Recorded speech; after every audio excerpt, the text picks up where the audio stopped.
Does it allow to have questions from the virtual audience or in the chat?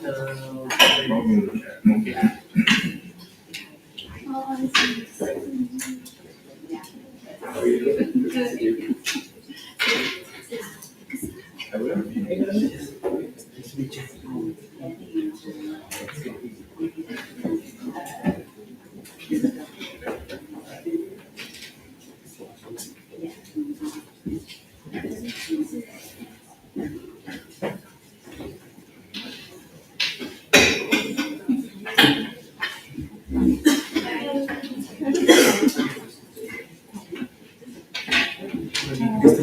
you doing?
Just change slides. No, so we have a pointer, and then Okay. you can do Change your. there.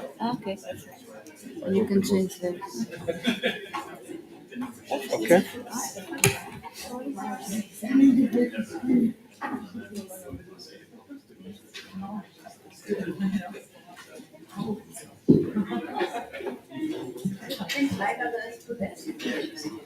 Man redet von da. Genau. Geht es so? Na, reden wir mal da. Okay, good morning, everyone. Welcome to the first TENET conference and meeting. It's a great pleasure for me to welcome you here in Salzburg. For those of you who don't know me, my name is Andreas Traweger, and I have the pleasure to host this first conference organized together with Manuela Gomez and Manuel Gomez-Florit. So please separate those two. There have been some mix-ups already, but I think now, at least from the facial hair, it should be fairly easy to discriminate both of them. So thank you to both of you for helping me organizing, especially Manu. I think I've wrote you more emails than my wife the last couple of days. So not that I write my emails to my wife that often, but as she's also working here, I do occasionally send her an email. So welcome to Paracelsus Medical University. So PMU has been founded in 2002. So it's a very, very young university. It's actually the first private medical university that was founded in Austria. In Austria, it was not allowed to found a private university for a long time. So this was only made possible the beginning of the 2000s. Before that, every university had to be public. So since then, the university has considerably grown. So next to medical curriculum, we also have pharmacy, and we have a lot of natural scientists who do their PhD here at the university. And we also have many, many online courses relating to patient care. So actually in Austria, the Paracelsus Medical University has the largest curriculum and also enrolled students for patient care. The university clinic is just across the railway over there, so the campus is a bit separated. However, there's of course a lot of interaction with the clinics between the institutes here at the university and the university clinic. I'm not going to talk too much about Salzburg itself, as we're not being funded or sponsored by Salzburg Tourism. But most of you know it's the birthplace of Mozart. So for those of you who are in classic music and in arts in general, Salzburg is a hub for arts and world famous, even though it's a very, very small city. I hope you have time to venture through the old part of the city. It's really beautiful. The weather is okay. It's better than usual. So usually you get rain coming from all sides, but now it's actually dry and weather forecast looks pretty stable. So that works much better in comparison to Deutsche Bahn or Lufthansa. So I hope you're not affected too bad by the strike and you make it back home in time. If not, spend another day here in Salzburg. There's a lot to discover, and please take the time to actually venture into the city. With this, again, welcome from myself and also from my team who's been helping setting up this conference. And I'm looking forward to a lot of discussion, networking, and especially for the youngsters, it's great to see so many friends and colleagues, but also new faces, which is also the main intention of these cost actions. So take advantage of it, network, find new friends and colleagues, and let's bring forward tendon research in Europe. Thank you very much.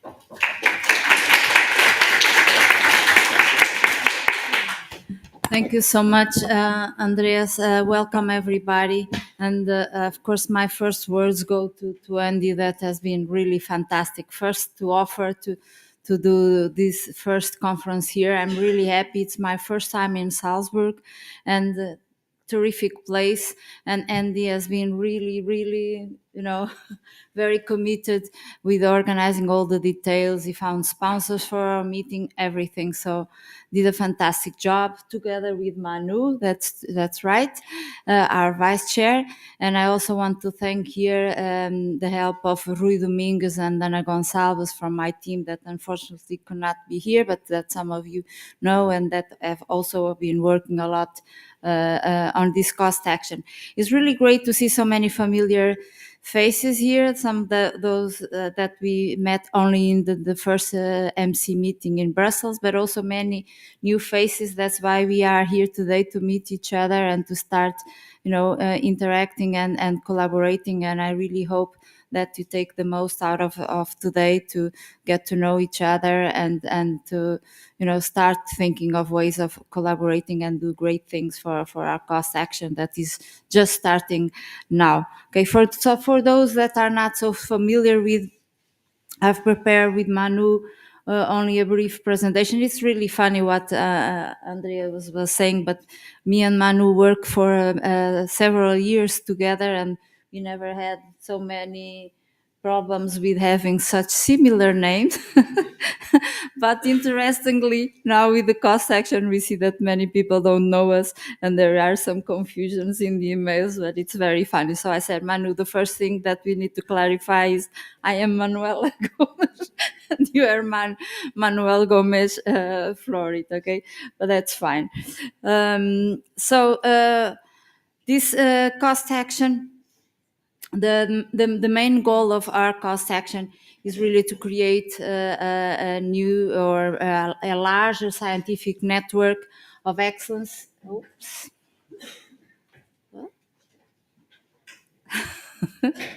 Did I mess up? Already? Okay, that is mostly based on Europe, but also bringing together collaborators from other regions of the world. And we aim at integrating not only academics and research laboratories, but also clinicians, biotechnology companies, and regulatory bodies. So we lost image again. Okay, it's coming and going. Because the aim is really to use all these different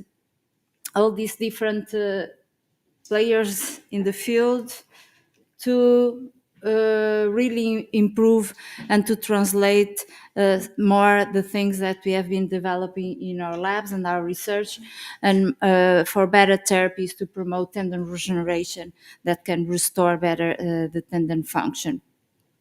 So we have many challenges, and that's why we need all these people and all this network to overcome some of the major challenges that have been an obstacle to promote the advancing and the translation of clinical relevant advanced therapies in the field of tendon, such as the integration of basic knowledge and cellular and molecular biology of tendon development, assimilation of the relevance of tendon mechanosignaling and biophysical, design of optimal scaffolds, discovering the optimal cell source, explore the full spectrum of molecular therapies, the complex interfaces of tendon with other tissues, and the need for better tendon models for health and disease.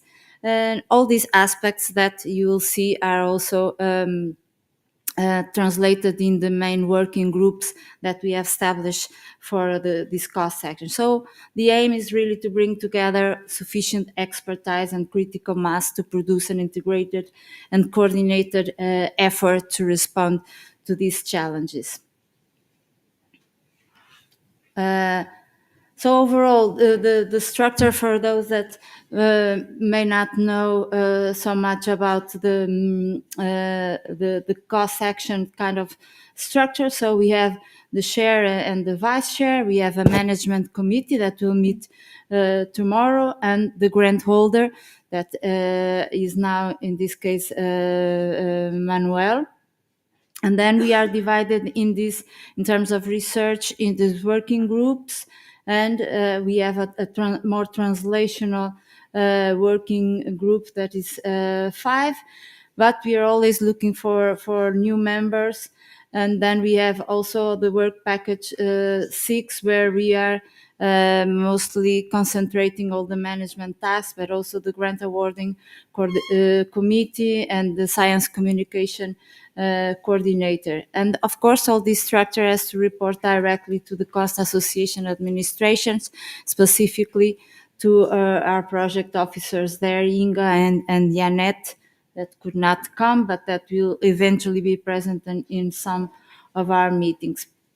Working groups, because you have applied to become part of the working groups that you feel that you relate more, and that's what we are going to have today. It's a sample of the work that some of our members are doing concerning these working groups, and also discuss what can we improve and what we can do further on these topics. Just briefly about the names, but this is already in the cost platform, and you can find also in our recently launched website. But these are the names of the people that have leadership positions, share as the main ones, that are the grant holder scientific representative, the grant awarding coordinator, the science communication coordinator, the names that I've already mentioned, and then the working group leaders that will be also the chairs of the sessions that we will have today. So we'll meet them all, or most of them, here. And we have also appointed some additional position. One is the Young Researchers and Innovator Coordinator, that is Sandra Camarero, that is somewhere around. The ITC coordinator could not come, is Wojtek from Poland, and the Gender Equality Coordinator, there is Maria, that I thought she was coming, but perhaps maybe later.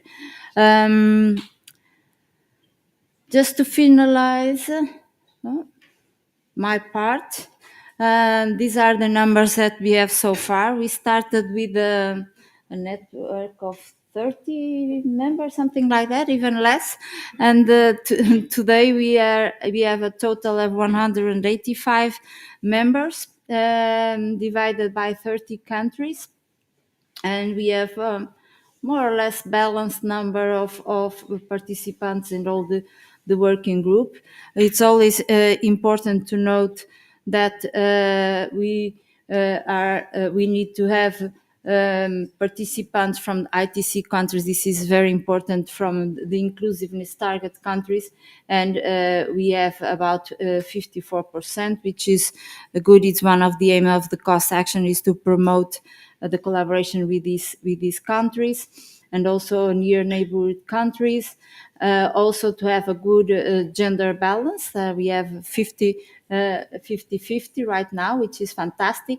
And we have 45% of our members are young researchers and innovators, which I think are really great numbers. But we should, of course, start to always look not for just increase, but increase of what is missing and who do we need to join us in, and eventually to fill in some voids that we may still have in expertise. So it's always good to have other people applying and to attract, especially people from clinicians and innovators, which is sometimes the more difficult to attract these target groups. So I'll pass the word to the co-chair, Manu, that will talk to you about the activities that we have planned. Thank you very much, and enjoy the conference.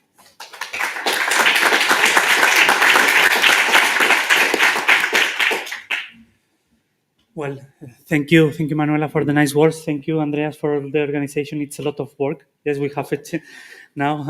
It's a lot of change of emails, double checking lists, and all this. So, yeah, I hope that we hope that you enjoy the conference. And now I'm going to talk a little bit. Oops. No, not this way. This way. So about what, okay, with this project or with this action, what can we do with the money that is granted, has been granted to us? So first of all, well, we have we can do some events like this one, that is a meeting. This is the one of the type of events that we can do, but as well in the future we will have some training schools, more smaller events, more focused on a specific topic that we think that is important for the advancement of the field. As well, the action will allow to fund short-term scientific missions. So this will be money for the researchers to go into different laboratories from members of the network, mainly. And we will have already a call this year, very soon. And this will allow like up to 4,000 euros for the mobility, which is very good, I think. So I encourage all the young researchers, not that I'm not a young researcher, but I encourage everybody to try to apply for this, to start already thinking in collaboration within the network today, and try to see if points in common with other people to see if we can use these funds. As well, there is the possibility for this virtual mobility. This was mainly during the pandemic. That's why we are not going to open a call for this, because we think that we were already very tired of virtual things. So for now, this year we won't open. If we consider that in the future is necessary, we can open a call in next periods of the action. As well, we will open this year a third element, that is presentations, is grants for presentation at external conferences, and we have two types here. One is the ITC, and this is specific for young researchers and innovators from ITC countries, okay, to present their work in a conference, in any conference. And we will have grants up to 1,100 euros, more or less, for this type of activities. But as well, in the we will have this dissemination conference that is open to the rest of the people, and to present as well, to give oral presentations at relevant conference in the field.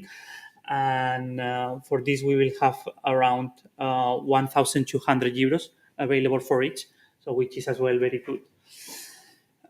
Finally, this right, on the right side, this rest is more related to the management of the network, like printing stuff, some dissemination products, all this more management and dissemination of the action. So this is more for the management. What's next? So this is what I was telling, the short-term scientific missions. Okay, it has to be in a different country than the country of affiliation, of course, and as well the ITC and dissemination conference grants, and do not have, like, the target conference is not organized by the action itself, so it's not to come here. And this we have another type of grants. Okay. So with this, thank you. We hope that you enjoyed the program. It's a little bit earlier than expected, but I think that we can proceed, and perhaps we will have a longer coffee break. I don't know. So thank you, Manuela. Thank you, Manu. So just before we delve into the scientific part, a couple of general informations from my side. So if you're looking for the washrooms are on the first floor. So just go on the first floor and then towards the end of the building, and you will find the washrooms. Second thing is we're going to have a dinner tonight. For those of you that are not aware of that, it's not being funded by cost, so we have to ask you to actually pay for the dinner yourself. As you will see, it's a monastery, and the main asset of there is, of course, beer. So they have really good beer, but I also have some good food there. However, being a monastery from quite old times, they haven't caught up yet to e-commerce. So some of the booths, they don't accept cards. So please bring cash and pay by cash if you can. Otherwise, it might become complicated. Sorry for that. The lunch is being sponsored, so we will have a brief session, innovation session after lunch by Innovation Salzburg. That's a local company fostering and driving innovation here in Salzburg, and they were so kind to support us for the lunch. Coffee breaks and lunch will take place in the so-called green corner. So there's a sign out there, but if you walk out of the room to your left, you will see the sign, and there's going to be a buffet for you with snacks and coffee for the first break. The lunch will take place there as well. After lunch, I'd like to ask people to gather outside for a group picture, so we can take a picture of the first meeting. And the second coffee break will also take place there. You will find the address for the dinner location on the conference program. It's fairly easy. It's a 5-minute walk from here. And we will be guiding you to the hall because there are a couple of big halls. So people from my team will be standing there and guiding you towards the place where we have the reservation. Otherwise, it might become difficult because it's one of the most crowded places here in Salzburg. Probably because of the beer, but that's okay. Other than that, for those that will be giving presentations in the following sessions, if you could just come up to me or any of my colleagues so we can upload the presentations onto the computer. We have a short time, so we have 8 minutes plus 2 minutes discussion. So just in order to keep the exchange time between the speakers as short as possible, we would like you to give the presentation from the computer. We can look through it beforehand. If it's absolutely necessary, but please, that has to be a very, very good reason, and you want to give it from your laptop, let me know up front, so we need to organize that beforehand. Okay? So try to stick to your time as good as possible. We don't have a very tight schedule, so we have a couple of minutes extra, but try to keep in time so there's ample time or enough time for discussion. And of course, use the time for further discussions during the breaks and the lunchtime, and of course, during dinner. So if any other questions come up, please approach me or approach Doris Traweger. She's actually my wife at the registration desk. So she can help you further if you have any questions, where to find stuff and find things.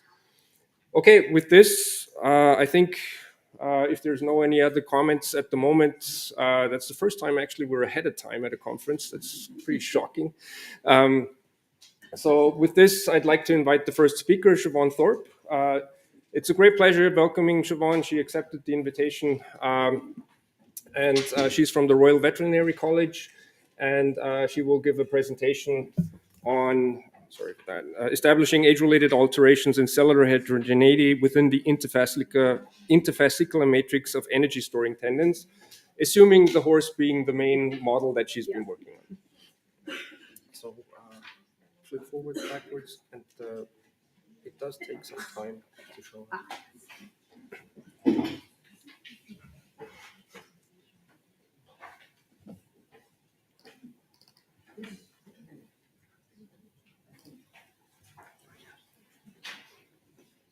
Okay, thank you for the introduction.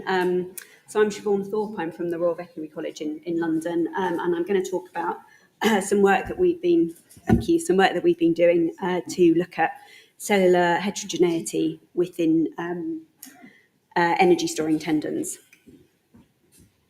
So I'm sure all of you are aware of the hierarchical structure of tendon, but I wanted to highlight a particular region that my research has been focused on over the last several years, and that's the interfascicular matrix, also referred to as the endotenon. And in our work, we've shown that the interfascicular matrix, or the IFM, has a really key role in the mechanics of energy storing tendons, such as the human Achilles tendon and also the equine superficial digital flexor tendon, or SDFT. So the interfascicular matrix binds tendon fascicles together, and we've shown that in these energy storing tendons, which require the ability to stretch and recoil, that the IFM enables sliding between adjacent fascicles, enabling these tendons to stretch further, to be more extensible and elastic than tendons with a purely positional function. And so we also see there's a real degree of cellular heterogeneity within the interfascicular matrix. So we can see here we have the presence of these cells, which with a diverse shape and size are really quite markedly distinct from the elongated tenocytes that we see within the tendon fascicles themselves. But the identity of the cells within the interfascicular matrix, and actually within tendon in general, has been really very poorly defined. So in this work, we used single cell sequencing to establish the identity of cells within the interfascicular matrix and establish how they're affected by aging. So we use the horse as a model, as we see that there's a real similarity in terms of structure, function, and injury risk when we compare the equine fall-limb SDFT and the human Achilles. But it's much easier to obtain healthy tendon from young and old individuals in the horse. So we collected the SDFT from young and old horses. We then dissected out the core of the tendon and enzymatically digested this to obtain a single cell suspension. We then used 10x technology to barcode the RNA from each individual cell, and then submitted the RNA for sequencing. So following analysis, we identified the presence of 11 cell populations within the tendon. So we have 3 tenocyte populations. Oh, my pointer disappeared. So we have the fascicular matrix tenocytes, the interfascicular matrix tenocytes, and a population of mixed tenocytes are present both within the interfascicular matrix and within the fascicles. We also have 2 mural cell populations consisting of pericytes and vascularly smooth muscle cells, and also 2 endothelial, a vascular endothelial and a lymphatic endothelial cell population. And then we also have 4 immune cell populations. And so we identified these clusters based on their expression of known markers, and also with our knowledge of the of using previous transcriptomic studies of tendon.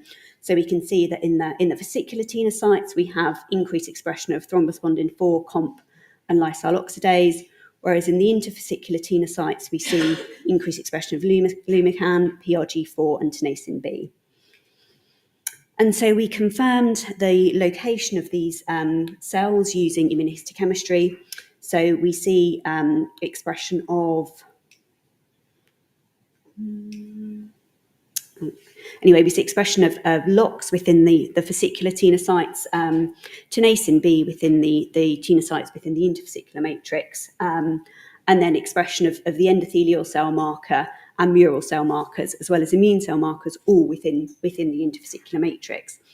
So we can see that we have this real cellular heterogeneity within the IFM. So we have one cell cluster exclusively within the fascicles of fascicular tenocytes, but then all of the other cell clusters are present within the interfascicular matrix. So we then went on to establish how these clusters were affected by aging, looking at the number of differentially expressed genes between young and old horses. And we see the highest number of differentially expressed genes in the IFM tenocytes and in one of the mural cell clusters. And then when we went on to look at, we used the aging cell atlas to establish which aging-related genes were dysregulated with aging. And we saw that most of these genes were either associated with cellular senescence or the senescence-associated secretory phenotype. We then wanted to see, again, which clusters were, in which clusters these aging-related genes were differentially expressed. And again, we saw this was within the IFM tenocytes and the same mural cell cluster. And we see that these genes, again, were associated with cellular senescence, the SASP, and also loss of proteostasis. We also assessed how inflammation-related genes were affected by aging. And again, we saw a variety of different inflammation-related genes differentially regulated between young and old horses. But again, most of these were within the IFM tenocytes and the mural cell cluster. So to summarise, we've identified 11 cell clusters present in the equine energy storing SDFT. And so 10 of these clusters are localised within the IFM. And we found that with aging, we see that the IFM tenocytes and mural cells are most affected, with differential expression of genes related to senescence and inflammation. And I think, this may have really important implications and may potentially relate to an impaired reparative response in aging tendons. So at the moment, our current work is focused on developing techniques to be able to isolate these IFM tenocytes, to characterise them in vitro with the ultimate aim of assessing how they're affected by senescence and if we can use therapeutics to reverse this. So if anyone is interested in this work in a bit more detail, it was published in the Journal of Aging and Disease last year. And so I'd just like to finish by thanking my collaborators, particularly Denai Zamboulis, who performed most of the analysis of this work, as well as our tendon research group in the UK, the funders of this work, and also the organisers for inviting me to speak. And I'm happy to take any questions.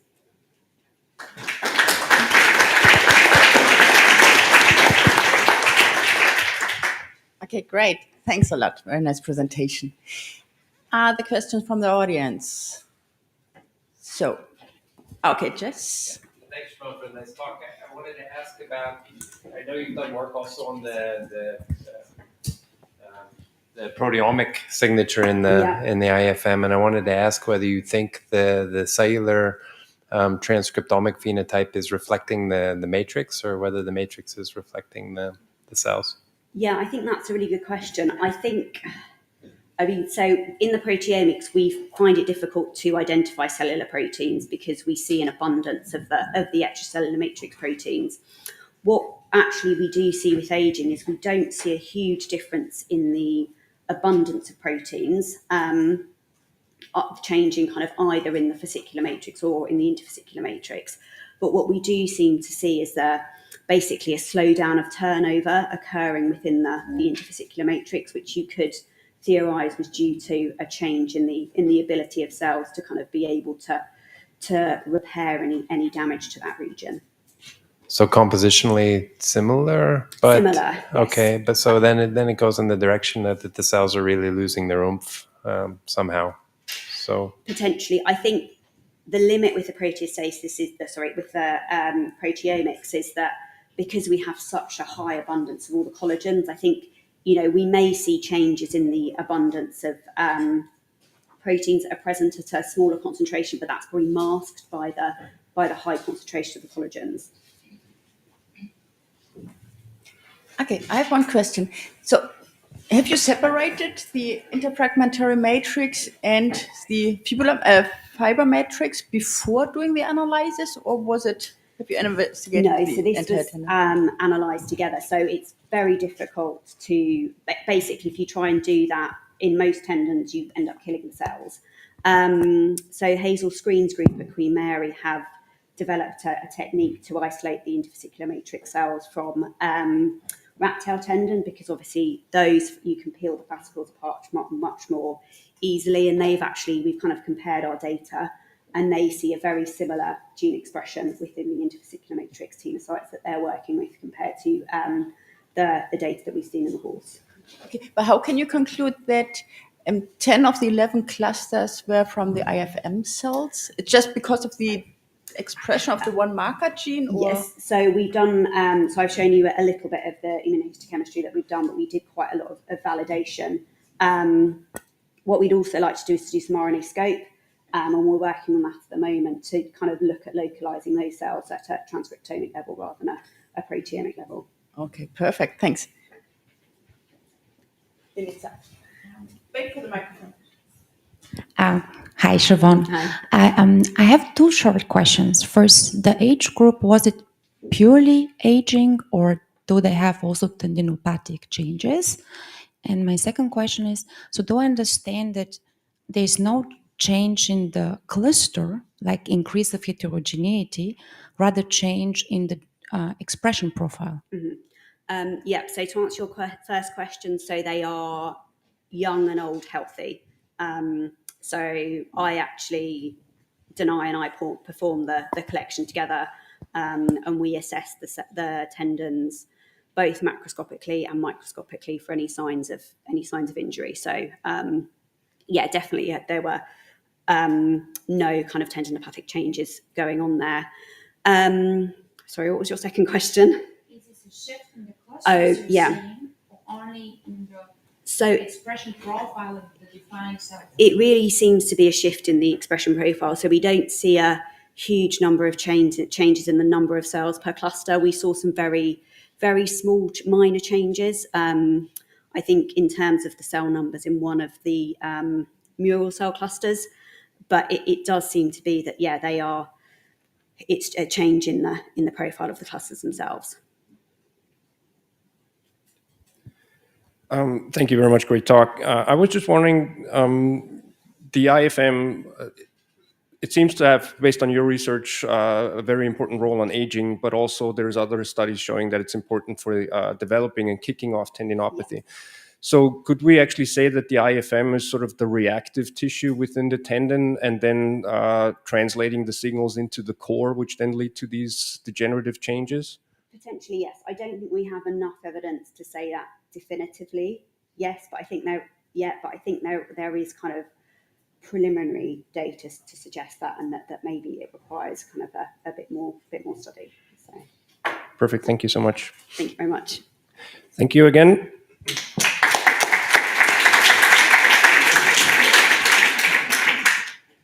Okay, thanks again. And we are coming to the next speaker. It's Christine Lehner. And she had a very, very short traveling and no problems with traveling because she's from Salzburg. And she will give a presentation about TRP-channels and tendon cells, hot candidates to targets. And one short reminder, this is a hybrid meeting. So if you're asking questions, please wait for the microphone because otherwise the people on the screens will not hear the question. Okay, the stage is yours. Thank you so much for the kind introduction. Hello and good morning from my side. As told in the title, hot is a keyword for my presentation, and I'd like to ask you whether you have ever thought about the fact that in the English language, the expression hot describes two completely different sensations. So whether you are sitting in the sauna or you are eating spicy food or biting into chili, you probably will show the same physiological reaction. So you might start sweating or probably also get a red face. But why is this so? 3 years ago, the US physiologist David Julius was awarded the Nobel Prize for his detection of the so-called capsaicin receptor, which is at the same time the molecular transducer of heat. And it is a calcium permeable, a non-selective calcium permeable channel belonging to a much huger superfamily of transient receptor potential channels. And by now, this family comprises more than 28 members, but we focus specifically on 3 members belonging to two different families. And this is the TRPA1, the TRPV1, and TRPV4. And why are we interested in these channels? Because they have been described to be implicated in inflammation and nociception. And this is also interesting, as you know, in the context of tendinopathy, where is the focus of our research. So all these channels can be activated by different agonists, by a variety of different physical and chemical stimuli, like mechanical cues or temperature. Some of them really like it hot, or also factors which are also associated with inflammation and tendinopathy. And moreover, they can be activated by different naturally occurring chemical compounds like AITC, which is the main ingredient of mustard, and the wasabi, or capsaicin, and also oxidants, endogenous oxidants, which are generated during inflammation. Searching the literature, we find that most of these TRP channels are expressed in neuronal tissues, but also in several non-neuronal cell types like keratinocytes, endothelial cells, chondrocytes, and several immune cells. So we were interested, what about tendon cells? So in the first step, we looked into human tendon tissue, semitendinosus tissue, and stained these sections with antibodies directed again against these 3 channels. And we found that these channels are not only expressed in around blood vessels or in the endothenon, but also in tendon cells within the tendon dense core. Regarding the subcellular localization, we stained tendon-derived stem cells. And depending on whether we were using a detergent or did not use a detergent, we found purely cytoplasmic distribution, and in the case of TRPV4, as you can see, nuclear staining.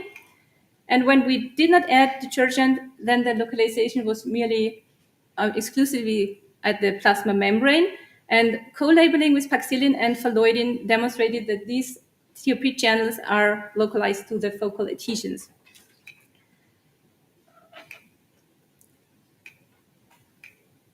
Won't move on. Okay. Got stuck. Oh, maybe the wrong direction. And when we had a closer look at TRPV1 staining, we saw that TRPV1 is localized to vesicles and co-localizes with TGRP. And this co-localization has been described for sensory neurons, where activation of TRPV1 leads to release of CGRP, just as a side note. In the next couple of slides, I will show you how the TRP expression changes depending on the conditions we expose the tendon cells to. And we chose conditions which are related to tendinopathy, such as inflammatory stimuli. We exposed the cells to TNF-alpha for 24 hours, and we saw a significant upregulation of TRPA1, both in 2D and in 3D, on the mRNA level, but also on the protein level, as you can see on the Western blot image on the right bottom corner. When we expose these cells to hypoxic conditions, using 1% oxygen for 24 hours, we also saw a significant upregulation of TRPA1, both in 2D and also 3D. So next we were interested what happens when we activate these channels, the TRPA1 channel. And first we used a more unspecific agonist, which activates, it's known to activate both TRPA1 and TRPV1. And we focused on matrix degrading proteins, enzymes, and also proteins associated with pain pain mediation. And we found that as you can see on the graph, significant upregulations of MMP1 and MMP3, and with a higher concentration of AITC, we saw a significant upregulation of COX-2 and substance P. Using a more specific agonist, chemical agonist, we confirmed, or saw as the same result. We saw an upregulation of cyclooxygenase 2 and of EREC. It's an abbreviation for epiregulin, and epiregulin is a ligand of the epidermal growth factor receptor, and is the only ligand of this family which is involved in nociception. So therefore, we considered it interesting to look at it. Surprisingly, when we expose the tendon cells to heat using 45 degrees Celsius for 1 hour, we saw a significant decrease of epiregulin and cyclooxygenase 2. And when we expose the cells for a longer time period, for 6 hours, we saw a significant decrease of TRPA1. And since, I don't know whether I have mentioned it at the beginning, the calcium permeable channels, and therefore we were interested to see what's going on in the cells, and therefore we performed live cell calcium imaging using the calcium calcium fluor 4AM dye, and recorded oh no, wrong direction. Sorry, I crashed that talk. Sorry. Okay. So back again. Okay, so this is the calcium oscillations I want to show you, because it didn't work the last time, but now it works. You see basal calcium fluctuations at room temperature, which shows 26 degrees. But when we increase the temperature, these calcium fluctuations completely stopped. So whatever this may mean. And this decrease in intensity is reflected also in the graph. So when we expose the cells to 45 degrees, then we saw a complete stop of the calcium oscillations. So maybe we have time later on in the break that maybe you have an idea what this could mean, or how we could interpret this finding. So with this slide, I'd like to end my presentation and thank all my colleagues from the Tendon and Bone group, and also my colleague Bruno Benedetti from a neighboring institute who helped us with the setup of the calcium live cell imaging. And of course, I'd like to thank you for your attention and patience.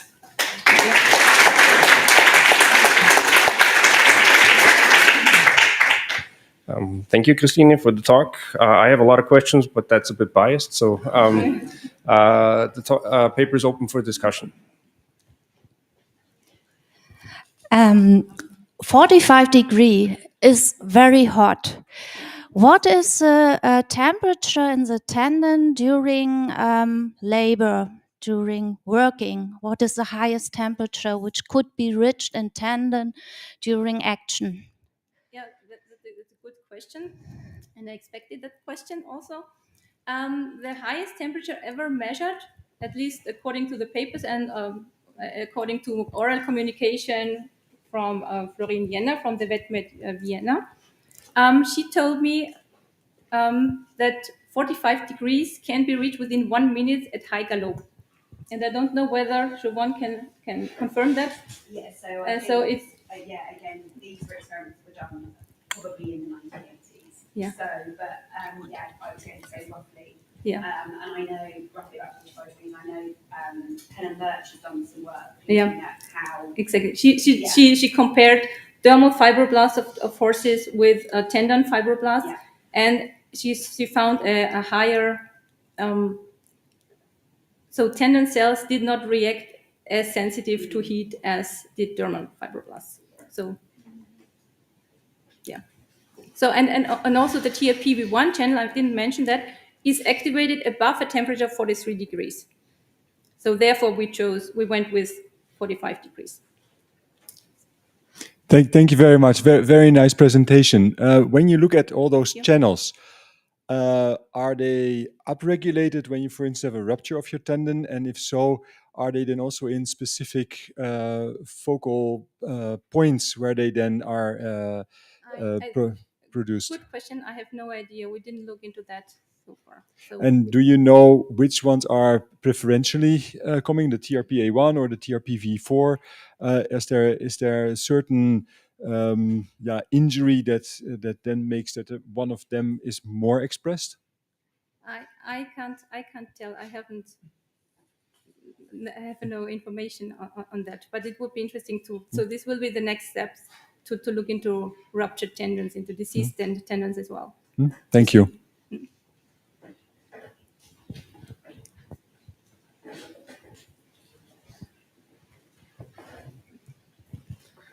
Thank you. Very interesting work. So this TRPV1, for example, as you mentioned, is expressed also in other cells and is usually recognized as a mechanosensor, right? Yes. So did you check if in all these different stimulations that you apply to cells, so inflammatory markers or temperature, do they also promote an attention on the cell body? So, for example, did you quantify the surface area of the cell? Do they increase or decrease on size? No, we haven't yet done. Because that could be Mm-hmm. related. Yeah. Thanks for. Thank you. Advice.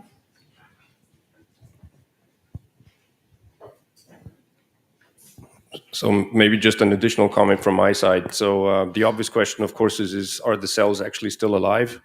At 45 degrees, yes, they are. Yeah, we checked it several times. So because I was the one who asked that question a dozen of times, and they take a lot of heat, actually, so they do survive. And we also have lots of data on tendon constructs that underwent mechanical strain. So if you're more interested on that data, please approach Christine, but she wasn't I would able. have the image in my presentation. Yeah, but we don't have so, but but the important thing is they can take that heat for quite some time, actually, which was surprising. The fraction of dead cells is very minimal. Okay, if there are no further questions, thank you very much again for your presentation.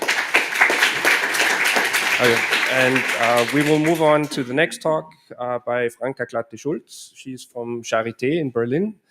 And she will be talking about the human Achilles tendon as model to study acute to chronic tendon disorders. Thank you. Thank you very much for the introduction, also for the kind invitation to speak here at this very interesting meeting. And I would like to give you a more of an overview presentation of our Achilles tendon studies, which we did in the last years. So let's start with a general introduction about the Achilles tendon disorders, which are very highly prevalent in the society and up to 6% of in the general population. And also up to 24% of athletes are affected by Achilles tendon disorders during their lifetime. And the etiologies are very different and can range from acute to chronic nature as a result of injury, recurrent mechanical overload, or also autoimmune diseases, like what you can see here. The enthesitis is a special feature of spondyloarthritis patients. So therefore, we believe that the human Achilles tendon represents an ideal model to study acute to chronic tendon disorders and their underlying mechanisms. So in one of our first studies, we compared acute and chronic tendon disorders from patients with tendinopathy, with chronic ruptures. So in these cases, these were re-ruptures or old and overseen ruptures, and acute ruptures compared to intact tendons.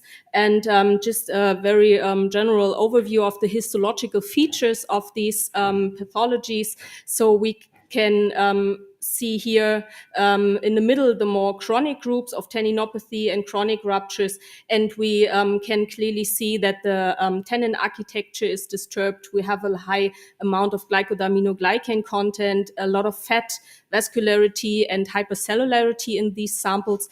And this is much more pronounced in these more chronic groups compared to the acute ruptures.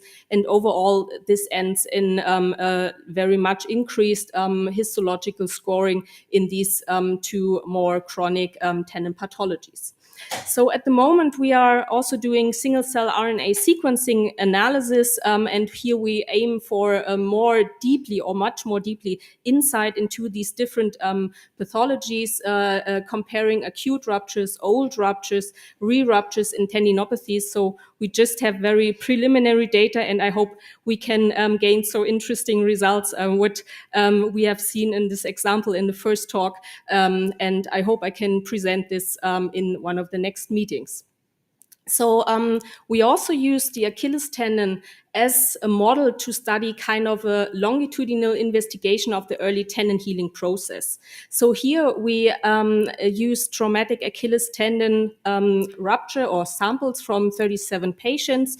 And according to the date of the surgery or the time of the surgery after the rupture, we could, which took place 2 to 9 days after rupture, we grouped these patient samples into an early, middle, and late phase of this early tendon healing process.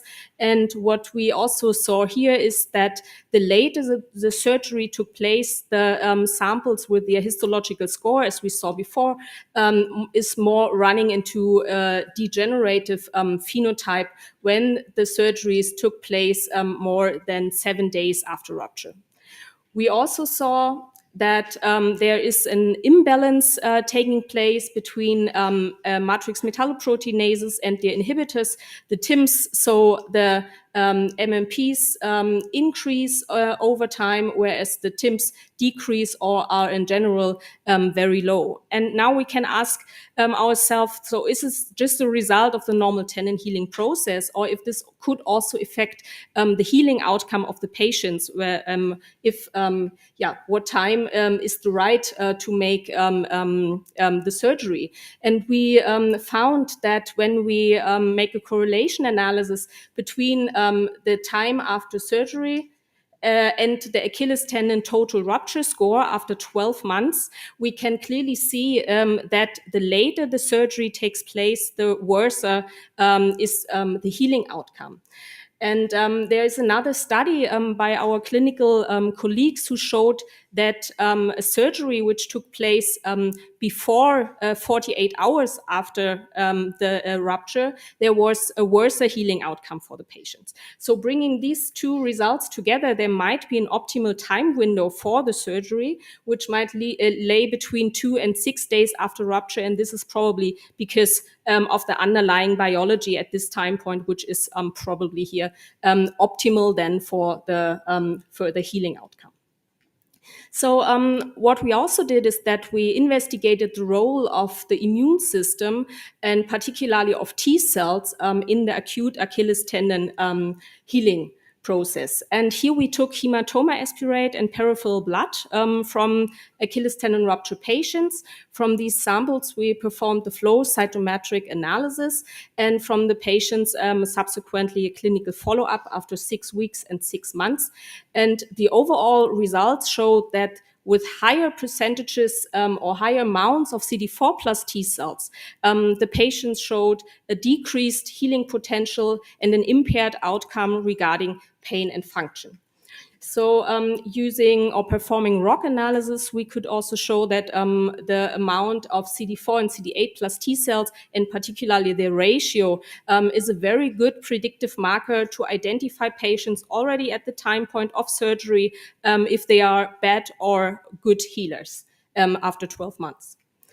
And to understand the mechanism behind this regulation, we performed an in vitro study where we took tenocytes and PBMCs from the same Achilles tendon rupture donors.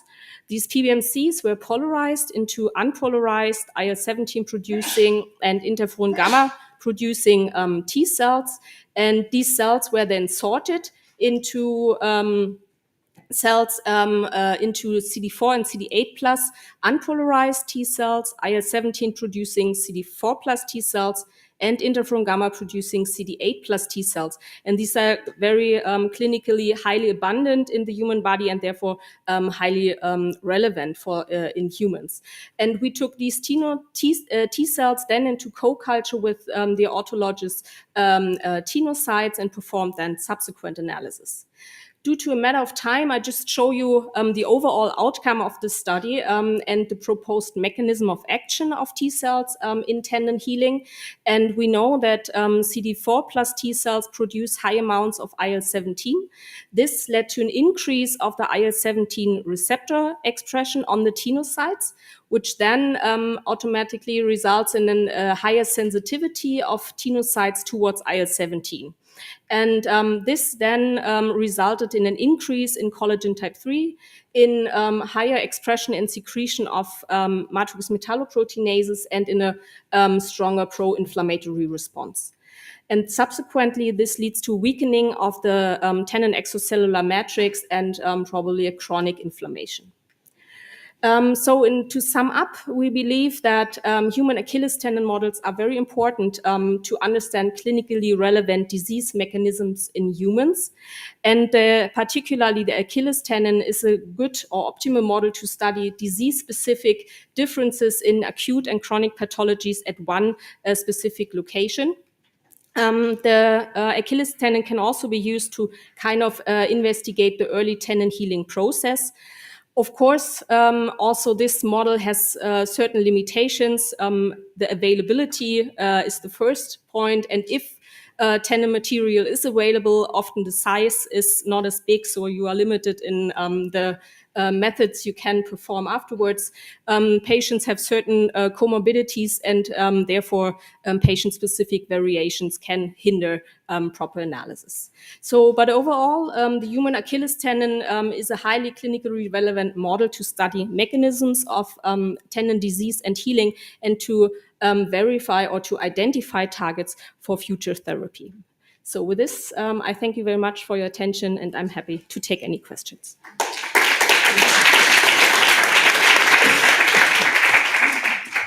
Okay, thanks, Franka. Very nice presentation.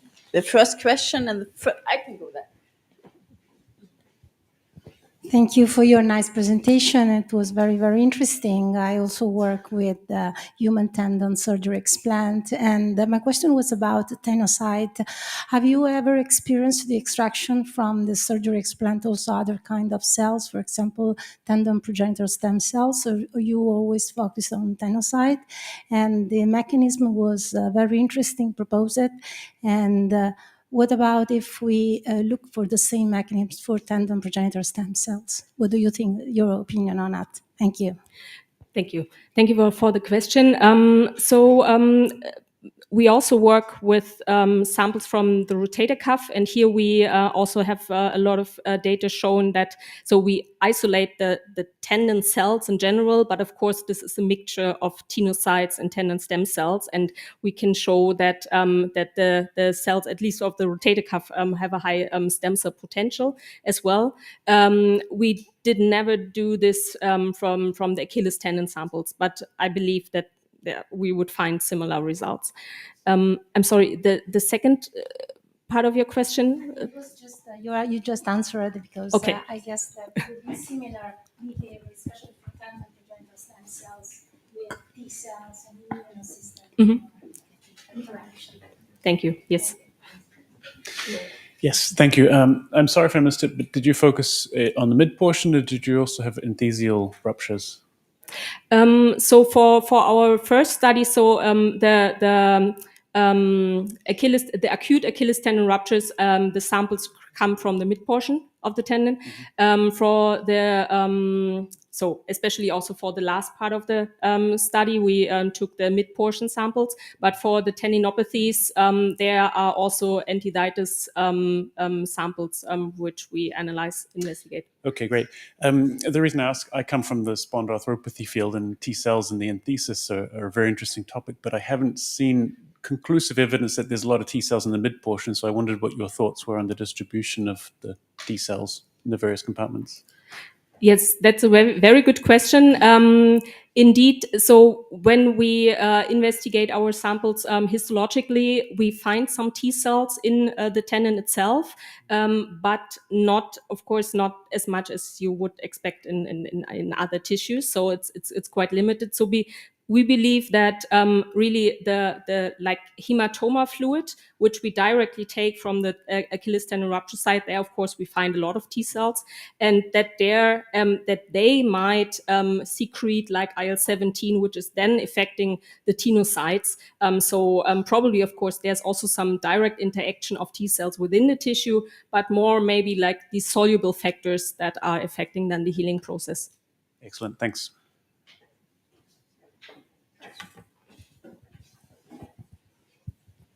Hi, very nice talk. Congratulations.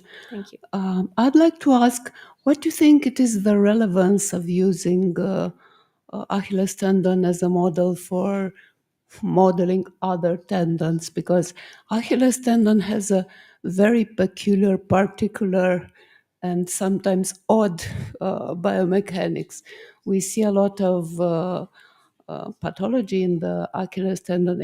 Actually, it is the third on the tendon disturbances in humans after rotator cuff and epicondylitis. So in both acute cases and tendinopathies, the Achilles tendon has a very particular structure and aspect and ultrasound and everything. So my question is, how you think this could be translated in modeling other tendons that function in a totally different biomechanical condition? Yeah, so I believe there are, as you completely right say, that there are a lot of differences, particularly for comparing rotator cuff to the Achilles tendon, also with the underlying, so the patients are completely different, right? So for the, or in most cases, so with the Achilles tendons, we have the more younger patients also suffering from tendinopathies and from the acute ruptures, and I believe the biomechanics is so different that at least it's still both a tendon, but I believe they're structurally, biomechanically so different, and also with the underlying biology of the patient. So the age, for example, they are so different that it might be really challenging to compare this. So I would not assume, or I'm not sure if really like these T cells play the same role in the rotator cuff. So might be completely different, but I'm not sure, and I have no clear answer to that so far. Thank you. Sorry. Okay. So, another question, or we should move on? Sorry, we move on. Please ask the question in the break. And to put my finger in the wound, so Franka showed some single-sig analysis if there's someone in the group very experienced with single cell analysis, would be great to get in contact with Franka, because this is something where some help is needed with the analysis. So, and this is what the cost action is good for, to collaborate. Okay, then we come to the next presentation. It will be given by Daniel Kronenberg, and unfortunately he's online because he was facing also the strike from the Deutsche Bundesbahn, like some of us, and then he decided on short notice to stay at home and do it in the remote version. So he will give a presentation on a different topic on the calcification, and the title is Degenerative Tendon Mineralization is Enhanced by Increased Matrix Turnover and Mechanostimuli. Daniel, the presentation, the floor is yours. Okay, can you hear me all? Perfect. Okay, so today I'm going to show you my presentation. I'm trying to show as many techniques we are doing as possible, and let's see, it's not switching. Oh, so we are looking at the cell matrix interaction, which is conferring most of the mechanical stimuli on tendons. And because of the nature of tendons, we are looking for integrins and of course for collagen binding integrins. Our PET protein in this case is integrin alpha-2 beta-1, which is the major receptor for fibrillar collagens, and it's playing a role in a rather lot of functions. It's of course important for ECM cell attachment, signal transduction, and it's a receptor for mostly fibrillar collagen 1, which is the main collagen of tendons. It is expressed in all fibroblastic cells, so also it's expressed in tenocytes. This is data we have presented in, or we have published in the past. So we have looked up the integrin alpha-2 deficient mice, and we have characterized the mice. And what we found is that the mouse has the collagen fibrils have a quite different morphology. We get smaller fibrils, and the overall diameter is thinner in these tendons. Also, we found out that these tendons, they have a higher gelatinolytic activity. So we have done zymography and found that there's more MMP activity in these tendons. And this all accumulates in a weaker biomechanical stability of the tendons, especially when you overstretch the tendons. So now going to the more degenerative system, we are moving to our aged model. So we are taking 1-year-old tendons, and just to settle up that we are seeing the similarities as well as the differences, we found out that the biomechanics is not really changed. So the integrin deficient tendons, they're still weaker in their biomechanical strength, and this is even for the physiologic elongation significantly visible.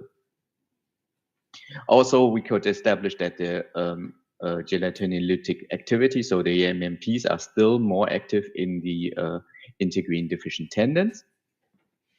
However, when we look at the fiber diameter, we don't see any differences between wild-type tendons and integrin-deficient tendons anymore. So you see on this side, this is still the young tendons. It's a completely different picture than when you were looking at the wild-type tendon.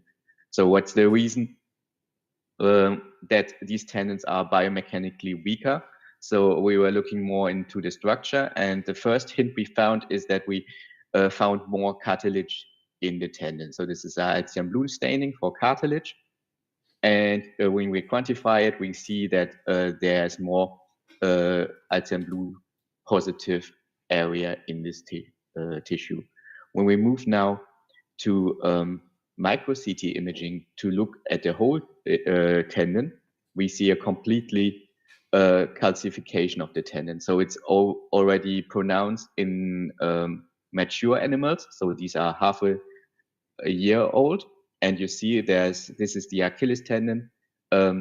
It's undergoing quite a lot of calcification already, and after 1 year the Achilles tendon is calcified. It's also occurring on wild type, so and there's a difference between male and female too. But I think you can appreciate this difference is quite striking. So now looking what's the mechanism of this finding, and there we have isolated from these Achilles tendons tenocytes and looked up how the mineralization capabilities and bone forming capabilities are of these tenocytes.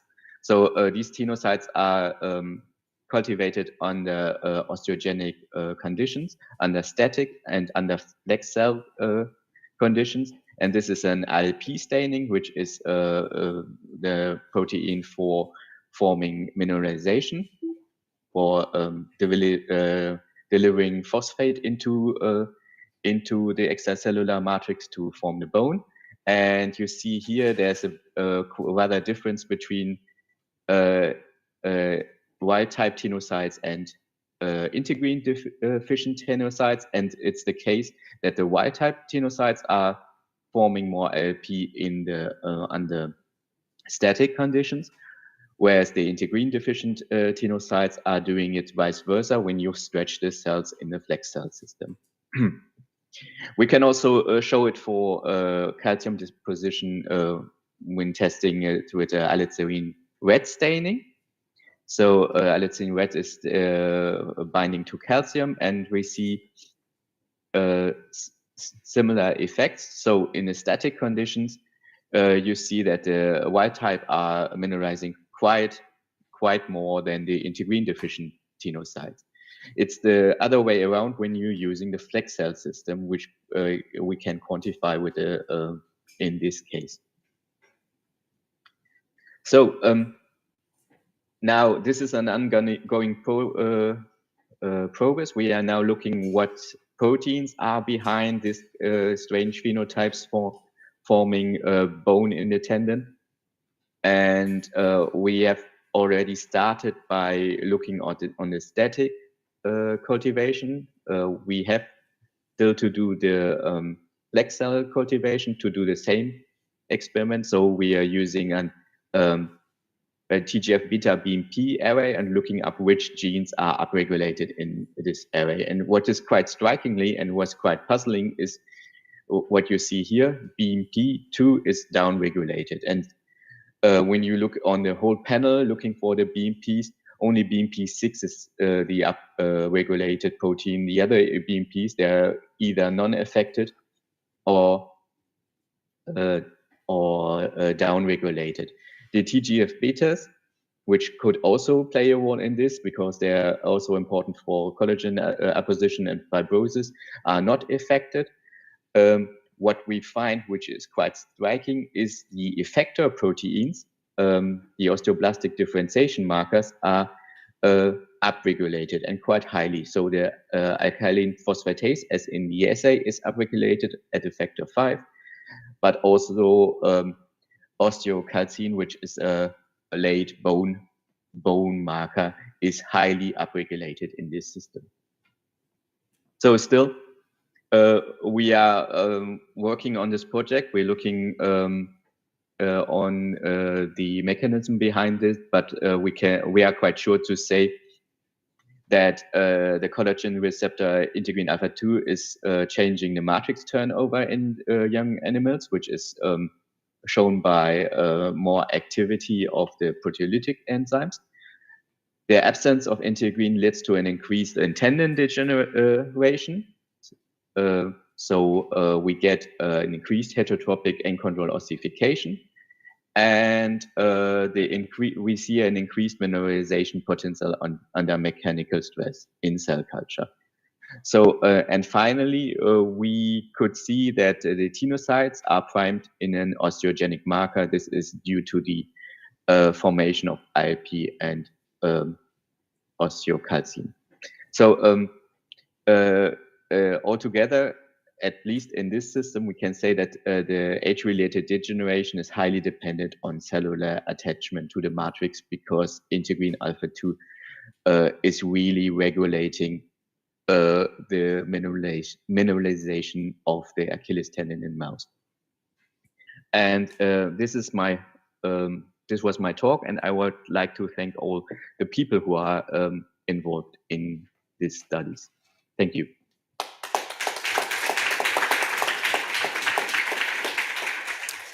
Thank you, Daniel, for the presentation. Are there any questions from the podium? And please introduce yourself so he knows who's... Yes. Hi, Daniel. Do you recognize my voice? I'm Denitsa. Regards to Münster and Richard. Great talk and very interesting.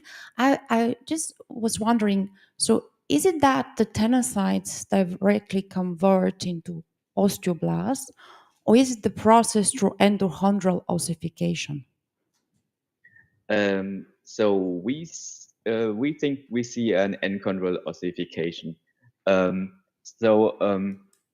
It's more pronounced in the tendon healing, which I didn't show for time reasons. So we have used also a tenotomy with the same animals, and that's quite clear that the endochondral ossification, we see a really nice shift from the collagens and expression of the or production of cartilage, and finally we see mineralization of the whole tenotomy area.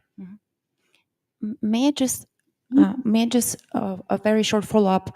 So have you checked if in the alpha-2 deficient mice there is upregulation of alpha-10, the cartilage integrin receptor?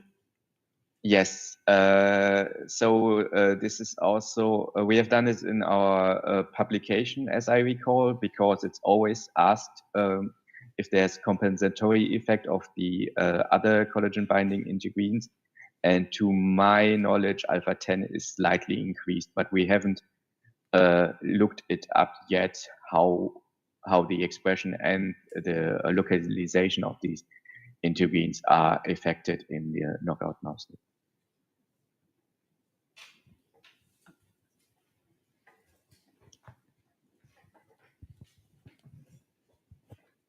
Thanks, Daniel, for a nice talk. This is Jess Snedeker from Zurich. I just have a more of kind of a broader question.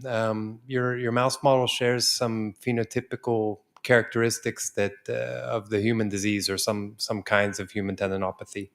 And I wanted to ask what you think the limits of using knockout models or genetic mutant models in general are for as a model of human disease. And one of the things that we maybe will come out of the meeting today and over the next years of the TENET might be moving towards standardized models for tendon disease. And I guess you have given some thought to the limits of your model and how deeply you can interpret it. Maybe you can just talk a little bit about what you think is pluses and minuses of your model and genetic mouse models, genetic mutant mouse models in general. Oh, most certainly. So this was our problem in the past. I have already mentioned the tenotomy model we have used. So the tenotomy is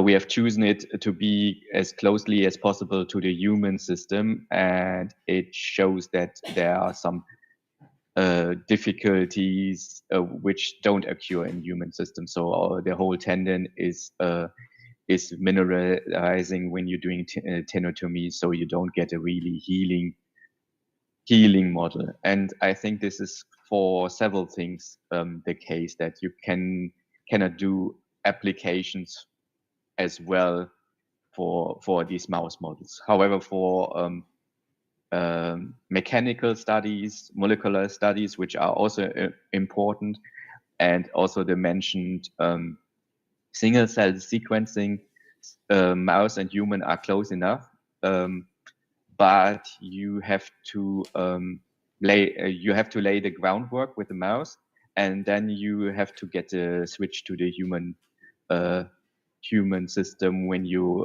going to tackle the diseases.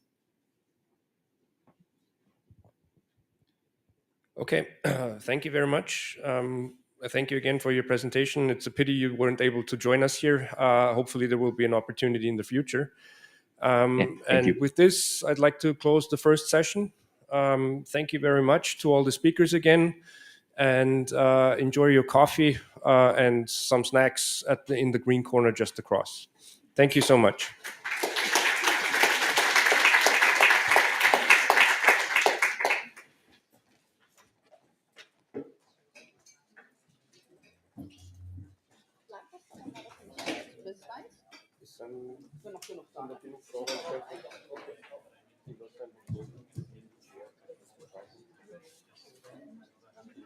Danke für Sharing. Ja, ich sag danke schön. Freude. Ja, bis gleich.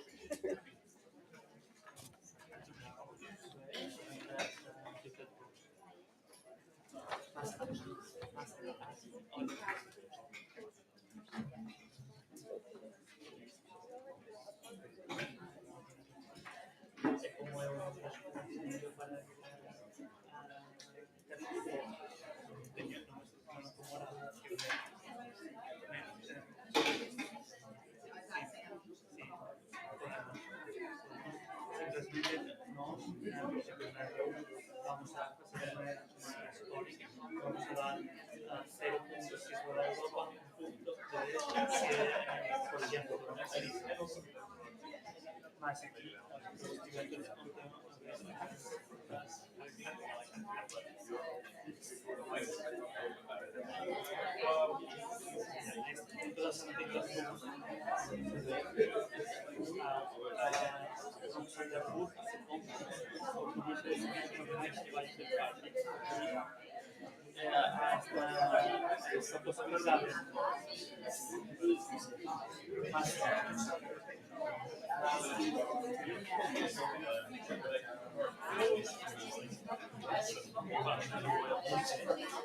mas eu que não sei esse café fala nas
Many times, access to the digital samples and verify for the biological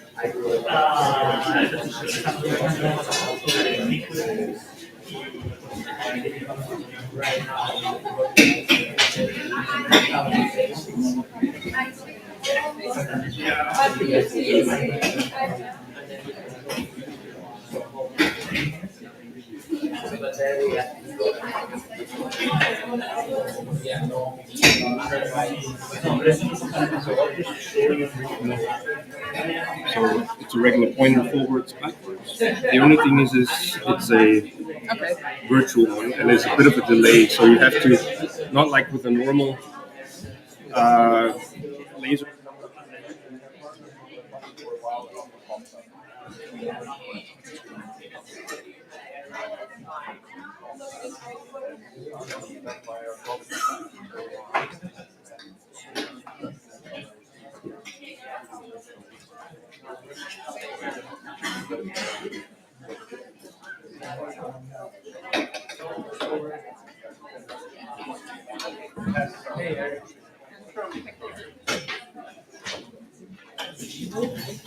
And you can keep the microphone on. You don't have to switch it off. He's switching it in the back, so there's no interference.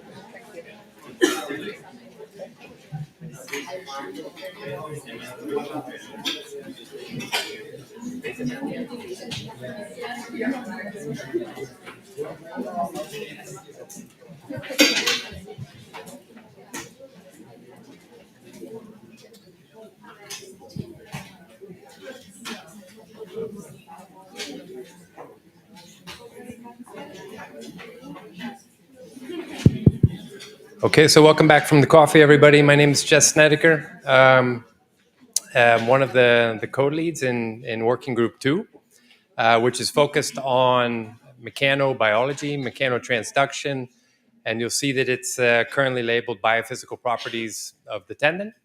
You're going to see my co-chair is Evie Wezenbeek from Ghent, University of Ghent. She's a clinician and a physiotherapist. And a clinician scientist and a physiotherapist. And it's I think you also saw in the opening slides, you saw that the distribution of head counts to the working groups, that working group 2 was the smallest. So we were about half the size of the others. And I think this is because mechanobiology is an important field, especially for tendon. But it's a fairly niche field. It's highly specialized. It's not so easy to do, to combine mechanics and biology. But physiotherapists do that every day. And I think if we broaden a bit, when we think about how mechanics and biology come together, of course, that's mechanobiology, things that we can study under a microscope. It's things that we can study in mouse models, but the human element is a super important, is actually the motivation for all of that work. And if you go to a physiotherapist's conference, a scientific conference of clinician scientists, physiotherapy, those conferences are huge. They're immense. And 4 or 5 times the size of the Orthopedic Research Society meeting, which is not just tendon, but cartilage, muscle, bone. and everything. So I think there's a big disconnect. When you go to those meetings, though, you see that there's also a big disconnect on the basic science side. And this is something that that we're going to hear about, I think, in the keynote talk, which is going to be delivered by my esteemed co-chair, Dr. Wezenbeek. So, do you want? Sure.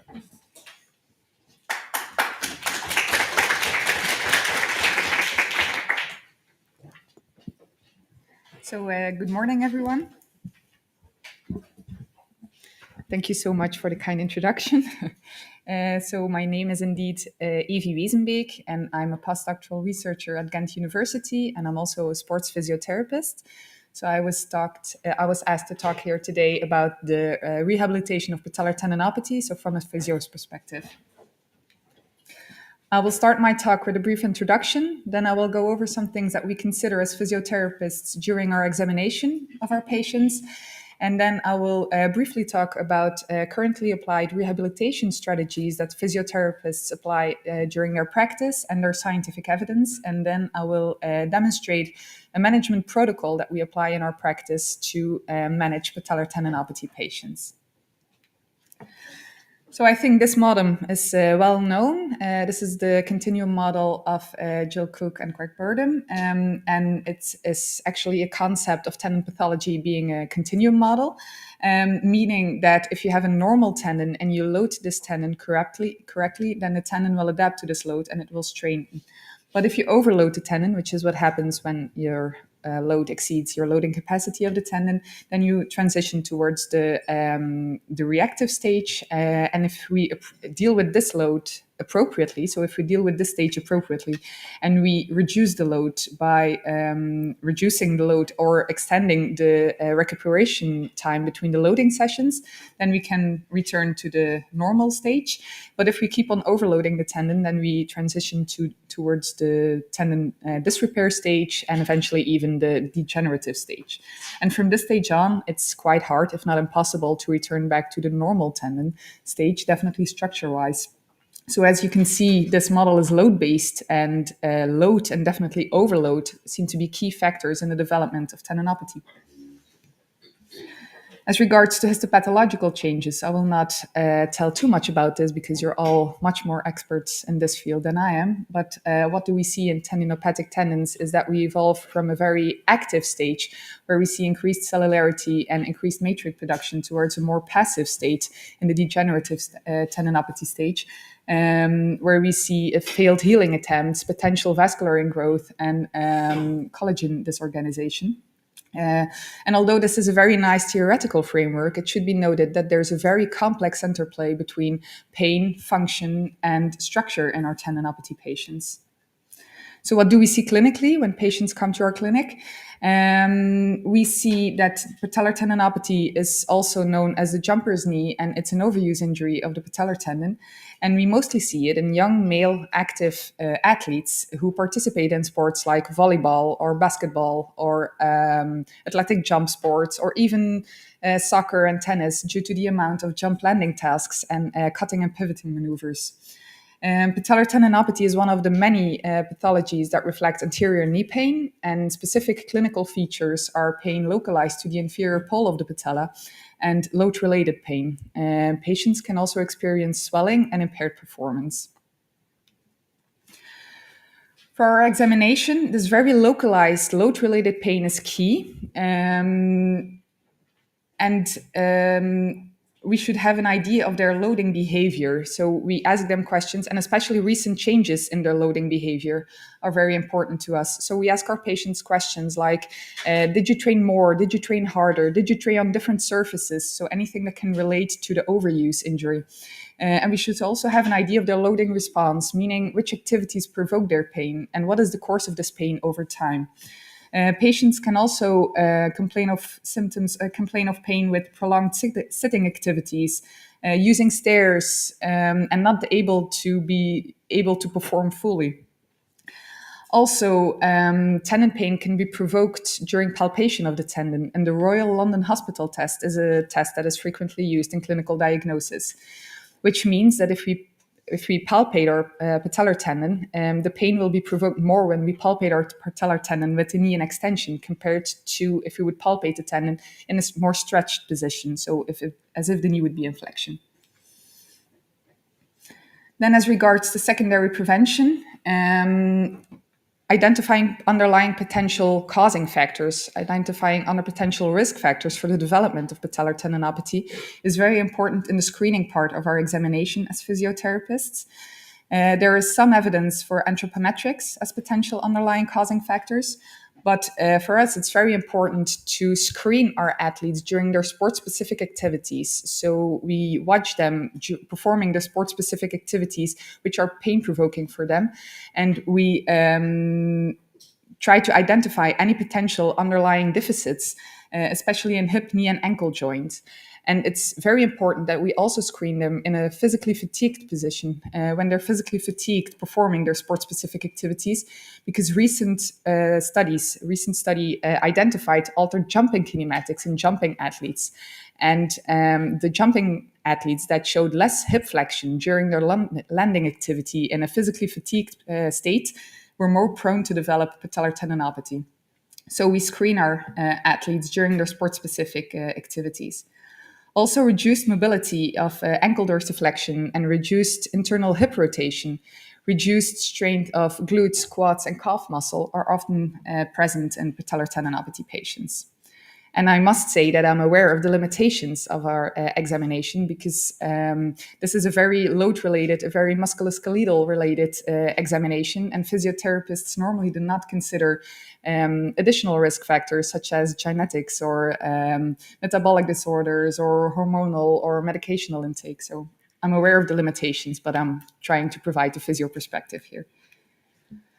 So what is the best treatment strategy? I wanted to give you an overview of rehabilitation strategies that physios apply in their practice and the scientific evidence of that. This seemed like an easy task to do, but with all the ongoing debate and research, it was not. So I tried to provide you an overview based on the most recent and highest quality studies that are recently published. And these are some studies that I took into consideration for the following statements. And I also took our own research into consideration. This is a study published by Dr. Lauren Pringles, who will present this interesting research after my talk. So first, shockwave therapy. Shockwave therapy does not seem to be effective, definitely not as a solitary treatment option, but it also shows very limited evidence as an additional treatment option. As regards to injection therapy, mainly PRP injections are used, and they're superior to shockwave therapy, but they still show very limited evidence. The evidence that can be found is based on tendon regeneration, but it still shows very limited evidence. And this is another suggested treatment option, NO, nitric oxide applied in the form of patches. It has been studied, but been in a very limited amount of studies, and it shows also conflicting evidence, mostly based on pain relief, but still conflicting evidence. Other frequently applied techniques are soft tissue techniques like fascia therapy, friction massage, and even dry needling. In literature, scientific evidence has limited to no evidence to support these therapies. And other treatment modalities like patellar straps, orthosis, and kinesiotaping, they show some level of evidence, but it's a low level of evidence. Patellar straps, they show some evidence for an immediate but short-term pain relief only while wearing the patellar strap, potentially due to the pain gate control mechanism or the decrease in patellar tendon strain. But scientific evidence highly supports the implementation of exercise therapy in the management of patellar tendinopathy patients. Since it improves tendon load tolerance, it has a positive neuromuscular effect. It reverses the inhibition. It strengthens our muscle tendon unit and show positive clinical outcomes. Also, on a more structural level, it is thought to induce tendon loading is thought to induce a cascade of cellular responses and adaptations that induces tissue remodeling and reinforcement. So how should we implement this? I try to provide you with a very straightforward program, easy to implement, so you can see how physiotherapists treat their patients. when they come to our practice. But please be aware that there's ongoing debate in research about some more details, like, for instance, how high can you go into the pain monitoring and the vascule, etc. But this is the most commonly accepted treatment protocol that I will present to you. So the treatment protocol that I will present to you, in this rehabilitation protocol, progressive load is absolutely key. And the aim of this program is to improve tendon load tolerance. So the clinical focus is on tendon pain and tendon function and not on tendon structure. Also important to mention is that we use pain guidelines to evaluate our patient's progression. So the pain guidelines that are described are that we cannot apply, or the load that we apply during our therapy cannot provoke too much pain. So acceptable pain is tolerated, meaning that a VAS scale of 3 out of 10 is tolerated. Sometimes researchers say 5 out of 10. So that is one of the details that is debated. But so acceptable pain is tolerated during their therapy. And also important to question is whether or not the pain was settled by the next day. They have 24 hours before the pain should be totally settled. So that's how we clinically evaluate our patient's progression.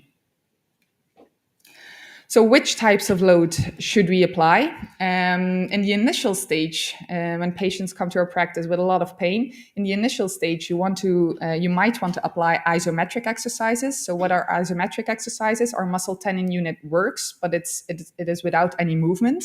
So for instance, if we keep on holding this position, our muscle tendon unit works, but we do not move. So it's an isometric exercise. So why would we apply isometrics? Because it has been shown to reduce tendon pain in the early stages, although this is debated in some other tendons, but it has been shown for the patellar tendon. And I think its main benefit is that it's easiest to tolerate when patients experience a lot of pain. And the angle we let our patients work in is based on their experience. So what they can tolerate in terms of pain, they can choose what is the most convenient for them to hold their position. So here are 2 examples of exercises. So no movement there. They keep on statically holding this movement. So on the left, you can see the knee extension, and on the right, you can see the Spanish squat exercise. As said, we let them statically hold this position, and we gradually build up these exercises in terms of duration, in terms of intensity. So we work towards 5 repetitions of 45 seconds per rep, but we keep the pain criteria in mind. So we always ask our patients how they feel, and we keep the pain criteria in mind to work towards progression. As you can see, you can apply both open and closed chain exercises. And again, the angle of the amount of flexion, rather, is based on the patient's convenience. Then when our patients are load tolerant, we can proceed towards the next stage, which is the stage where we implement heavy slow resistance training. This is a dynamic phase. So here they dynamically execute their exercises, and they do it very slowly. So they slowly execute their exercises, and you can think 3 seconds for the execution of the eccentric phase and 3 seconds for the execution of the concentric phase. So I will show it.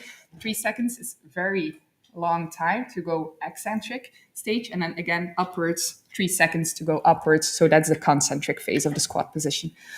So we start this when our patients are load tolerant, heavy slow resistance, slowly executed, and we gradually build up the load applied in this stage.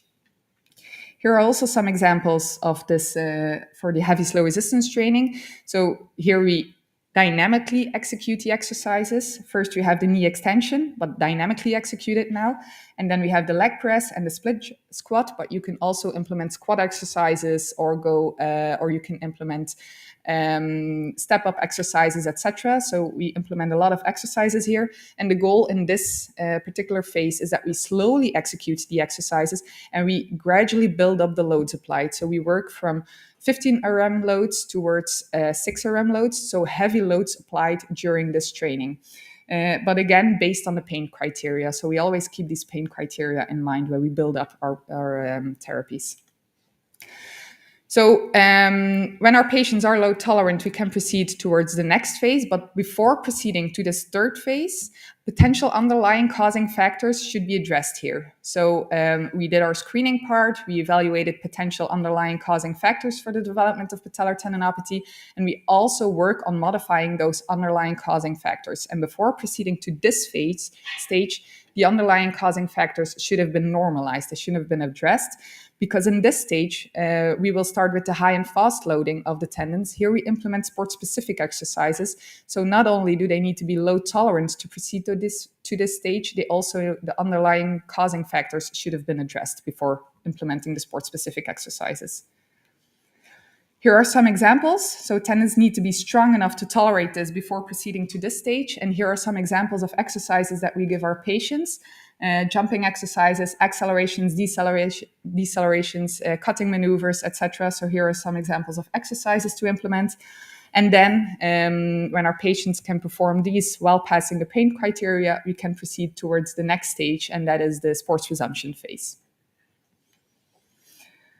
So this slide is a small overview of the build-up and the different stages with their modalities and some additional exercises to implement during our exercise therapy. So as said, if necessary, we can start with the isometric stage. And when our patients are load tolerant, we can proceed toward the dynamic phase in which we implement the heavy slow resistance training. So exercises slowly executed and with a gradual build-up in load. When our patients are able to perform this while passing the pain criteria and potential underlying risk factors are normalized, then we can proceed towards the high and fast loading stage, where we implement sport-specific exercises that require a lot of effort from our tendons. And then we go to the final stage, which is the sports resumption phase. This is an example of the planning of our rehabilitation protocol. So if necessary, we can start with the isometrics on a daily basis. But if our patients are load tolerant, we can proceed towards our heavy slow resistance training, so our dynamic phase. And then we will also implement our high and fast tendon loading phase, so our sport-specific implementations, before proceeding towards our sports resumption phase. Timing-wise, there's a lot of difference between our individuals, and we work based on the pain criteria. So not everyone will evolve during the same time period, and a duration of 12 weeks is frequently reported to complete this training stage. Maybe you're also wondering, okay, this is exercise therapy. What is new in clinical tendon research? Well, there are some new kids on the block, and I think the blood flow restriction training is the one to watch here. It's currently still too soon to draw any conclusions based on scientific evidence regarding blood flow restriction training implemented in the patellar tendinopathy rehabilitation. But the main benefit or the main advantage of blood flow restriction training is that you can perform low load training, but because of the proximal occlusion of the BFR cuff, this mimics the effect of the heavy load training. So this seems ideal in patients where where pain limits our progression towards more heavy loading of the tendon. I'm also triggered by the results of this study, where researchers used a data-driven model to help create different subtypes of tendinopathy patients. And it made me wonder whether artificial intelligence will also be implemented in the future of rehabilitation of tendinopathy to better subdivide our tendinopathy patients, to better personalize their rehab strategies, and to increase patient-centered care. So that was my talk about how we as physiotherapists handle our patients with patellar tendinopathy.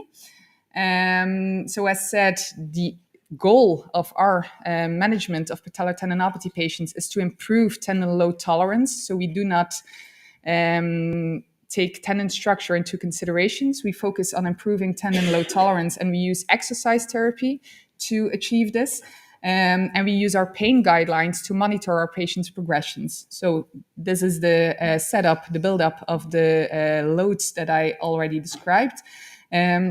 And although the scientific evidence highly supports the implementation of exercise therapy for our rehabilitation of patellar tendinopathy, it is definitely not without limitations. We still see high recurrence rates, and how this relates to structural adaptations and how physio should focus more on tendon regeneration should be further examined, and preferably by collaborations between more clinical researchers and more basic researchers. So that's why I'm very happy and I'm very excited to be part of this TENET action group, because I think we still have a lot of work to do to better combine our strengths and help patients proceed. Thank you.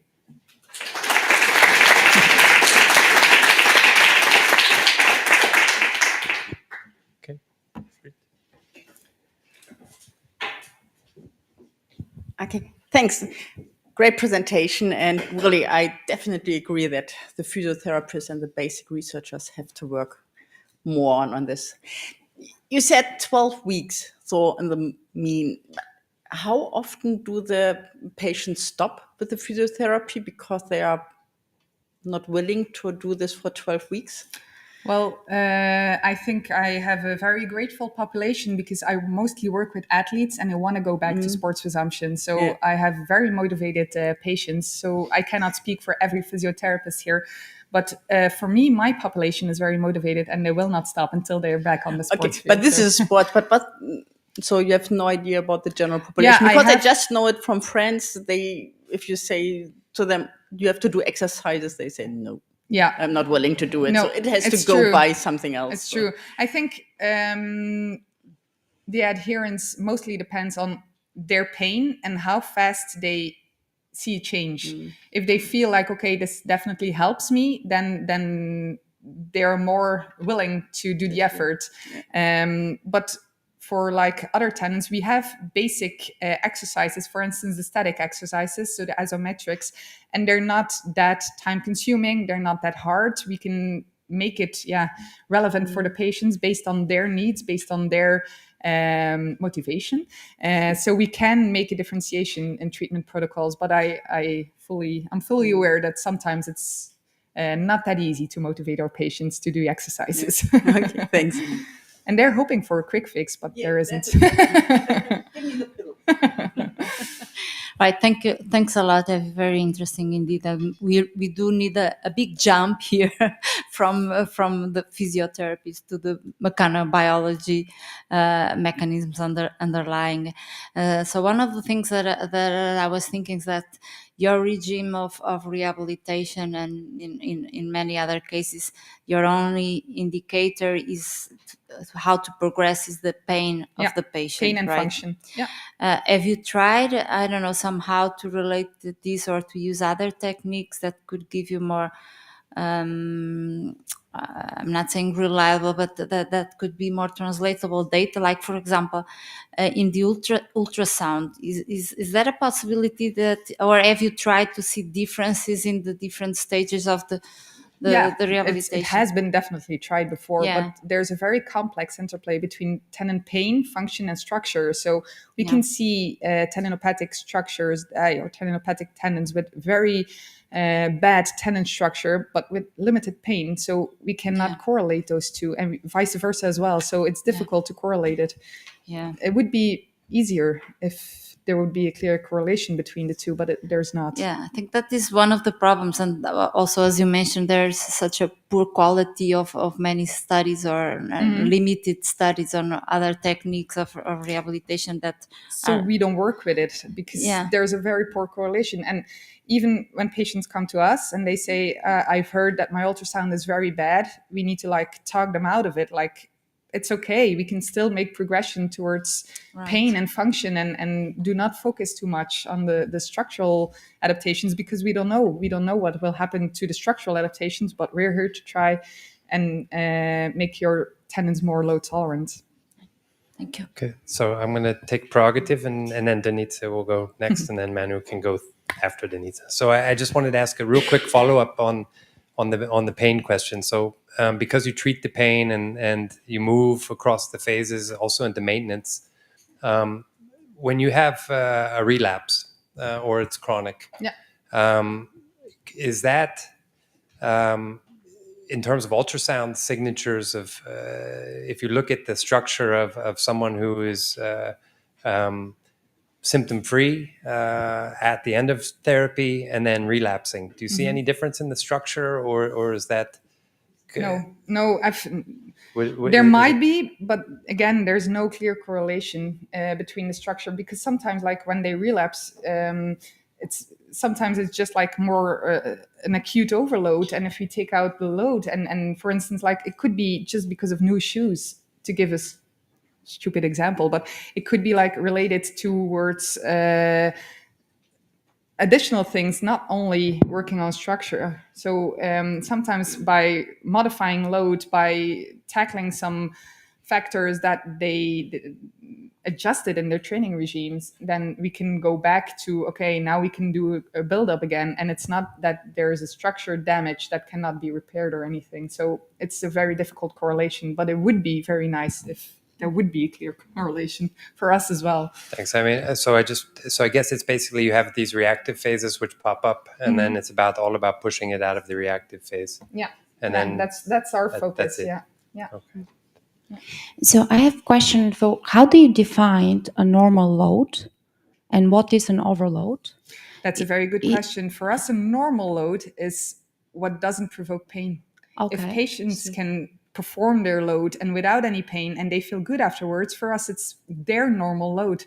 So it will be very patient specific? Definitely. And do you think it's going to make sense, tendon specific threshold? Yes, there definitely is a tendon specific threshold, because it's not only like their aerobic capacities or anything that can induce tendon pain, but there can be underlying causing factors as well. So if you have an entire team performing the same load, one of them will develop tendinopathy, and they're all performing the same load, and even like cardiovascular, they can have the same VO2 max and everything, so no difference in between their physical capacities. But for instance, like one has a different running pattern, which will lead to complaints compared to the other one. So it's very individual and very tendon specific. Yeah. And last thing, so textbook says overload tendinopathy, but how about underload, sedentary? Yeah. I mean, what would be this way down? Yeah, definitely. It can also, underloading our tendons is also very bad, because it doesn't give a stimuli to our tendon cells. So we need to have a normal loading, and it's very difficult to define normal load, but we need to load our tendons. That's why we never cast tendinopathy patients, for instance. They did it previously, but we're never doing it again, because we need to load our tendons, but not overload them. Hi, fantastic talk. I wonder, linking to the presentation of Christine and the effect of heat in the tendon cells, is this something that is applied into the clinics, like heat therapy, something like this? No. What we actually, there are some like advices, like if you go running, make sure that your tendons are not too cold, and you need to warm up your tendons. So in that case, it is applied, but it's not like we apply heat therapy. But we do advise our patients to sufficiently warm up our tendons before going to high and fast loading activities of the tendons. Thanks. Okay, so I think we'll go ahead. Thanks, Evie, for a very nice talk and a nice Q&A.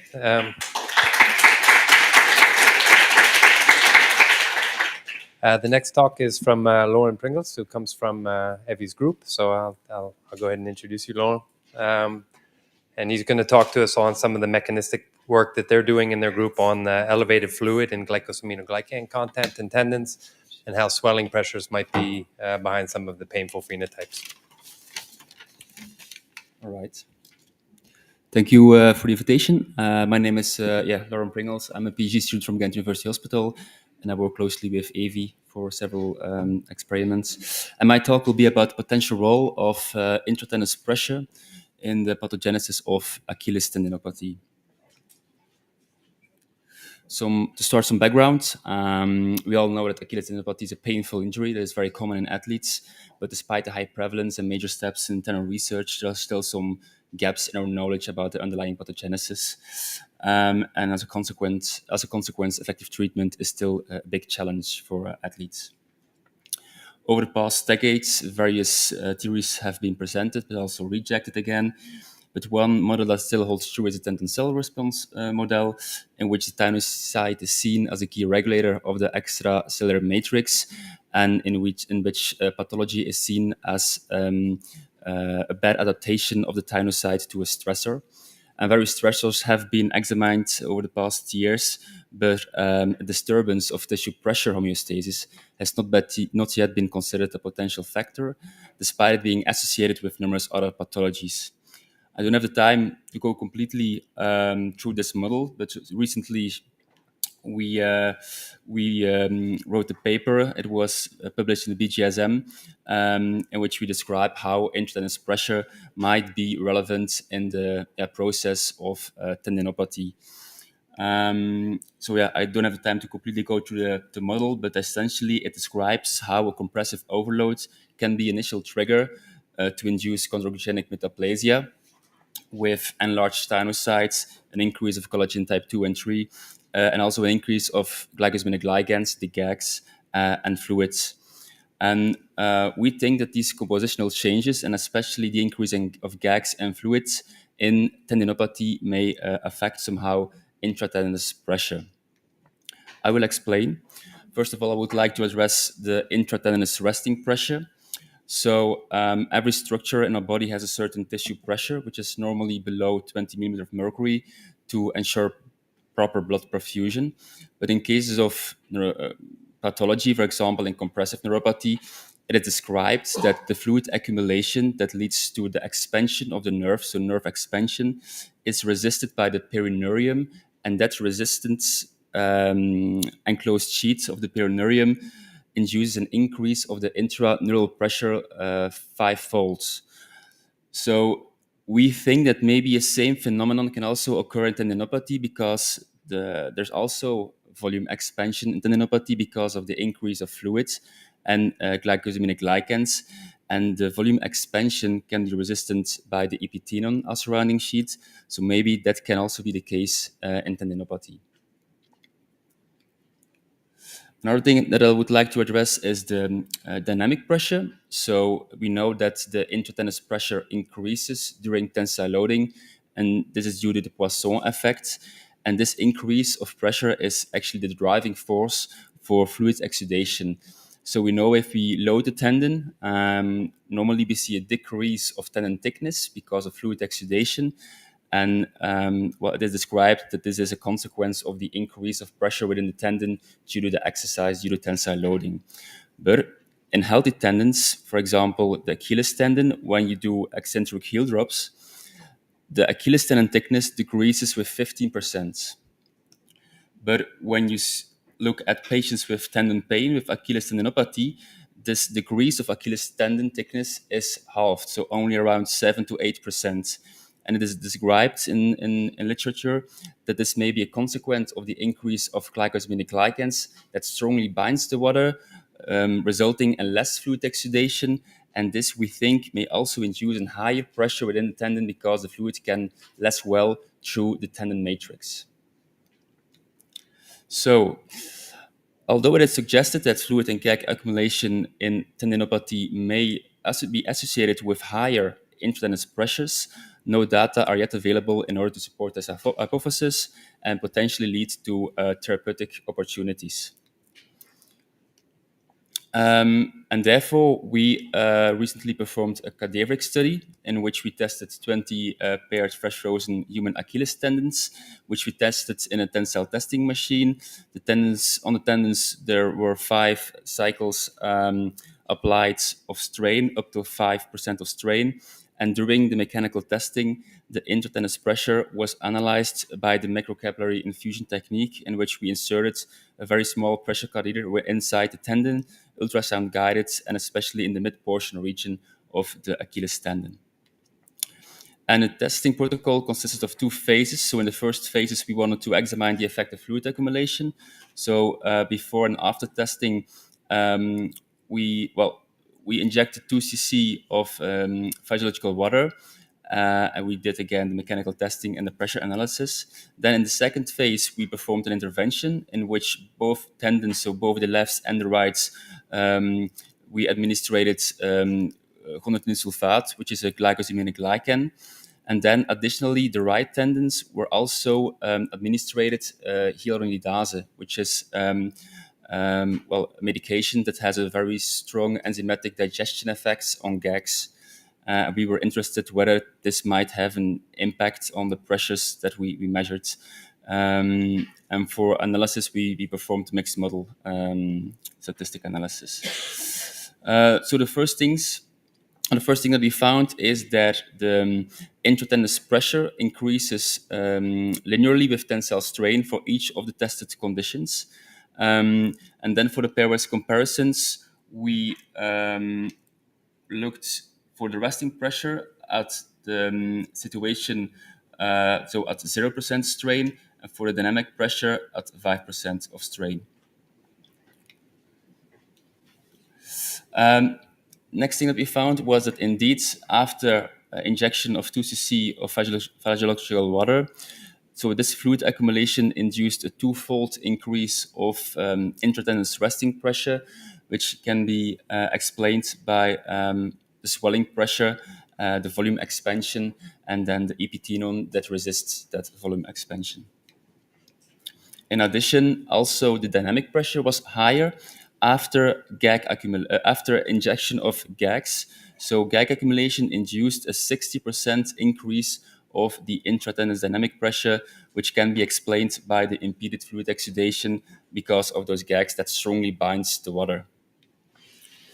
And then finally, in the right tendons that we treated with hyaluronidase, we indeed saw a significant decrease of the gag candent, and associated, we also saw an almost normalization of the intratendinous dynamic pressure.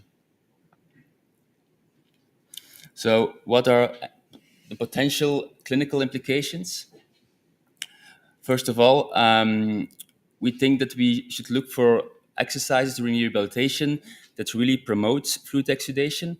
And as already mentioned by Evie, isometric exercises are usually well tolerated by patients. And we think that is because of the fact that the fluid has really the time to go out of the tendon. But by proven by Merza et al., she found recently that the isometric exercises should be heavy enough, so at least 75% of the maximal voluntary contraction intensity, but also long enough, so at least 8 seconds. If you only do 2 seconds, the decrease in fluid after exercise is significantly less. So you have to do heavy exercises and long enough, the isometrics.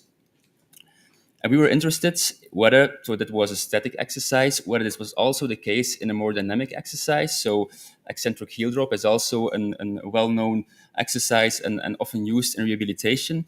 We also performed or compared 3 groups, and we saw that when you perform the exercise heavy and slowly is at least 3 seconds when you go down in the eccentric phase, then the degrees of tendon thickness is much higher, 4-fold higher than when you perform the exercises fast. So maybe it is also the reason why those exercises are better tolerated, because the fluid can much more easily go out of the tendon, and that's why we think that you should really do exercises with a heavy load but a very slow execution.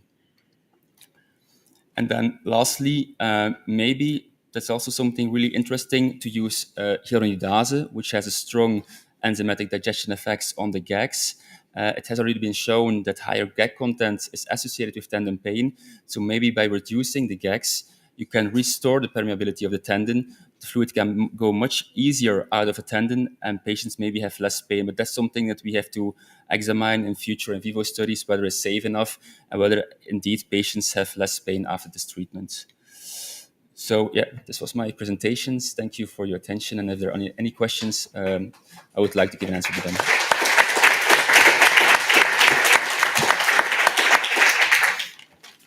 Okay, paper's open for a very nice talk, Laurent. Paper will be open for discussion. I could lead with a question. Can we go back to your slide where you had just your clinical outlook there with the hyaluronidase? I don't know if it's, do you still have access to your slides? Probably not.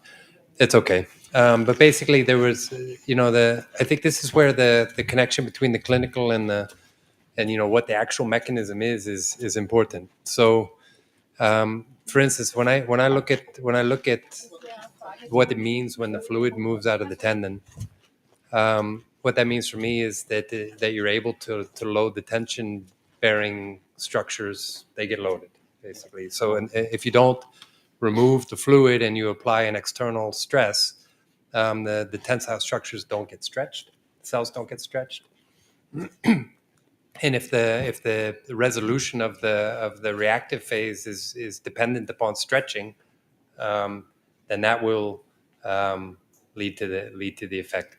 And the hyaluronidase will fundamentally change the tissue, I guess, and maybe it makes. I don't think it will directly treat the pain or the swelling as the source of pain. It might be that the swelling is just preventing the tissue from being loaded, and so it's basically the same chain. Let's say if therapy, the target is to allow the exercise to reach whatever the target population of cells is, but they. I wonder where the hyaluronidase comes in that chain. It's just basically removing an obstacle to being able to reach the cells with the physiotherapy. From my view, if it was to work, that's why. However, it could be that it's related to other pain sensing mechanisms or other. And I think that this is a nice example of where if you start to really think about what the clinical implications of your experiments are, it helps you guide what your next experiment should be, and to help direct before the treatments start being really seriously investigated in the clinical practice. Giving some critical thought to what the mechanisms are is super important, and it's more of a comment, not a question. But I think it's I think it just highlights nicely how it helps to explicitly talk about what's going on in the clinic, your observations, and then connect the basic research to it. So it's super powerful. Please, I can walk it. Thank you for your nice talk and also for your nice observation. I totally agree. When we study the mechanotransduction of signals, sometimes you apply a pressure, but the cells experience just the gradient concentration difference of soluble molecules in the extracellular matrix. Have you ever experienced it or check it, or what a comment on it? Thank you. Well, it's really interesting question. We did not yet investigated that. We did a lot of in vitro studies, so that material. But the next steps would be to really also measure pressure in patients in vivo and follow them, and maybe also then look for certain proteins if they get more or less produced, and if there is any correlation with the pressure inside the tendon. So that's something for also the future. But a really good question. Thank you. Yeah, thanks, Lauren. So I'm not a clinician, I'm a scientist, so maybe you can explain this to me.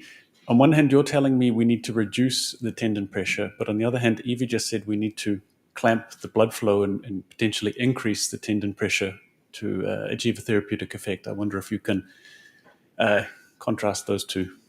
Well, with BFR, you occlude the blood vessel proximal from the tendon, so there's less oxygen going through the tendon, while we think that just external pressure on the tendon or within the tendon is not good. So it is pressure with BFR, but it's not directly on the tendon, but on a vessel proximal from a tendon. So,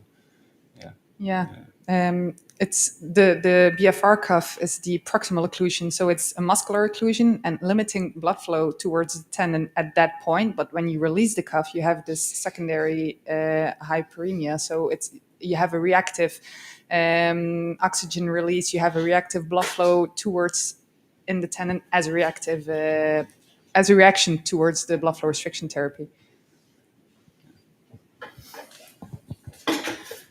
Great talk. Thanks a lot.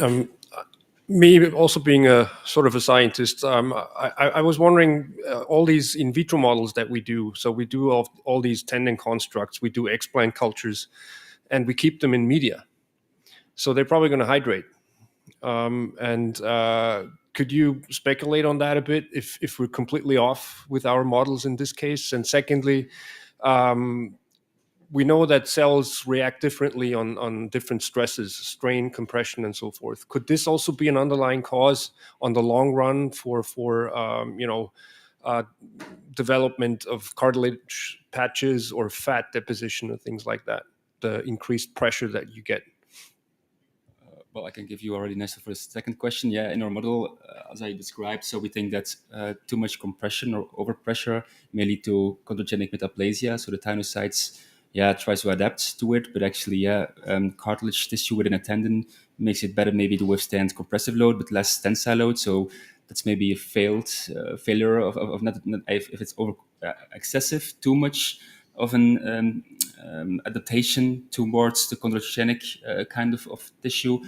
We think that it is bad for the tendon. So and then the first question was something about hydration, but so basically we do a lot of explant cultures in vitro, ex vivo, potentially leading to hydration of the tendon tissue and then pressure. Could this, I mean, this is a question for everyone basically. Are we a bit off here looking at the all the signaling cascades and so forth? It might be the case that because due to too much hydration of a tendon, that the pressure inside the tendon is higher than it normally would be. So yeah. Thank you. Maybe just a quick follow-up there, because we also do a lot of static culture, and the physiotherapy works by dynamics or basically relative movements that squeeze the cells, and so we swell them and then we let them sit in the soup. Yeah. So it's a good question.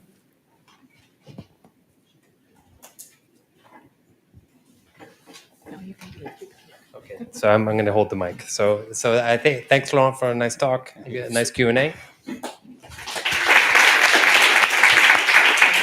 All right, and then we have one of my personal favorites, Herbert Tempfer from the local organizing lab. He's home in Salzburg. He's going to talk to us about nanoindentation on collagen structures. Yeah, thank you very much. So I came all the way here from the third floor to be what's between you and the lunch break.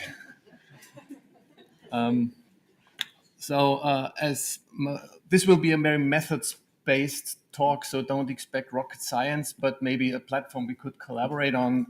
As most of you know, most of the biomechanics done on tendon is done by uniaxial tensile testing, simply because tendon is a tissue subjected to tensile stretching. However, in other tissues from the musculoskeletal system, compressive tests are very, very common. And also, this might also be interesting for tendon, particularly if we think of scar formation, if we think of fibrosis, if we think of structures emerging in tendon that we possibly couldn't detect by tensile testing, like bony infiltrations, like cartilage infiltrations. And one method to do compressive testing on surfaces is nanoindentation.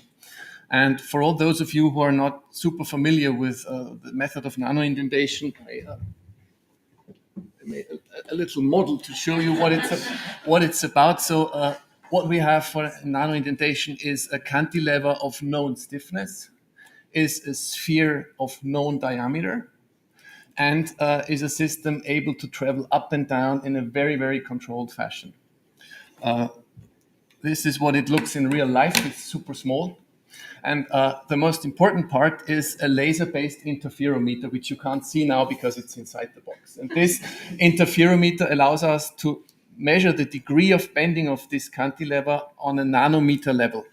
So we push on the tissue, and by some mathematical magic, we can calculate the surface stiffness the sphere hits on.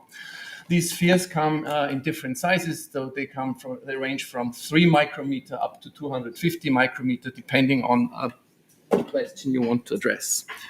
The whole setup looks like this. We have a tool from Optics 11. It's mounted on a microscope, allowing us to monitor the surface we're testing on the microscope. So that's what it looks like. And the data I want to show you are some first tests we did on red patella tendon, we have a defect model. That means we do punch defects in the mid portion of the patella, and then we look at 2 weeks, 4 weeks, and 6 weeks. We do cryosections. Very important that measurements need to be done on unfixed material. Obviously, we section them relatively thick because we have to have a certain ratio of the thickness of the tissue and the sphere. As usual for cryosections, we dry them afterwards. And very important to note is that these measurements can only be done in an aqueous phase. So this is because of the laser-based interferometer, so it needs to be done in water or PBS or whatever other aqueous buffer you can think of.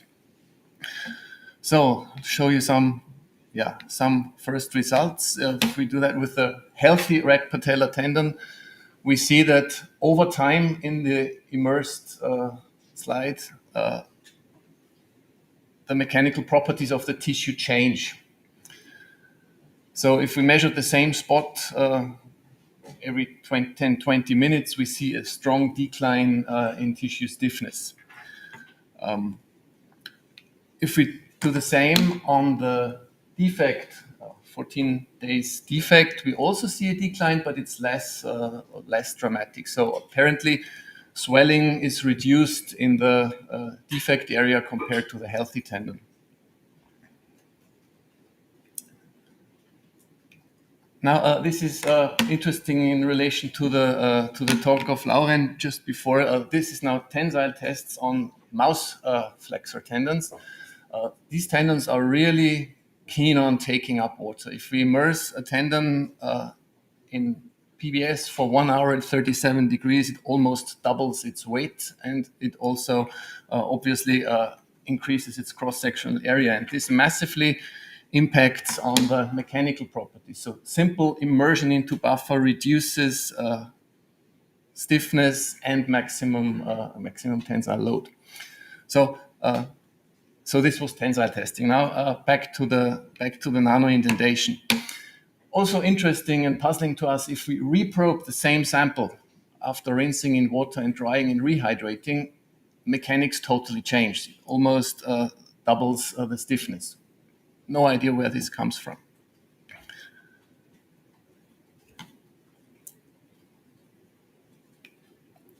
And now what do we see when we test the scar tissue, the fibrotic repair tissue over time? We see that already after 28 days, it regains the initial stiffness or the stiffness of the healthy tendon. So what we can do is we can see differences between healthy tendon and scar tissue, and we can also see the repair or the change over time. Another interesting feature of this nano-indentation system we have is that you can also map surfaces. This is from literature, a section of a bladder. So you can really do a very precise mapping and see gradients on your slide. And also, in regard to the previous talk, this system also allows us to do dynamic measurements. That means that you can also measure the degree of viscoelasticity. So we can not only measure surface stiffness, but there is also a mode you can apply to measure viscoelasticity. Yeah, so it's possible to do nano-indentation on tendon tissue. There are certain limitations. We need to really consider the degree of swelling and the hydration. And yeah, we are, of course, happy for collaborations if this seems reasonable for you. Thank you very much for your attention and look forward to your questions.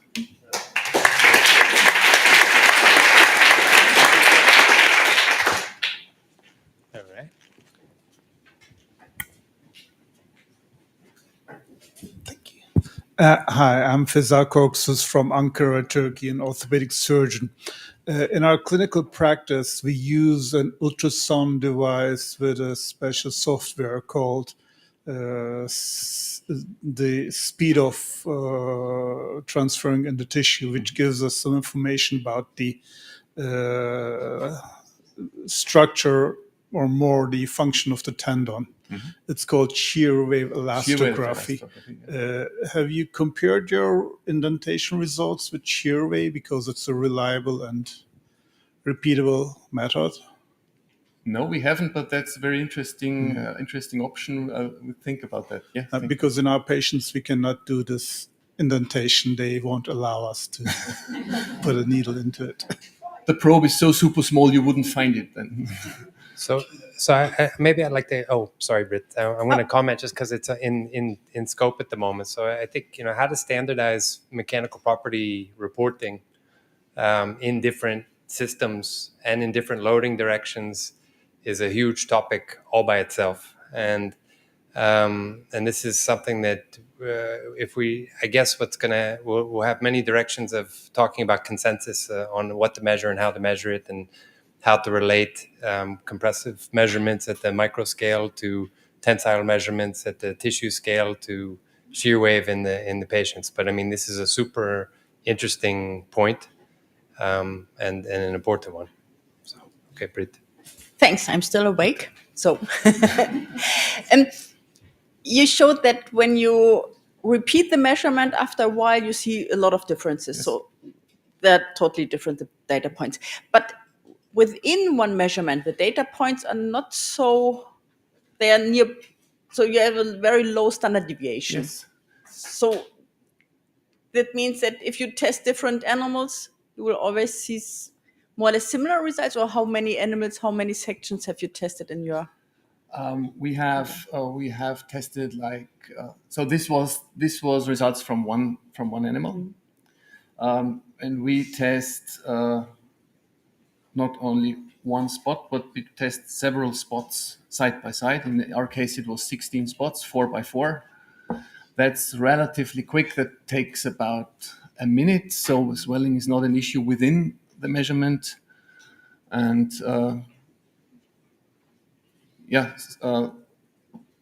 so simply because we can measure several spots on one tissue slide, we get a very good overview on the properties. Yeah. It depends on the dimension of the sphere. If you use a small sphere, the variability will go up. So, but you haven't tested different animals to see different healthy tendons? Oh, yes. Yes, we did. And standard deviation is absolutely no problem. Oh, okay. That's good to hear.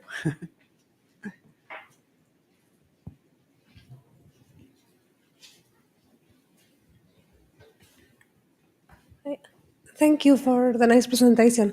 I was wondering if you do, so your stiffness measurements, you do them in non-equilibrium. So you don't allow for the water to come out. So you look water pressurization within the tissue. Again, sorry. So you're measuring the stiffness due to water pressurization within the tissue. Yeah, so stiffness goes down apparently due to swelling. And as we want to know the initial stiffness, we have to do the measurements as fast as possible after hydration. So we dehydrate the tissue before rehydrating it. And so we actually don't know the initial degree of hydration. And that's a limitation we have. Because you will have a lot of variability depending on the water uptake capability of the tissue. So if you would measure your stiffness on equilibrium experiments, so applying a force, letting rest, and when it reaches equilibrium, that's your data point, like this on a consecutive increase of a strain, then you would actually be able to tell about the stiffness of the dry tissue, which would perhaps be also valuable information. Yes, but I think that definitely in the dry state it would be super stiff, so it wouldn't give us any real information on what the state was in the animal in the healthy state. If I got your comment right. We can speak later. Thank you.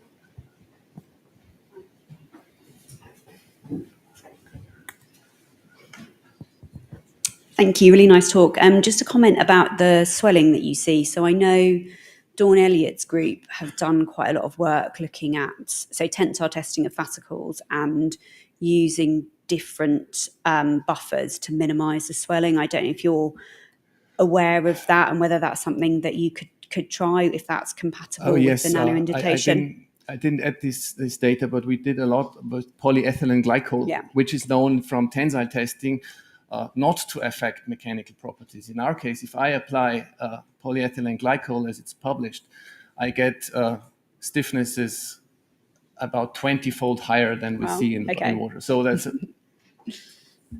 we tried it and we failed. Okay, not an option, unfortunately. Okay, thank you so much for your interesting presentation and the perfect visualization there. I propose we continue or we proceed with the next highlight of this day, and that is lunch. Please continue these discussions during lunch break.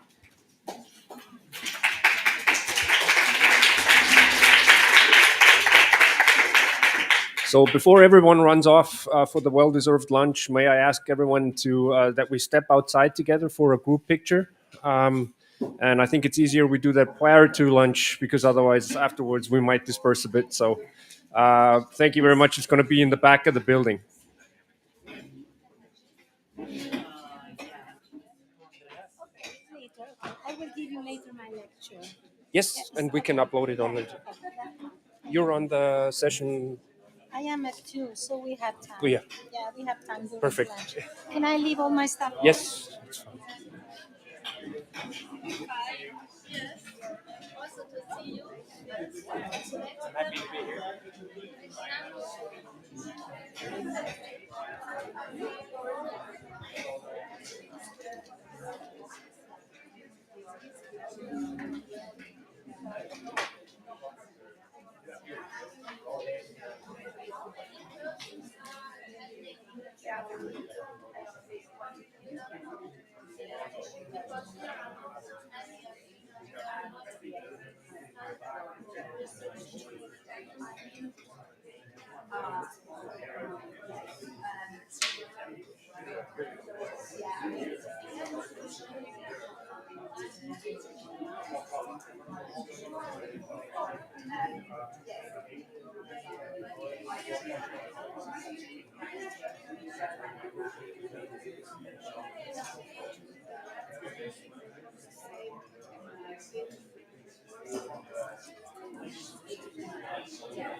You should see, he has a paper where they give the yes, exactly. And no, super allergy.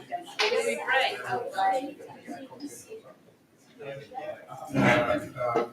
I think it's a consequence of inflammatory cascade, which are kicked off in the tendon.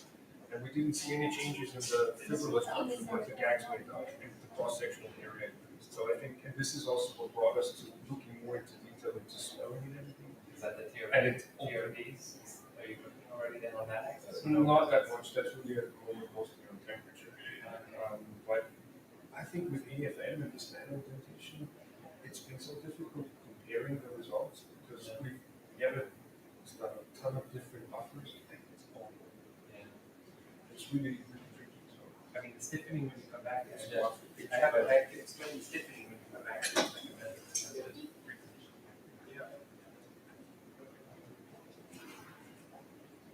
Do you want to join for the picture? Yeah. Will you start here? Yes. It's safe. Yes. Thank you.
You have an introduction slide as well?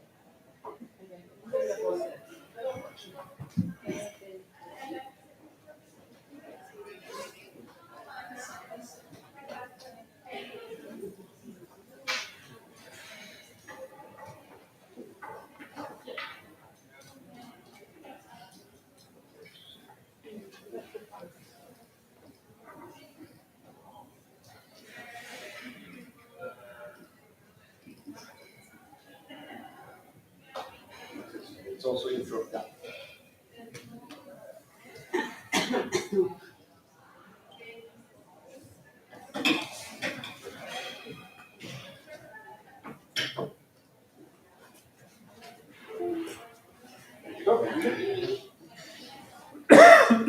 Hallo, Christian.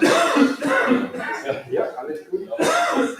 Du, ohne größere Zwischenbilder. Wir haben ja wenig Leute verloren, weil schon wegen der Bahnstreik.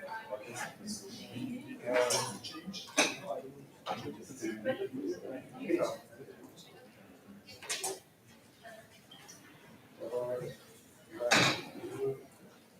Eine Person, die ganz kurzfristig umgeschwenkt hat von die Person auf virtuell. Da kann man auch, das ist ein PowerPoint. Ja, PDF drin. Ja, so die PowerPoint. Aber nur meine Idee ist auch. Okay. Dann geht man per Videopräsentation in den Länger.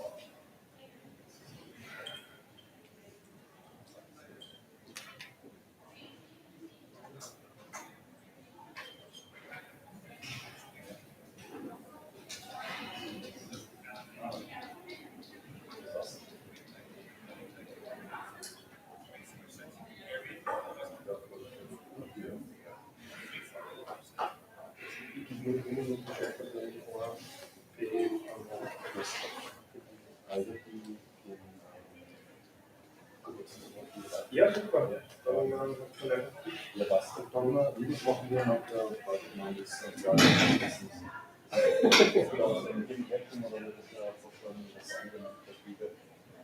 dann würde ich eine Rechnung machen, so also würde das und dann die Kopie geht dann echt so. Genau. Dann unterschreibe ich es. Ja, freilich, absolut, freilich. Dann unterschreibe ich es gleich und gebe das Retour und schicke dann die Rechnung, sobald ich es habe, weil die haben wir noch nicht. Perfekt.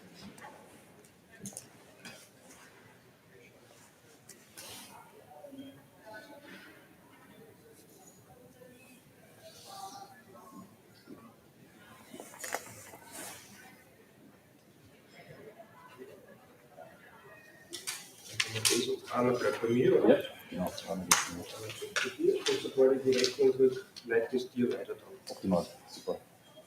Weil die Rechnung dann, glaube ich, auch noch Aufwand abgeht. Dann ja, das ist locker Stress. Wann es sich ergibt. Nein, also ich nehme mal an, was du weißt, dass man so plötzlich sind, dann nicht. Ja, das stimmt. Hast du noch Termine zufällig? Wahrscheinlich nicht drin, oder? Entweder da oder es gibt am nächsten hinten was Kopf. Oder vielleicht ist gerade dort hinten im Bild wo. Schauen wir, danke. Ja.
Soll ich so am 28 oder so nochmal schießen? Ja, genau. 15 Uhr. Hat mir gut gemacht.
Absolutely.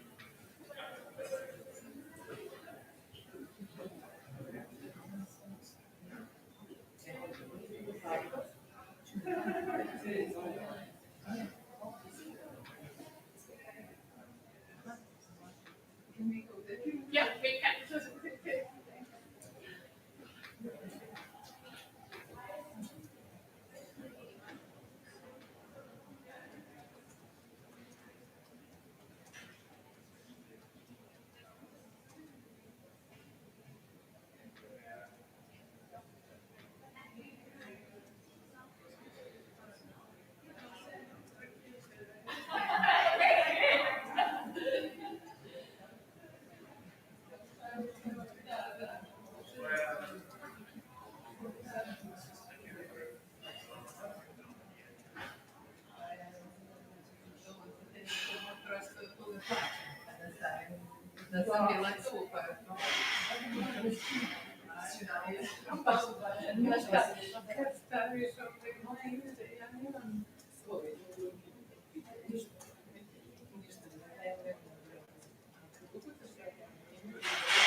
Kann ich es kurz zählen?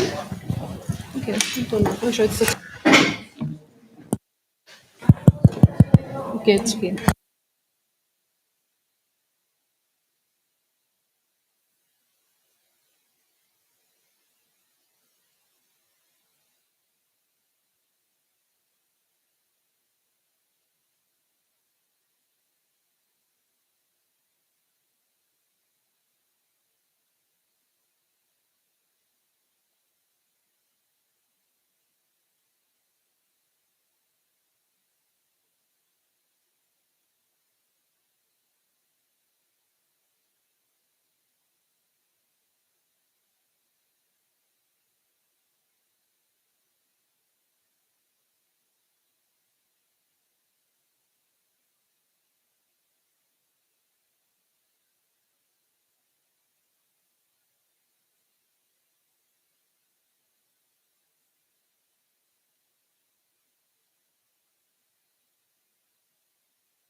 Okay, welcome back, everyone. I hope you enjoyed your lunch. There's still some leftovers, so afterwards, if you're still hungry, feel free to grab it. And it's a great pleasure for me to introduce Michael Gruber from Innovation Salzburg. So, as I've mentioned, we luckily were able to get some sponsoring by Innovation Salzburg, so they provided us with the lunch. So thank you again very, very much for that. And we will have 3 talks in total. So there's one addition to the listings in the program. So Michael Gruber will give you sort of an overview and intro into Innovation Salzburg, what it's doing here in Salzburg, why it's such an important institution to drive and foster innovation and science in the Salzburg region. Also trying to bridge academic basic research into translational research and industrial research. And I've been in close contact with them over the last couple of months, not only for this sponsoring, but also for a big initiative that we're trying to push forward here in Salzburg to increase the visibility in life sciences and life science research. We will then have a short talk from a representative of Stratec Consumables, Magdalena Schimke. So Magdalena, she will give us a bit of an overview on what's being done here in Salzburg. Stratec, plastics basically, and consumables in plastics, microfluidics and so forth. But I'm not stealing her thunder too much because I haven't seen the talk, so I hope I didn't say anything wrong for now. And the final talk will be given by Jakub Piskowski. I hope I pronounced that correct. He's representative from Optics 11, so from the company that we are using the nano indentation system. Javed introduced you briefly before, and they have a new platform for muscle constructs that they can actually attenuate, mechanically stimulate, but also do biomechanical testing and so forth. So it's a very fancy platform. And I think it might be interesting also for the tendon community that we might be able to actually adopt something of that. So with any further ado, I would like to welcome Michael Gruber to the podium, and thank you very much again for providing us with the lunch.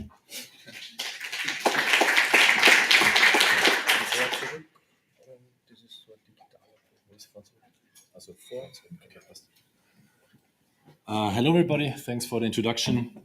I'm here to present the topic life science and manufacturing technologies in Salzburg, from innovative ideas to market access. This presentation is consists of 2 parts. So I'm doing the first part, which is research and business location. My name, as you all heard, is Michael Gruber. I work for Innovation Salzburg as project manager in life science. Our company is the Innovation and Location Development Agency for the city and state of Salzburg. And we are committed to support Salzburg as business, research, technology, and innovation location. This is done by closely working together with politics, industry, and science. We are a private limited company, a non-profit organization, and we offer free and pre-competitive services. Our staff consists of 35 people, and our shareholders are the city and state of Salzburg, the Economic Chamber, and the Industrial Association of Salzburg. As innovation agency, we already supported 181 research and transfer projects from 2016 to 2022 with a budget of with a project volume of about 131 million euros. We support around 300 companies per year in the field of innovation and research. And as lead in Startup Salzburg, we also have 50 pre- and incubator cases per year. Our region is small but impressive, especially when it comes to business, to research location and residence. So we have 6 universities, 560,000 residents. And from a touristic perspective, Salzburg is also a nice place to travel As already mentioned by the travel guide, Lonely Planet, who ranked Salzburg as the world's top city to visit in 2020. So this would have been maybe also the case back in 1791 when Mozart premiered his Magic Flute. The economy is 74% service and 26% production. We have 28 billion euros nominal gross domestic product and a gross regional product of 50,000 euros per capita, which is the second highest in Austria. Salzburg is also a location for leading companies, headquarters and high-techs, as well as for startups. This slide should just give you a glimpse of an idea of companies situated here in Salzburg. Salzburg has, as I mentioned already, a big density of research locations. We have more than 146 research sites doing basic university research at the Paris-Lautrec University or the Paracelsus Medical University, or non-university research and translation, for example, at the Salzburg University Hospital. We have also several research and transfer centers, like two Ludwig Boltzmann institutes, Comet Center, and so on. So the list is pretty long. The Science and Innovation Strategy Salzburg 2030, which was officially presented last Wednesday, serves as guideline and outlook for the upcoming years. So it follows the approach of smart specialization and centers around five core, on the screen. Okay. 5 core sectors, which are life sciences, ICT digital, smart tourism, tech to green, and creative industries, arts and culture. So these sectors are not rigid, but can also have some overlapping disciplines, like, for example, between life science and ICT digital. The implementation of these sectors is supported by 4 fields of action, which you can see here: science and research, transfer and innovation, entrepreneurship, utilization, and education and talents. So this strategy is based on the Science and Innovation Strategy 2025, where we had already the previously mentioned 181 projects, and 37 of these projects come from the life science sector, enabling also 200 full-time research jobs. The also mentioned 131 million euros are 43% funded by the state of Salzburg. This slide should just give you an overview about the percentual distribution of the funded projects, where you can see that 20% of the funded projects come from the life science sector, which is the second most next to the overlapping topics and right behind ICT. The last 2 slides should just give you an idea about the Life Science Report Austria 2021, which is published all 3 years. So the upcoming report will come soon, but I can just give you some numbers from the recent report, which in the life science sector, we have 950 million euros turnover of company, and more than 3,300 employees in this sector. Concerning the research and education sector, there are over 1,300 peer-reviewed academic publications per year, and the research locations inhabit more than 3,700 students. So it was pretty quick, but thanks for your attention for part 1, and I will hand over to my colleague Magdalena from Startech Consumables, who will give you some insights and business perspectives of the Salzburg Life Science.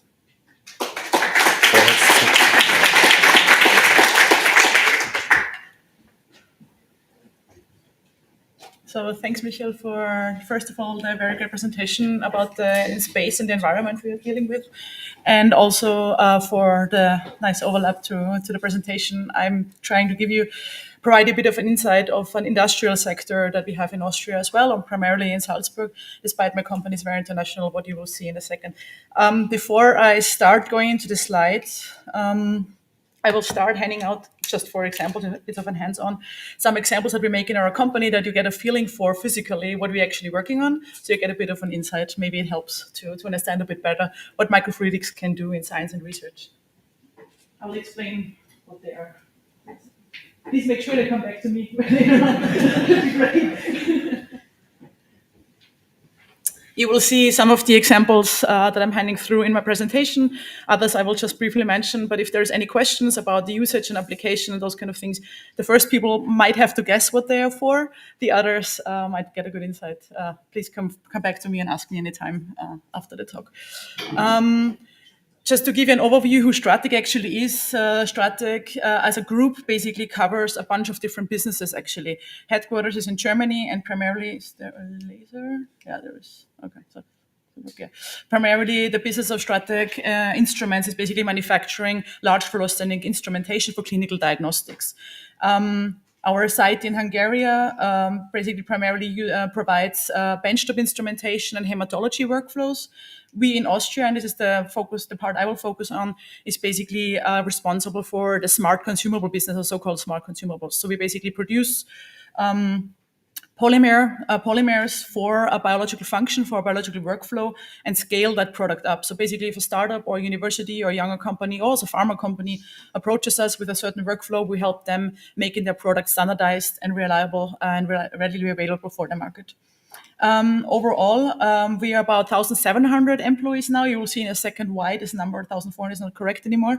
And yeah, of course, COVID business was kind of important for us as well, since most of the projects we are working on are somewhat in clinical diagnostics, many in different kind of ways, from ELISA assays to PCRs to single cell analytics, which some people mentioned already before, and also, of course, organoids and spheroids and those kind of regenerative medicine approaches are becoming more and more important in that business as well. In general, as I briefly mentioned, we are a global company with our main headquarters in Germany, Stratec Consumables here in Austria, the hematology site in Hungary, the machine learning department in Romania, in Cluj, and we have offices in India, Japan, and US all over the place. And just recently, we just purchased another manufacturing company in New York, which gives us the opportunity to do international projects way easier, way smoother than before. What all of these sites have together, basically, and which might be important for everybody in the room, hopefully, is that none of the projects or products are standardized in terms of off the shelf, but all of them are tailor-made to a certain workflow. So no matter if you have a multi-organ platform, if you have single cell analysis, if you have EV research, if you are in molecular diagnostics, whatever the project is, we can tailor-make, basically, we help you tailor-make the workflow or the physical environment made of polymers, depending on your assays that you're using, on the workflow you're having, really tailor-made for the actual application, but also not only for the physical or biological application, but also for the end user. So it depends whether it's a point of care device that people use at home, or whether it's a clinical diagnostic that will be handled by an instrument or by very well-trained personnel in our large clinical center. So all of these things are being considered.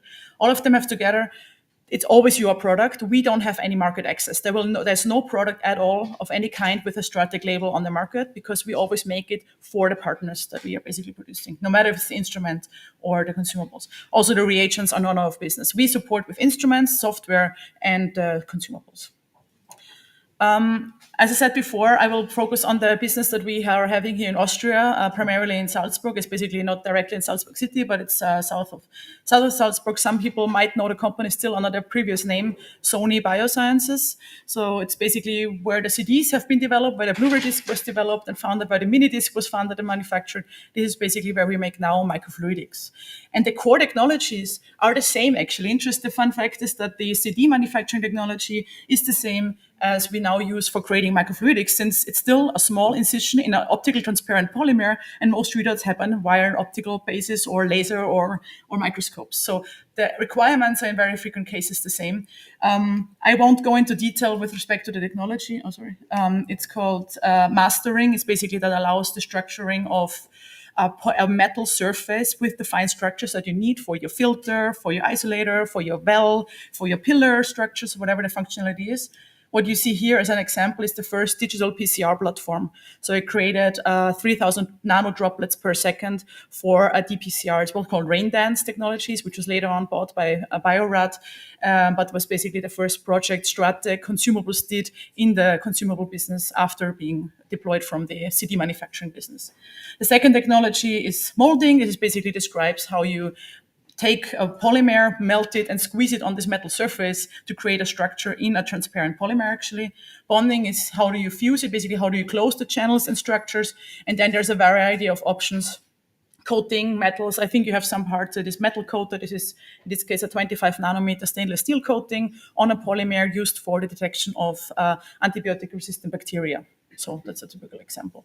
What you see here on the bottom side, this is, for instance, a cell sorter that's been used to deploy iPSC cell sorting, focusing on biological applications in terms of no strains, no stress, and very rare isolation, just mechanically for iPSC cells in that case. The second part of the company, besides all technology work that we have to do to realize a product, is assembly technologies, is automation technologies, and a broad range of QA and QC methods that are being deployed together with the partner. If wanted, what is possible, packaging at the end of the process is also a possibility, but many of our partners choose a part of the process, want one aspect of the whole workflow or just another workflow. So it's all a matter of agreement and all whatever is needed for the certain stage of the company or the university, the project, or whatever we are discussing about.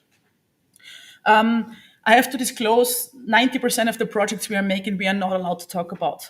Secret is a real big issue, I'd say, in that sense. But also it's very important because many people or many companies want to keep their IPR for them and want to make sure that there's no leakage in those kinds of sense. So we only get the allowance to speak about a few selected examples. What you see here on the screen of one of the fields we can talk about.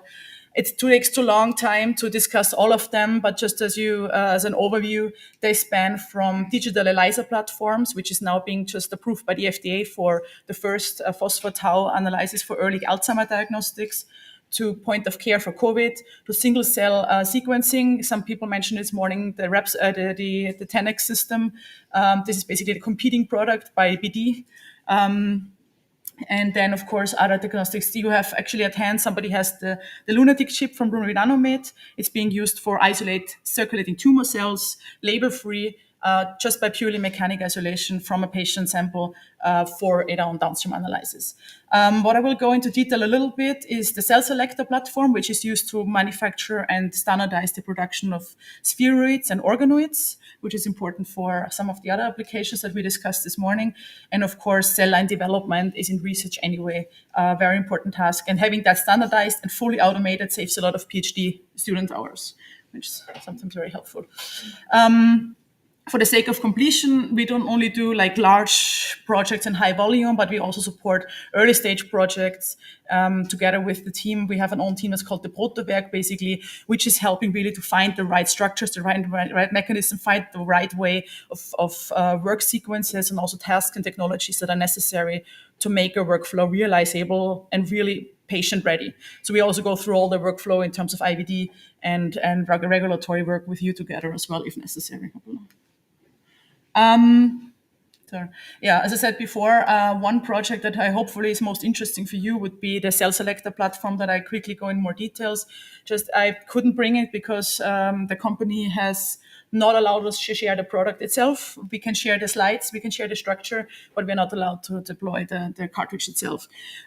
Just as a big overview, it's a 24 well plate in a classical MTB format, but the secret lies in the details, basically with a nanostructured microvell array in the center, which allows to either use single cell analysis or you can create spheroids. The wells are large enough. They're about 200 micrometers in diameter, so you can do single cell culture, spheroid culture, organoid culture. And also the key here is that the instrument that they have, I'll quickly go that's what I wanted to show exactly. So the instrument that they have, the cell selector platform, is basically allowing you to isolate specific cells from each individual well. So you can choose, you can tell the software which wells you want to have. Let's say you want to have only cells that are really isolated in a single manner, or you want to have cells that have been dividing the last 5 days 2 times. You can tell the program and it would isolate exactly those cells from the microwells and deploy them to a 96 well plate or whatever kind of platform you have. I should have done this before, but okay. But this is what the machine actually sees. This is the structure inside. It's a different format in that case. And you can train the program of what type of well you want to have. There is some manufacturing manufacturing technologies that are in there, most critically here is the mastering that really allows the reproducibility of very, very small microvels in an optical transparent plastic that also allows for the machine, for the instrument, for the software to recognize that type of cells, the organoid, the spheroid that you're looking for to isolate it properly from the platform. And as you can see, the application is very wide, so depending on really what you want to do.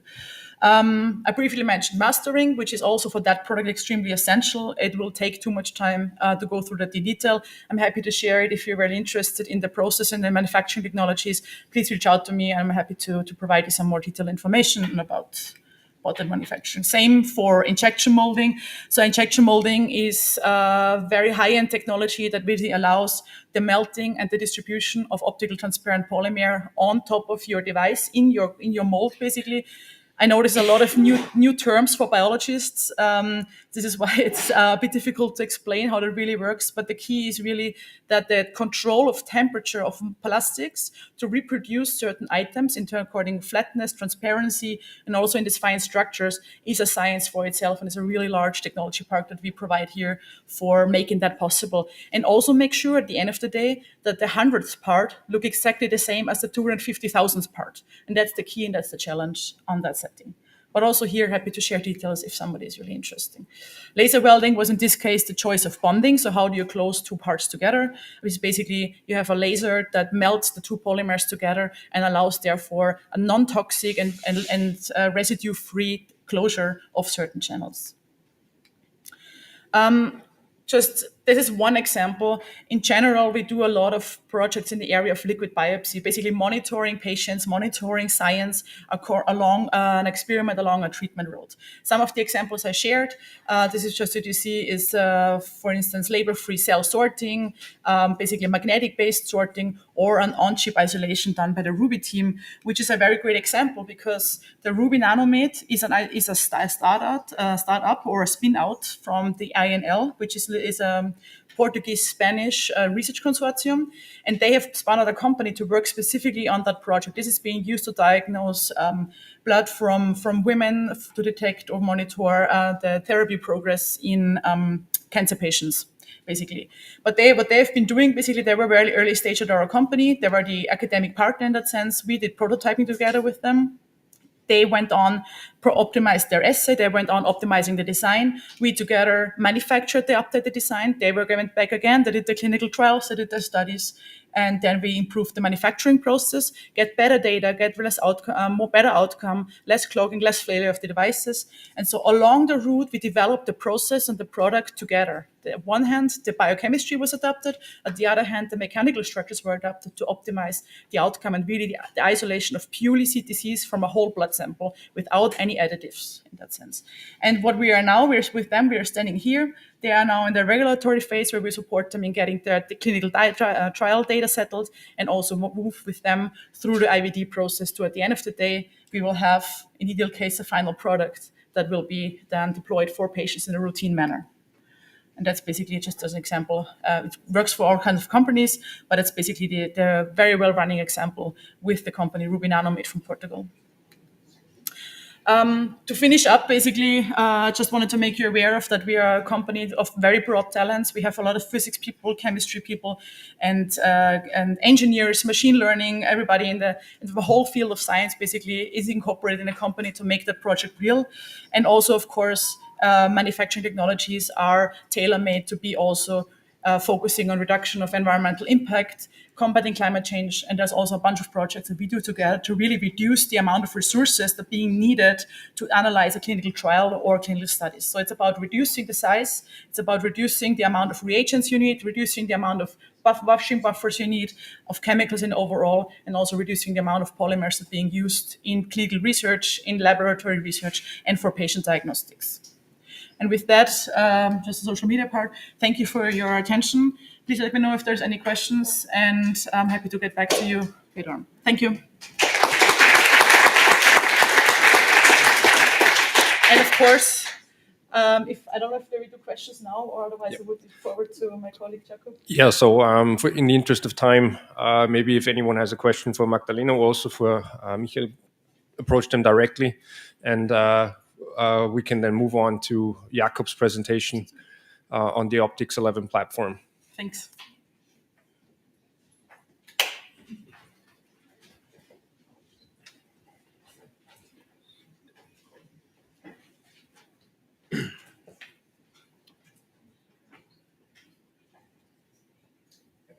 Yeah, perfect. Nice talk, Magdalena.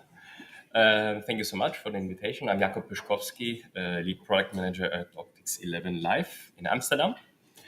So today I will talk about a bit of a different product line, which we now introduced beside the nano-indentation devices, which we are having already in the market.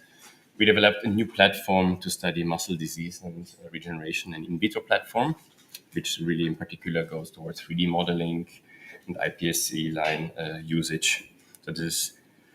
So I will start a bit with, why 3D? Why did we do that? What were basically kind of the driving force that we are developing this technology, that we have developed this technology in collaboration with Erasmus Medical Center in Rotterdam and Leiden Medical Center.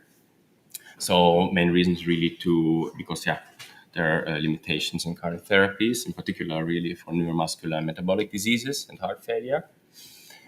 For example, all types of muscular dystrophies. And this group in Leiden, for example, is working on FSHD. There's no treatment at all, for example. Or in Rotterdam, they work on Pompe disease. So, to summarize, in principle, there's a lack of suitable models representing human physiology. That's why we wanted to push forward with this technology. And then, of course, to really move from 2D to 3D to really mimic better the physiology as mentioned, right? Because 2D cell culture is limited due to several factors. For example, we have changes in gene expression or in morphology.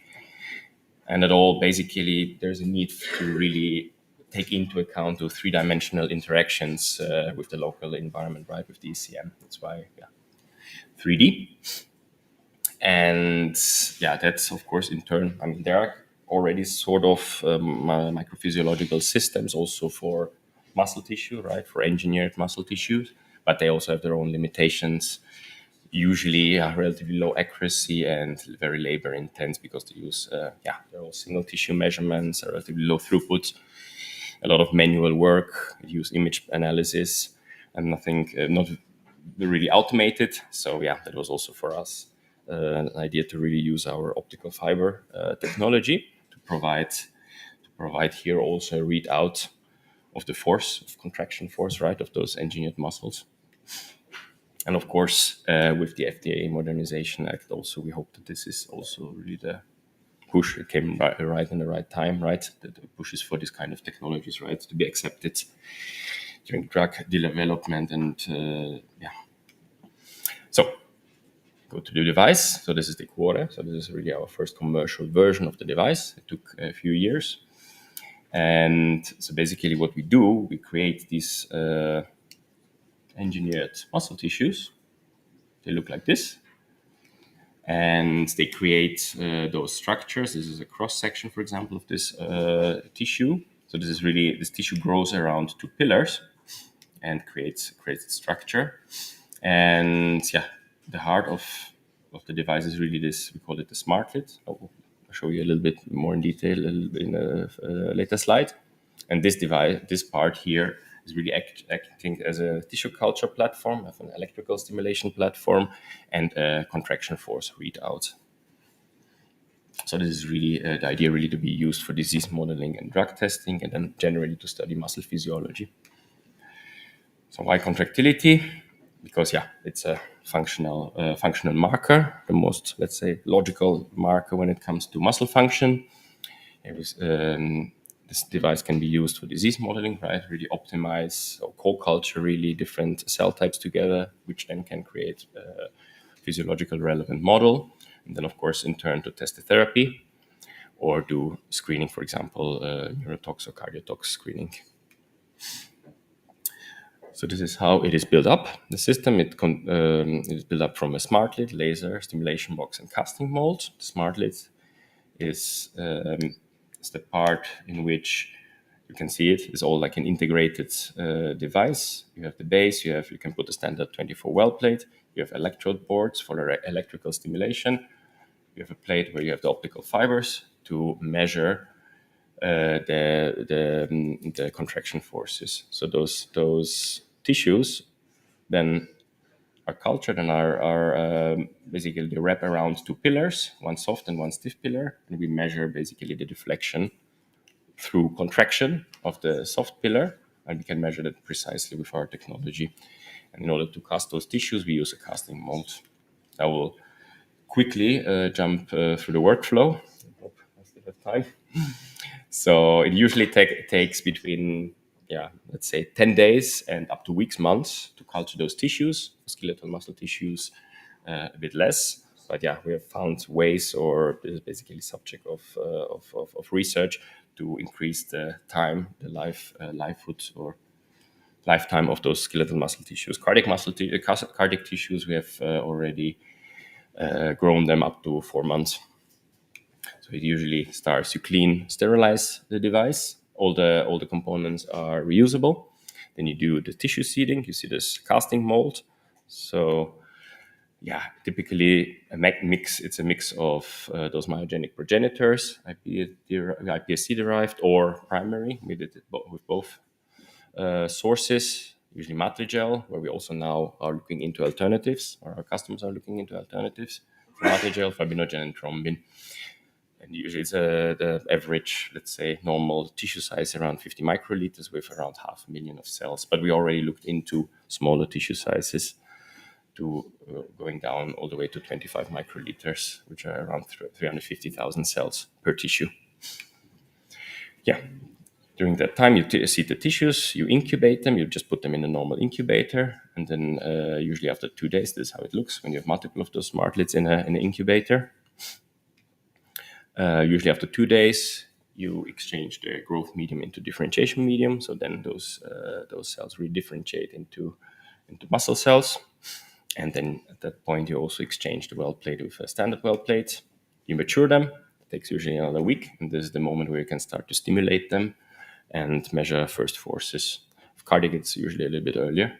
You can already at day 3 measure first forces, and this is how it looks. You have those two pillars. They create a contraction, and we can measure 4 of those at the same time. You can here, for example, do like a time-dependent within. It was a test with different substances, caffeine, for example, smaller, bigger concentration, and then a beta blocker afterwards. And you can do these kind of measurements. You don't need to do a video analysis anymore, and you can in real time measure those contraction forces. You can also do training, for example. You can see how electrical stimulated training affects, for example, the fiber types. You can do like harvesting afterwards. You can do immunostaining and see, and for example, stain with titin. Here, one slide more about the detection method, just to show you more detail here how it looks. Oh, the wrong button. Okay, that was too quickly. So measure this deflection, the optical sensor, and that gives us really the possibility to measure with very, very high accuracy absolute forces. So you don't measure changes in forces, and can do that with very high precision. So what can we measure? You can do drug scaling, you can do check for media supplementation, you can induce genetic mutations, measure muscle fatigue, for example, that could be really relevant for muscle regeneration. See how fast the muscle can go into its initial position, basically initial force, let's say force area.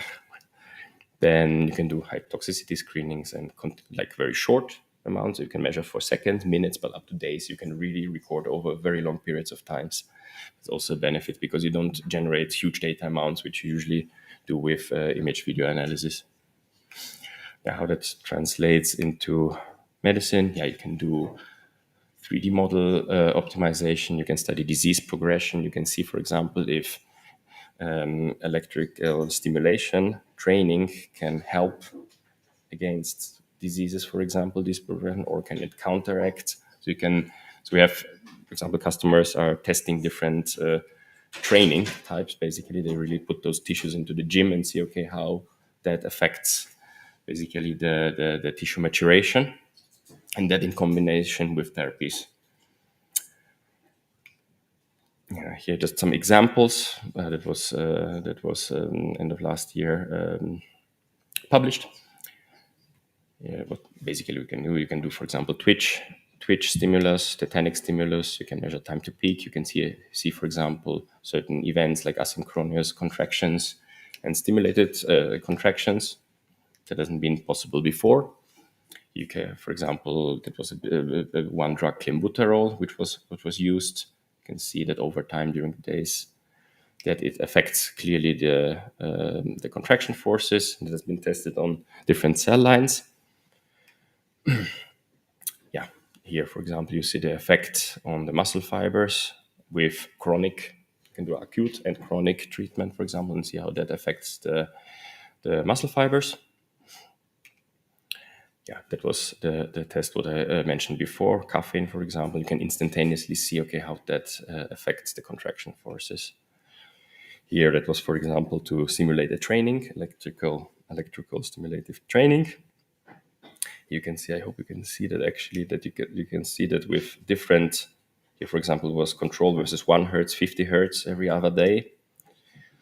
You can see here that the fiber diameter changes actually with different training methods. So those kind of things you can also see or hear. What happens if you overtrain a muscle? It basically goes down immediately. Yeah, this was an interesting one. This is something which is now preliminary. This is being now reproduced. So that was, for example, okay, what happens if you measure every day either twitch or tetanic response due to a stimulus, control it without the stimulus, just spontaneous contractions versus 1 Hertz every other day. You see that, for example, in the first 19 days, there's basically no difference. They follow the same pattern, but then suddenly, then afterwards, you have an increase, clear increase in absolute force for the trained one. So this, for example, this should show just an example how you can, for example, increase, but would be a sign for maturation of the tissues to increase here the time of the tissues. Just now I'm drifting a little bit towards a cardiac application, but yeah, you can basically also, customers are working on cardiomyopathies, particular gene, and also create those cardiomyocytes out of iPSC lines, creating those isogenic controls. And it can be then, for example, used here for the 2 types of cardiomyopathies. And they look, for example, in relaxation times, and this can also now very precisely monitor with our device. Here you can see how it looks in real life. You have the laptop next to the incubator. The device is inside of an incubator, and you can just basically keep your device just inside and measure continuously. And you just only need to take it out when you need to exchange the medium. The rest can be automatically measured and stimulated without the user to interfere with it. Yeah, here just another example where we see a potential with our technology, with the electrical stimulation, to increase maturation.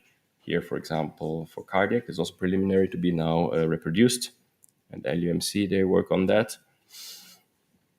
And yeah, here, for example, force frequency relations usually increase the frequency, the force goes down. But in our case, with the trained tissues, which have been like with every day they were electrically stimulated with 1 Hertz, we could actually maintain the force with increased frequency. So another sign for maturation. Yeah, in summary, so we developed it for primary and iPSC cell lines. We can mature and measure multiple tissues in parallel. We can automated manner, measure contractility in an incubator in a stable environment. And we have usually a very high tissue yield after the first transfer. So if you have any questions, yeah, feel free to scan the QR code. I hope it works. It should work. Or just ask me directly.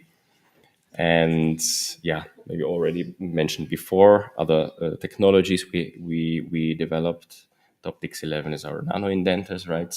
Here our latest big development is really like a nano indenter high throughput platform which combines different modalities together with nanoindentation and automation. So you can perform, for example, DMA, mechanical measurements in an automated manner, and can combine it, for example, with an environmental control module and fluorescent module.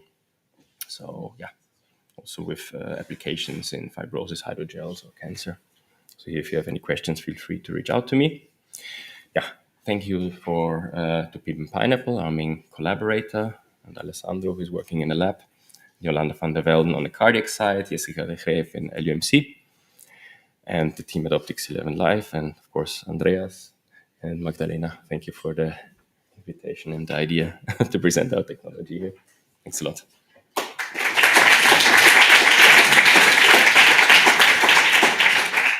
Thank you very much. We're a bit ahead in time, so I would suggest if anyone has questions, please. I think you're going to be around for the rest of the day, so approach Jakob directly. I can say one more thing, because you mentioned mechanical stimulation. We are working on that, by the way, right? Okay. Our system provides electrical stimulation, but we are now, we want to introduce really tension-like modules, which can be then indeed used for. So if you're looking for tendon-related research groups, I think you have a pretty good crowd ahead of you. So right, thanks. Thank you very much. We're good in time, no worries, because we have one talk that we had to cancel, so no worries, we're fine with time. And I would like to move over directly to the next session of Working Group 3, which will be chaired by Manu and Elizabeth.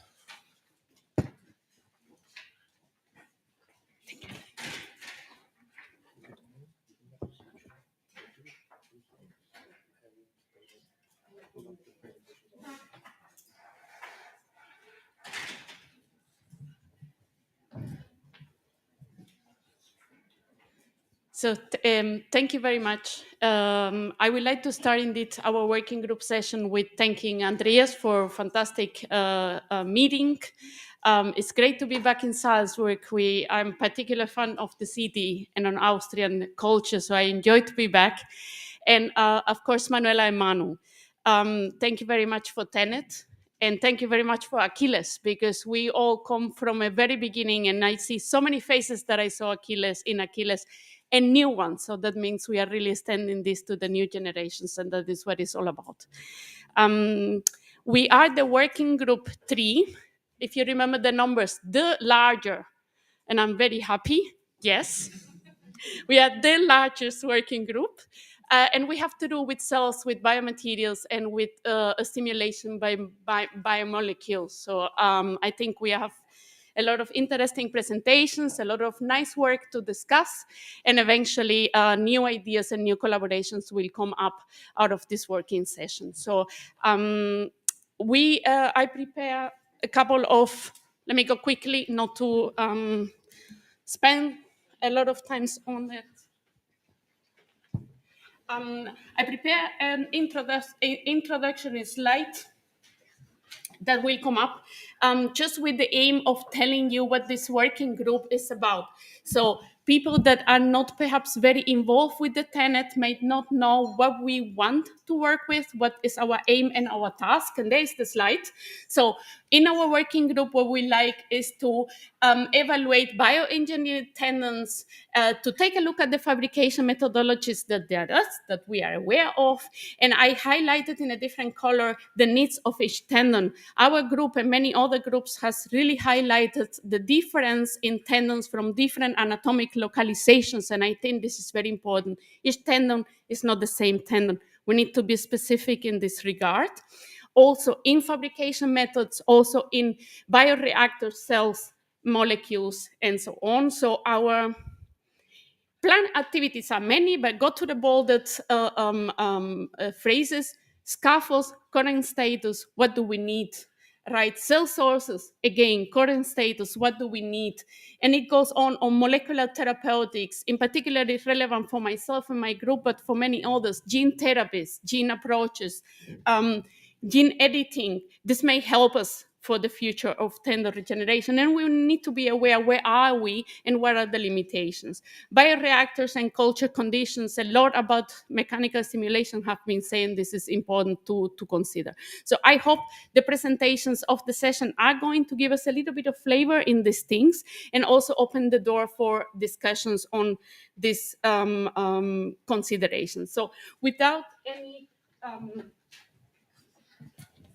further delay, I would like to introduce the first speaker of the session. Giovanna Della Porta will talk to us about nanomedicine for tendon regenerative medicine strategies and perspectives. The floor is yours. Thank you, Mr. Chairman, for the introduction, and thank you to all of us to be here this afternoon. I'm happy to talk about some activities we are still performing at University of Salerno. Let me first say that we are one of the beneficiaries of the P4FIT. P4FIT was an Horizon 2020 project of 4 years. This year is the last year. And P4FIT means Perspective for Future Innovation in Tendon Repairs. What we have investigated in these 4 years of activity is the biology behind the tendon regeneration and also the nanotechnologies and technology for 3D in vitro model developing, as well as computational, so artificial intelligence and sensor in order to monitoring the rehabilitation. It was a big, huge network, and there is Professor Forsyth here, my colleague from Kiel University involved, and also University of Vienna, Helsinki, FAU University, and the University of Salerno. Let me see that now I'm just going to show you just a list of some of the activities we have performed within the P4FIT network, mainly focused on technology. University of Salerno was involved in both computational and technology, but we are going to see and we are going to have an idea about 3D cultures and the in vitro models we have developed with human tendon progenitor stem cells, and some nanomedicine formulation we have developed in order to improve tendon regeneration and repair. So first of all, at the University of Salerno, we have the very precious materials, human surgery explant. Thanks to the cooperation with Professor Nicola Maffuli, the orthopedic surgeon, that will provide us this kind of materials. And we are able to extract from this surgery explant both, let's say, came from both healthy and pathological patients. And so we have the possibility to extract from this surgery explant tendon progenitor stem cells.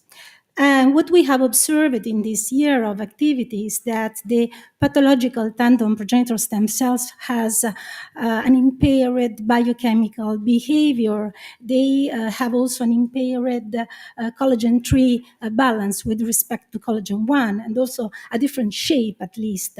And so we think the work was published. We think that the biochemistry behind the pathological tendon progenitor stem cells can have an action on the impaired structures of pathological tendon. And we are not working on tenocyte. Those cells were characterized in Sortex in order to be stem cells. What we have also developed at the University of Salerno with two of my PhD students is the 3D model with the tendon progenitor stem cells. We adapted the Colma collagen methacrylate biopolymers, and we plotted with the bioink using the tendon progenitor stem cells as bioink. And with our Rocket in vivo system machine, we obtained different kind of 3D models with the healthy and pathological tendon progenitor stem cells. We also optimized all the biofabrication condition from the velocity through the nozzle, of course, the collagen concentration and cell concentration. And we also cultured this let's say, scaffold in a dynamic bioreactors by perfusion in order also to supplement, let's say, proteins, drugs, and whatever, and study what happens to the tendon progenitor stem cells cultured within these structures. What we have also developed, thanks to the P4FIT project, is new technologies, microfluidic technologies that assisted us for nanoprecipitation and fabrication of micro carriers and nanocarriers. The microfluidic technology allows us to, let's say, if we can see this video, yeah. The microfluidic technology allows us to efficiently mixing two fluids, an oil and water phase, in order to promote nanoprecipitation. We optimized mixing time, total flow rate ratio, concentration, surfactants in order to obtain an enhanced mixing and obtain nanoparticles of both lipid nanoparticles and biopolymers nanoparticles. Here some publication on it. This is just an example of the nanoparticles we obtained by microfluidic reactors. They are PLGA. The polymer is totally bioresorbable and efficiently encapsulate a peptide, growth differentiation factor 5, that is a well-known peptide that promote tenogenesis.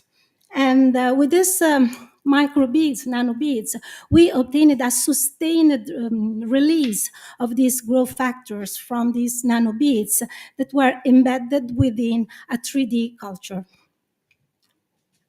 Just to give you an idea, these nanospheres are totally pipettable and injectables. What we have developed is a multi-phase 3D system organized with the hyaluronate braided band, so bioresorbable band, on which was structured as a fibrin hydrogel system in order to entrap nanocarriers and stem cells. Within this system, the nanocarriers were able to deliver constantly the growth differentiation factor 5 or other drugs or whatever, and they were directly in contact with the cells embedded within. Just to give you an idea, in red are highlighted the nanocarriers, and in blue we can see the cell nuclei structured within the system. And also, these are the living cells that were still remain living for 21 days of cultivation. Just to give you an idea how the system, the in vitro tool is, you can see, yes. This is the total structures formed by nanocarriers, stem cells, and braided band. We can also culture this the system in a cyclic strain bioreactors in order to promote also mechanical stimulation of the cells. We can also change the intensity of the cyclic strain and the stretching. So we can also simulate an overuse within this 3D model. Another part of the job was to development nanocarrier for gene delivery. We're just talking about gene delivery, and our lab has also the expertise to optimize lipid nanoparticles, so still with the microfluidic technology, and obtain mainly single unilamellar vesicles. That means that the genes, mainly mRNA or DNA, is embedded within the single unilamellar vesicles and can be efficiently introduced into the cells. And just to give you an idea, these are our solid lipid nanoparticles. They are stable and can effectively deliver mRNA. And we treated, we trying to load mRNA of GFP, the green fluorescent protein, and also mRNA of collagen 1. So what we have still done, Marta is going to have her speech just later.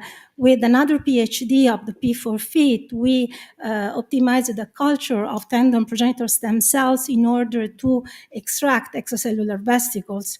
But Marta is going to explain deep into this part of the job. And then we collect extracellular vesicles and mixed these extracellular vesicles with synthetic liposome for gene delivery in order to obtain a biohybrid nanovesicles that can be much more biological active for tendon progenitor stem cells.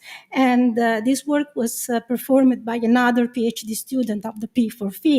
And these nanoparticles were successfully organized and successfully transfected the GFP protein. Actually, works are ongoing for the transduction of collagen 1 in order to, let's say, have a reverse of the impaired situation that we found in the pathological tendon progenitor stem cells. And just to conclude, I mean, we, during these 4 years of P4FIT, produced and developed different nanocarriers, biopolymers 1, vesicles for gene delivery, and also 2 in vitro model, one biofabricated with colma, and the other one a band that can also deliver a mechanical stimulation. And I just want to thank all my research group, of course, my postdoctoral students and my PhD student working with me in this year, and of course, P4FIT for funding. And you for your attention. I will be available for questions.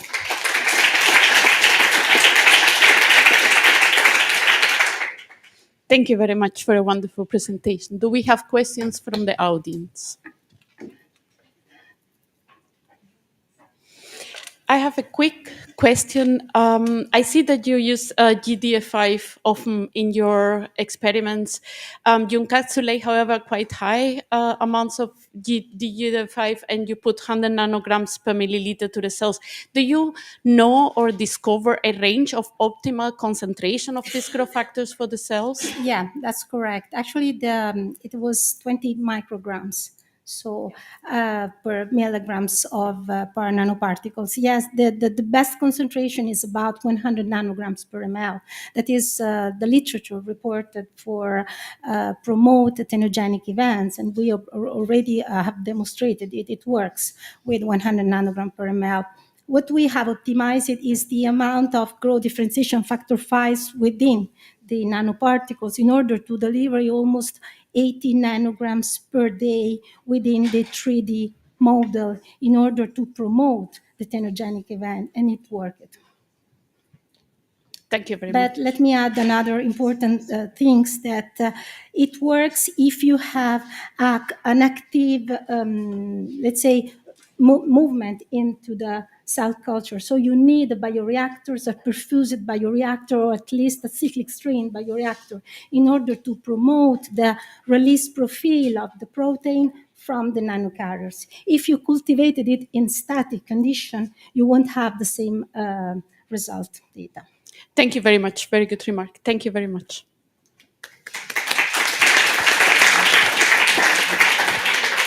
And now I'm going to introduce Andrea Rossoni. Yeah, Andrea comes from the laboratory of Dimitrios in UCD in Ireland. And he's going to talk about the identification of the optimal macromolecular crowding agent for tendon engineering.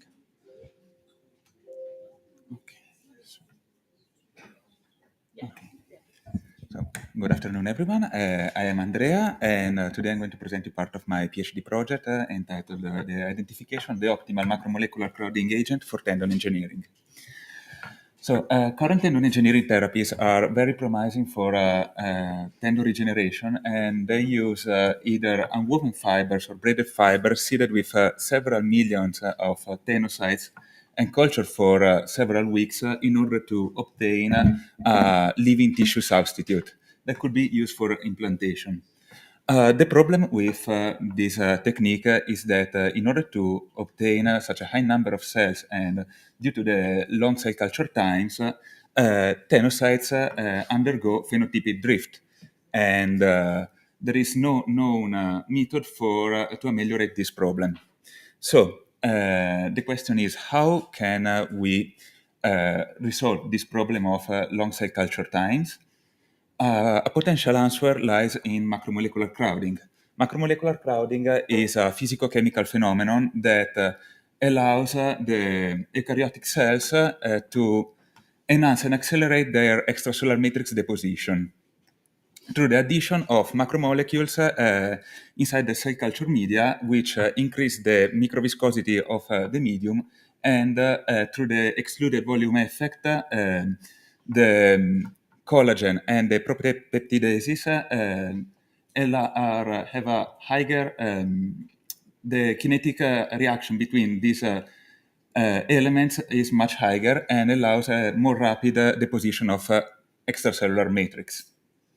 As an example, you can see here how human adipose-derived mesenchymal stromal cells seated at a very low concentration of 50,000 cells per centimeter squared in only 7 days are able to produce much more collagen when cultured in a crowded condition with respect to their non-crowded counterpart. Following this, the hypothesis of my work is that the identification of an optimal macromolecular crowding agent will allow for the enhanced tendon extracellular matrix deposition of cultured tenocytes in vitro, as well as maintaining their native function. The experimental design as it follows. So human tenocytes obtained from Achilles tendons have been cultured with a panel of macromolecular crowding agents, namely carrageenan, a polysaccharide from seaweed, polysucrose, polyacrylic acid, hyaluronic acid, and polyvinylpyrrolidone. All these conditions have been screened for their capacity to increase the ECM deposition of the tenocytes and also for their cell function, in particular metabolic activity, viability, and proliferation, in order to obtain the optimal macromolecular crowding agent. Let's go to the results. Here from the SDS page, it is possible to see how carrageenan and polyacrylic acid are able to substantially increase the deposition of collagen type 1. These results is confirmed by immunocytochemistry, in particular for carrageenan, which not only allows the deposition of more of a high amount of collagen type 1, but also of collagen type 3 along with hyaluronic acid. If we look at the proliferation of the tenocytes among all the time points, it's possible to see how carrageenan and polyacrylic acid decrease the proliferation, in particular for every time point. Same thing for metabolic activity, in particular at the last time point for carrageenan and polyacrylic acid. But it is interesting to see how viability is not affected by any of these macromolecular crowders. So they do, as it's possible to see from this live and dead assay. In conclusion, we can say that macromolecular crowding is a potent method for accelerating the deposition of extracellular matrix, in particular for carrageenan, which significantly increase collagen type 1 and collagen type 3 deposition as opposed to the other crowding agents. Also, it doesn't reduce viability, although carrageenan and polyacrylic acid decrease metabolic activity and proliferation. The next steps in this work will be to further investigate the effects of crowders, and in particular carrageenan, on the deposition of tendon-like extracellular matrix, and investigate also the gene expression of tenogenic markers and the effects of macromolecular crowding on gene expression. Thank you.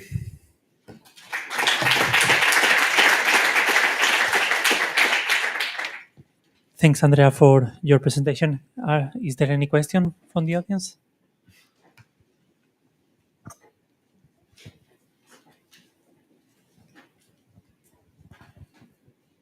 Thank you very much for the nice presentation. I wanted to ask about collagen 1 and collagen 3 secretion. And when you think about the kind of matrix that the cells are secreting in these various systems, have you given thought to, or have you looked at some of the single cell work that's coming out, and the collagen 3 is only showing up in distinct populations and kind of looks to be some sort of a perivascular matrix marker. And I wonder, whenever you're talking about 2D culture systems and culturing cells for either therapeutic purposes or research use, about the kind of phenotypes that are coming up in these different systems, and what that means for how they're going to be applied. Okay, thank you so much for the question. So the human tenocytes that we are using right now have not been screened for different populations, so it's a mixed population of cells. So it is not possible to evaluate which are the cells that are producing collagen type 3 as opposed to collagen type 1, but it might be really interesting to sort the cells and use only the ones that deposit only collagen type 1, for example. Thanks. Just a comment. Yeah, you can sort the cells, and then you finalize your study on a given population in order to be better precise on your outcomes. Thank you. Any other question? I have a question. What do you envision as an application of this, like more therapy, or as a way to increase the extracellular matrix deposition in tendon models? What do you envision? So the idea of using macromolecular crowding is to be able to obtain tendon models, or also some therapeutic scaffolds in a much shorter time with respect to the normal cell culture conditions. So the potential of this technique can be very varied, from just screening to evaluating the effect of drugs to their therapeutic potential. Use it in, for example, in three-dimensional cultures. Okay, thanks a lot. We don't have more questions. Thanks, Andrea. Thank you.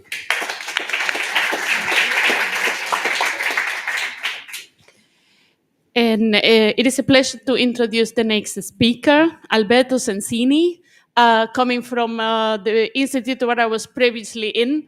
So it's really a double pleasure to introduce Alberto from the Merlin Institute. The floor is yours. Thanks a lot. Thanks to the chairman for the introduction. Good afternoon, everyone. And today I will show you the first results of my Marie Curie fellowship, that is called enthesis. And basically, from the name, we are focusing on the enthesis tissue. And enthesis is the enthesis fascicles in particular has this unique characteristic to have a sort of conical shape along the non-mineralized fibrocartilage, and then passing to the mineralized fibrocartilage, we have this increment of anisotropy of the collagen fibrils, reduction of anisotropy of the collagen fibrils, and a progressive gradient of mineralization arriving into the bone tissue. Another particular characteristic of this tissue is the auxetic behavior, mechanical behavior of this tissue. So the expansion of these tissues when it's pulled, basically, to reduce the stress concentration of this particular region. Among the different biofabrication techniques for investigating scaffolds for the enthesis, electrospinning is for sure one of the most promising. And we decided to focus on this, and in particular, in my Marie Curie fellowship, we are focusing on develop high molecular weight polylactic acid and collagen type 1 blends to produce region-specific scaffolds with auxetic behavior for the enthesis regeneration. And to do this, we characterize them from the morphological, mechanical, cellular, and also from the evaluation of the auxetic behavior with in situ tensile test and a multi-scale digital volume correlation investigation. Basically, we started producing mats of random nanofibers that we cut in stripes. We remove part of mats, and then we electrospan with a high-rotated speed a mat of aligned nanofibers on top of them. And then we cut in stripes and wrap it up this small section, obtaining bundles that we cross-linked to fix the collagen inside them, obtaining region-specific bundles like this, the one that you can see, that has a part of actually aligned nanofibers. They're producing the tendon, a conical junction with aligned nanofibers, and the last part of a mix of random and aligned nanofibers trying to reproducing the mineralized fibrocartilage. Moreover, we also produce an additional kind of bundles mineralizing with a simulated body fluid, the mineralized fibrocartilage region, so the random plus aligned nanofiber part, as you can see from this alizarin red assay, and you can see that the mineralized part on the fibrocartilage region. Here you can see some images of the bundles where you can see in the upper part the aligned nanofibers of the tendon side, the conical junction with aligned nanofiber as well, and then the transition point where you can see random nanofibers on the top surfaces, in the one not mineralized with random nanofibers, and in the mineralized one with a nano-mineralization of the fibers. Then we investigated also the diameters of the fibers that are close to the range of collagen fibrils in tendon tissue and entheses. And we also investigate the alignment of the nanofibers. As you can see here, we have 0 axial orientation and 90 degrees, the transversal one. We have, of course, more aligned nanofibers in tendon region and junction region, and then arriving to the mineralized fibrocartilage region, we have a more randomic orientation of the nanofibers. Moreover, thanks to a nice collaboration with the European synchrotron, we use 2 beam lines of the synchrotron to do a multi-scale investigation, morphological in this case, of our bundles. And you can see in one nanobeam, you saw the overview at 650 nanometers voxel size. You can see all the scaffolds. And then we zoom in another beam line up to 100 nanometers to see all the different regions. And you can see the orientation and variation of the orientation inside the wall tissue. Then we cultured also to evaluate the cell ability to reproduce different extracellular matrix markers. We see that human mesenchymal stromal cells spheroids up to 28 days of cultures on the different not mineralized and mineralized enthesis-inspired scaffolds. And after 28 days of cultures, we can see here some confocal images of in the first part. The first 3 images are the different regions of the not mineralized part, so the mineralized fibrocartilage part, the junction part, the conical part, and the tendon side. And then the other 3 are the same parts, but with the nano-mineralized fibrocartilage part. And you can see that after 28 days, cells were able to produce different kind of tissue, tennessine, collagen type 1 and collagen type 2 on the different regions of the scaffold.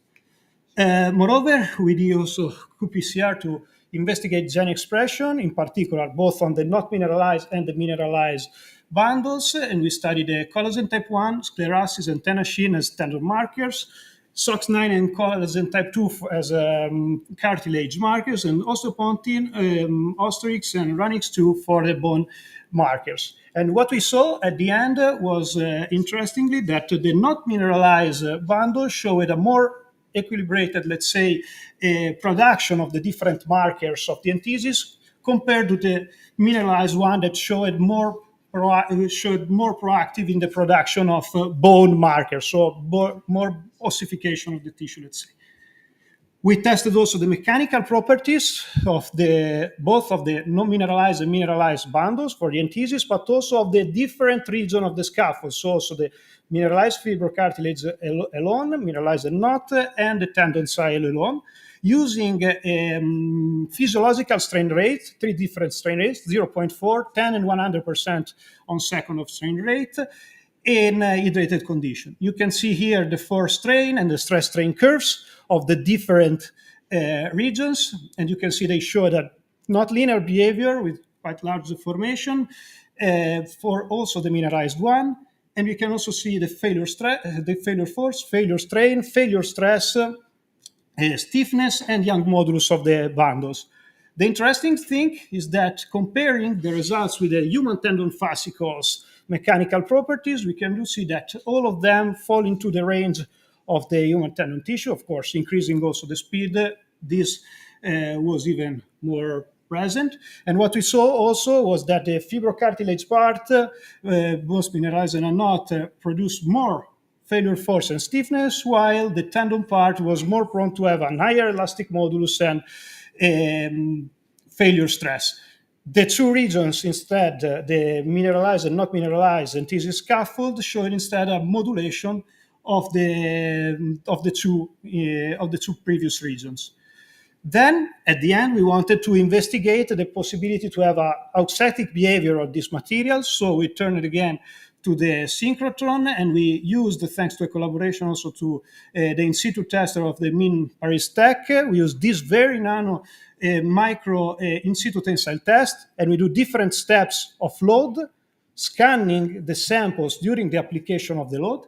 And what we saw at the end, this is in the beam line at 600 nanometer voxel size, you can see progressively we studied the volumetric strain, so the strain of the expansion of reduction of the scaffold, and the principal strain one, so the tensile one. What we can do see at the end, in the last step, is clearly visible in red that the scaffold starts expanding at the enthesis region, in the conical region. And this was also true for reaching levels up to 40% of strain. And then to validate this, we went also to the nanobeam, and at the nanobeam we repeated that, and we saw the same, that the enthesis part is actually able to expand its diameter. So concluding, what we have shown today is that we produced reso-specific scaffolds for maybe suitable for the enthesis regeneration. We tested them with mesenchymal stromal cells that were able to produce enthesis-specific extracellular matrices and markers. And we produced the first nano in situ mechanical test, able also to show at the full scale for the first time the real nano behavior of an electrospun materials during the application of a load. The last step of our work will be to assemble all of them, producing a hierarchical structure. With this, I conclude my presentation. Thanks for your attention. Thank you very much, Alberto. I see we have one question here already. Thank you for your nice presentation. Very, very interesting 3D model. I have just a curiosity about mesenchymal stem cells, which kind of cells are. And also the second question is, what was the signals, the cue that commit the cells into tenogenic phenotype or osteogenic phenotype? So how the same system can promote different commitment of the mesenchymal stem cells on? Okay. Basically, we use human mesenchymal stromal cells, so for the test. And what we thought that is the reason why the cells are able to produce different kind of marker is basically due to the reso-specific different orientation of the nanofibers along the length of the scaffold. So when the scaffold is more randomic, can produce then support cells in producing more bone-like markers because the environment is more random, and is also more stiff because there are, let's say, layers of random and aligned nanofibers, and the aligned nanofibers in the more, let's say, internal part can produce a sort of preload of the structure, making them even more stiff. In the tendon side, instead, we have this conical interface that helps quite a lot to produce more, let's say, collagen type 2 markers also, and arriving into the tendon tissue when the nanofibers are completely actually aligned also in the surface, they can help more to produce tendon. Was the culture static or dynamic? In this case, was static. We are doing also dynamic cultures at the moment. We will see the results, I think, the next year, but yeah, we are doing also this. Andreas, the last question. Alberto, really nice work. Congratulations on the data.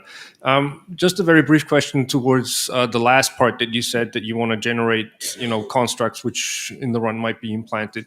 So the enthesis is a very, very narrow region, right? If you look at in vivo. So what are the dimensions that you can actually achieve, and do they mimic somewhat what you see in the natural scenario? Yeah.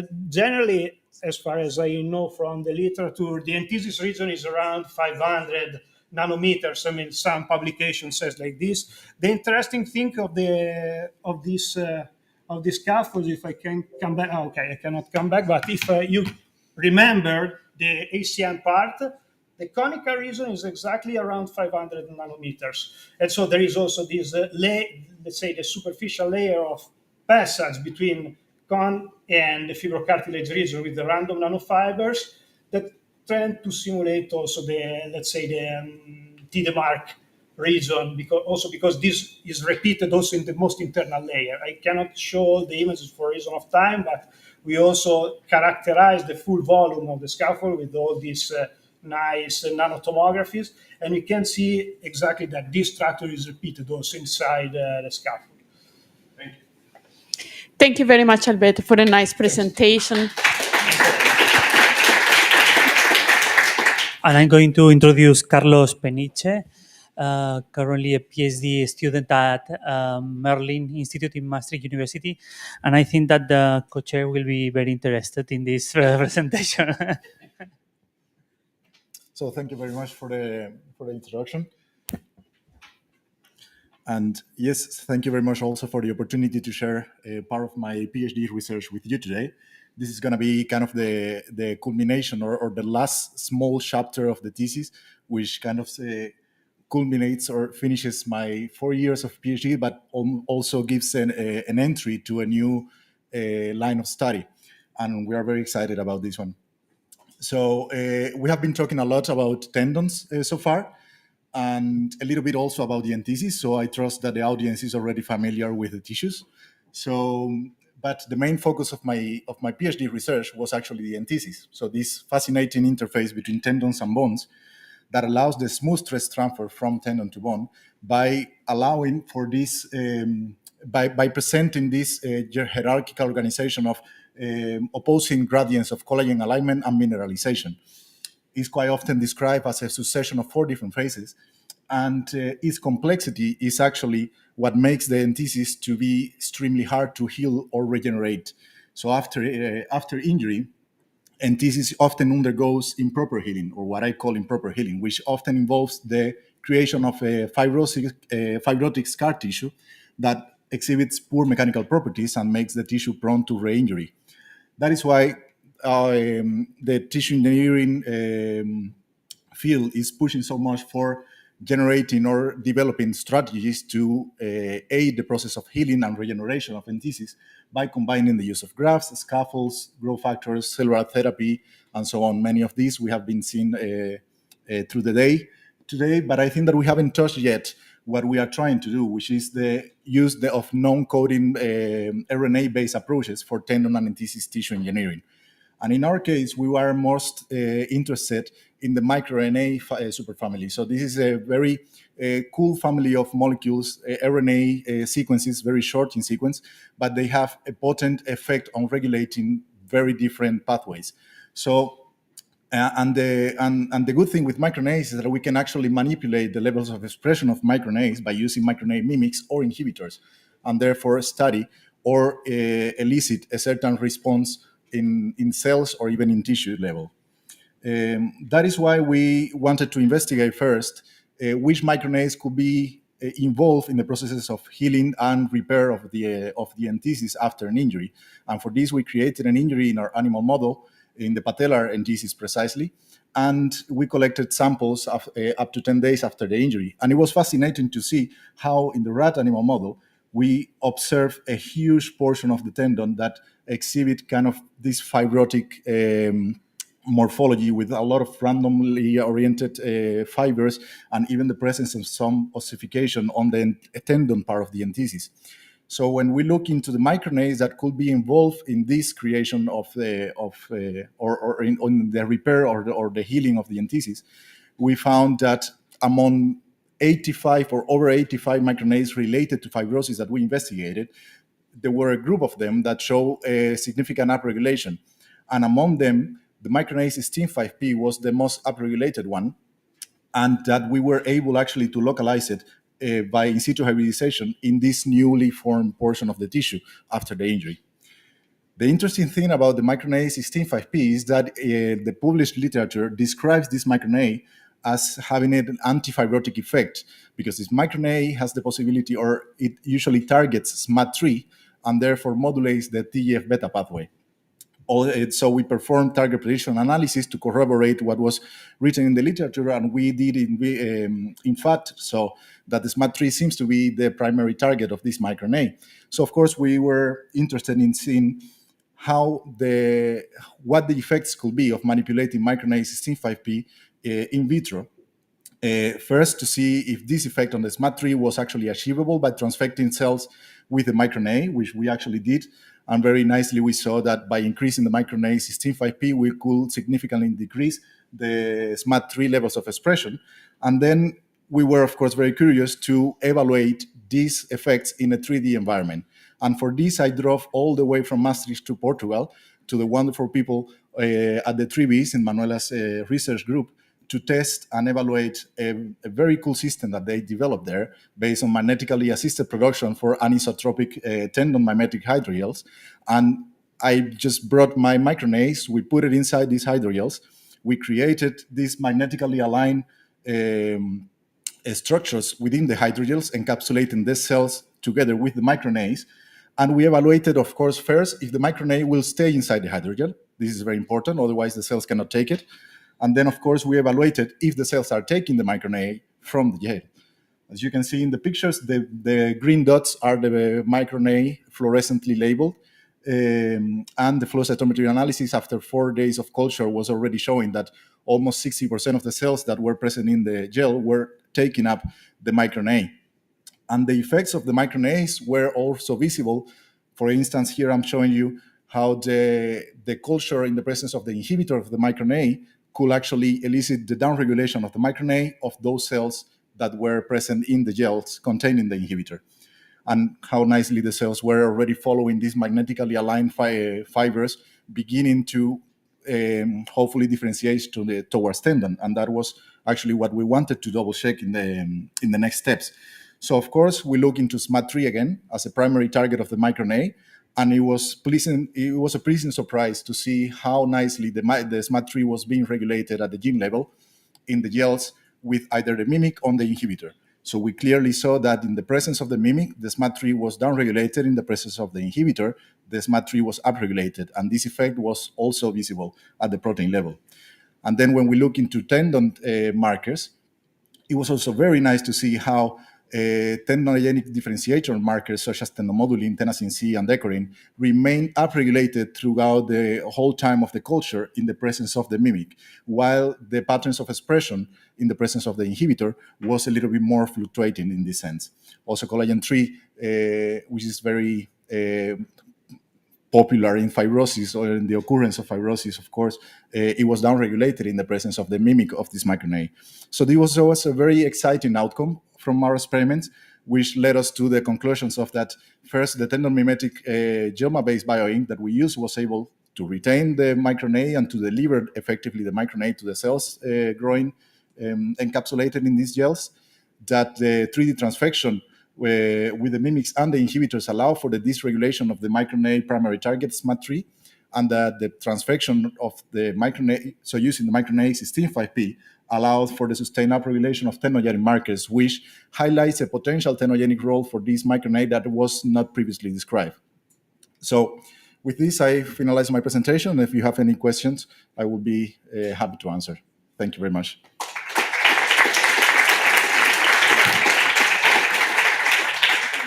Fantastic, Carlos.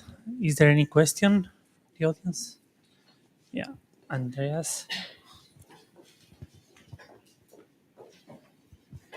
Thanks, really nice study. I was just wondering if I missed it, but did you add the miRNAs as naked molecules? So there was nothing that was actually added for the cells to take it up. So this was naked miRNA? Yeah, no, good questions. Thank you very much. No, we use actually the high perfect transfection reagent, which is recommended by in this case, these microRNA probes are produced by Kiagen. They recommend this high perfect transfection reagent. So it was on the slides, but of course I didn't mention it, but it was present. So we created the complex, and then we mixed the gel precursors all together, cross-linking all together with the cells, the microRNA, and the transfected reagent. Yeah, question. I mean, it's just a curiosity because very nice work about the Myrna. So have you ever tried to stabilize? I mean, first question is how long is the hemi life of this mRNA stabilized with these Kiagen protocols? And have you ever tried to use some nanovesicles, lipid nanovesicles to deliver mRNA as conventional formulation are used for? Yeah. Thank you. Thank you very much for the question. So stability-wise, we in our group we haven't done long-term stability, but I know for a fact that colleagues of us have tried at least until 25 to 30 days, and they encapsulated in similar hydrogels to ours, and they remain able to transfect and they preserve their activity. So in our case, stability-wise, the longest that I have tried is 10 days, and they remain stable. So I didn't see a specific reason why it wouldn't work 15 days later. Last question. Sorry, and about the lipids, we haven't tried yet because we were so happy with how the system has been working so far. But of course, we could try other delivery systems. Yeah, okay. SMAD3 is the canonical pathway for TGF-beta, but there are other pathways. If you use your mimetics or inhibitors, are you effectively blocking TGF-beta in vitro? Yeah. So in this case, the good thing with working with the microRNAs is that it's actually not inhibiting entirely the pathway, it's modulating the pathway. So what we think is that by modulating or decreasing the TGF-beta pathway, in this case, the tenogenic differentiation will go through alternate pathways, and then collagen production, specifically collagen 3 production, will be decreased, therefore allowing for hopefully a better production of extracellular matrix eventually. Thank you. Yeah, I think that with this, thank you, Carlos, and we move on to the last speaker. And we have the last presentation of the session. Gundula Schulze-Tanzil is going to talk us about the cell responses and tissue formation in tendon and ACL ligament models. And the floor is yours. Okay, I'm grateful to take part in this exciting conference, and I would like to take you on a journey through some of our models for tendon and ligament research in our lab. A couple of years we started with establishing a novel model.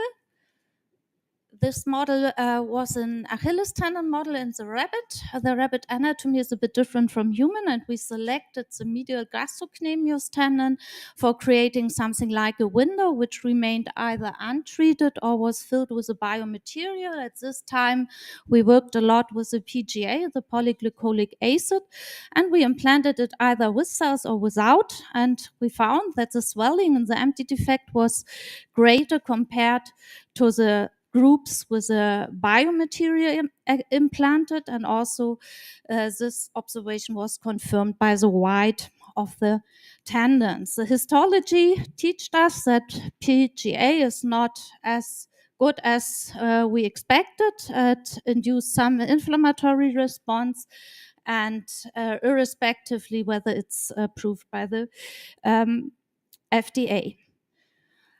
So we searched for another biomaterial, and in this time we started with decellularization of an Achilles tendon from the porcine region, and we reseeded with human tendon cells and implanted this scaffold then into the nude mice model, either with cells pre-seeded or unseeded. And for comparison, we used also the polyglycolic acid at this time. Histology was significantly better when we implanted the decellularized matrix with the cells compared to the other groups. However, when we are looking at the results, we can even find cells inside the core of the decellularized matrix if we implant the reseeded tendon, and only few cells if we implanted cell-free tendon. And in the PGA as seen before, some groups of inflammatory cells. We could also detect our human tenocytes by using a specific antibody directed against human nuclei. And in the next step, we were interested to know more how we can prepare our cells in a suitable manner to exercise them. In this case, we used healthy ligamentocytes from the rabbit ACL, and we followed two approaches. The first one, we used a monolayer, which was seed into a silicone chamber, and the other approach we used spheroids, and then we received from our cooperation partner the 6X stretcher, which followed this protocol here, and then we found a typical alignment of the stimulated cells, a high viability in zero stretch direction. Even when we used the spheroids became smaller, and we could also observe an alignment and also some other interesting and helpful observations which might support the ligamentocytes. Looking at the gene expression, we found that some ligament and tendon-related genes are indeed upregulated in both systems. And looking at the scaling, we found that the spheroid-based model even led to a higher induction. Also, the shape of the cell nuclei became more elongated, and this seems to be an interesting model. We wanted to transfer the model on compromised tenocytes from diabetic rats, Achilles tendon. So we used cells from diabetic rats and the respective controls and exposed them to normal or hyperglycemic condition, and we had the same observation, some cell alignment, cytoskeletal alignment. But when we are looking at the gene expression, in this case we investigated some stress-related genes such as the hemoxygenase, which is an antioxidative enzyme. We can see here that in the diabetic tenocytes there's a more or is a greater induction under normal glycemic condition compared to the healthy control, and even the same picture becomes evident looking at the SOX3, the suppressor of cytokine signaling. And so we have to conclude that compromised tenocytes might respond different, and in future we are very interested to have a 3D model for diabetes and also to work more intensive with compromised tenocytes. We switched back to healthy ligamentocytes and wanted to challenge the cells under 3D conditions. With cyclic stretching, we received a custom-made device from our cooperation partner from Jülich, and as a cell carrier, we decided to use embroidered scaffolds. The advantage of these scaffolds is that with the embroidery pattern, we can tailor the biomechanical properties and the porosity, and we can also apply spheroids for directed seeding when we later want to address, for example, the attachment zone.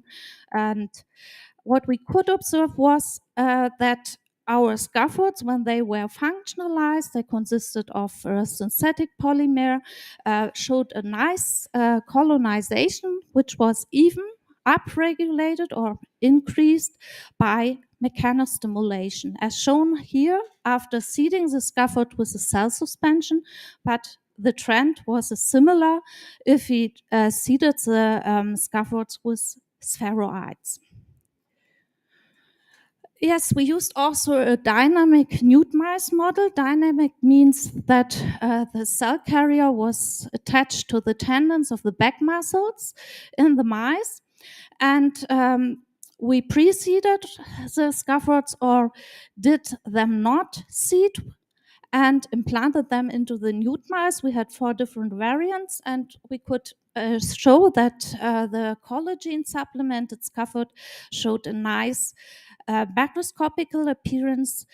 Even if we are looking at the histology, the red staining shows us the collagen. We can find a lot of collagen, but however, you can see it's not as homogeneous distributed as we would wish.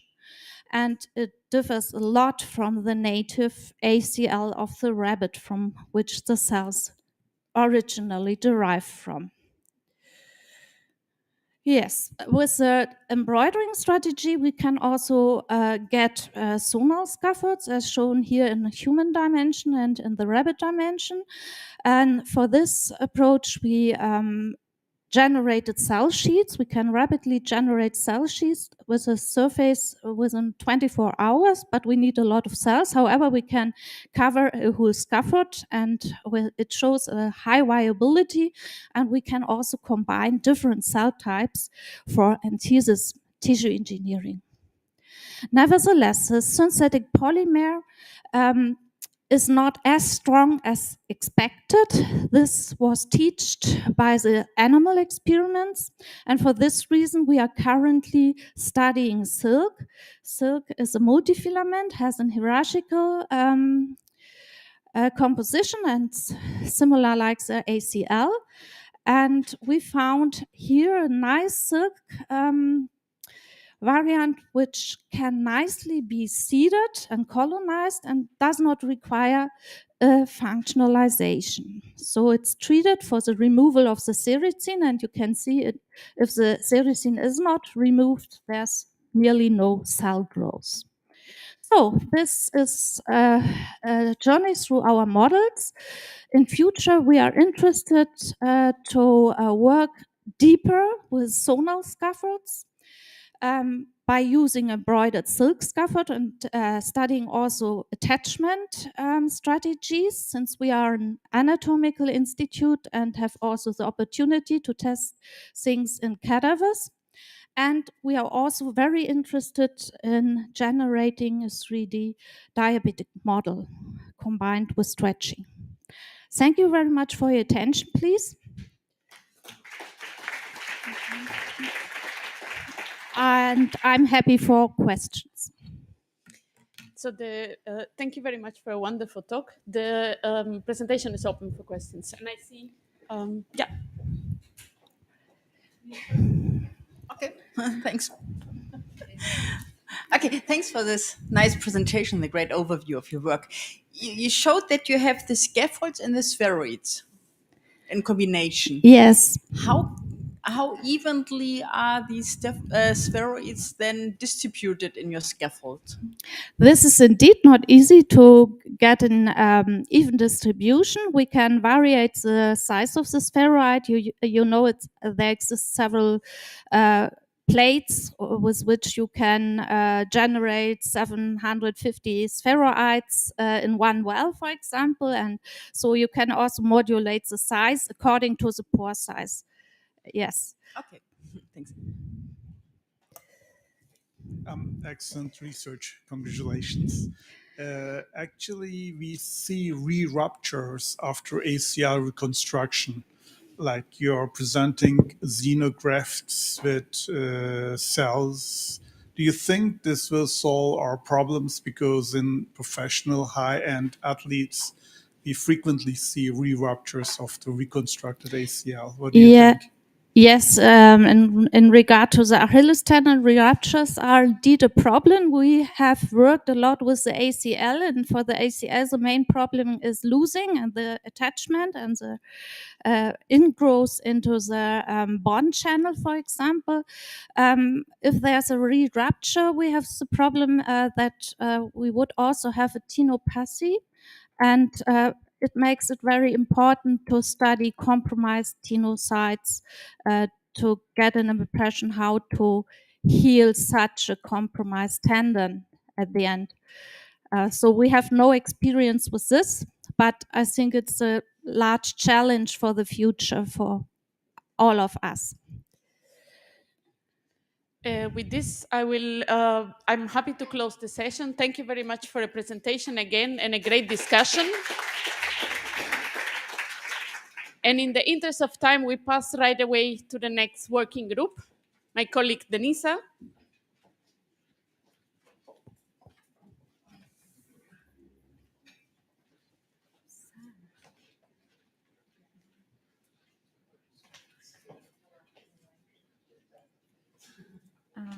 Actually, I have a short introduction. It's the first, you just had the first one, yeah. So, good afternoon. I'm Denitsa Docheva. I'm from Germany, but originally from Bulgaria as my co-chair and co-leader of the working group 4. It's a great pleasure to share this with you, Victoria.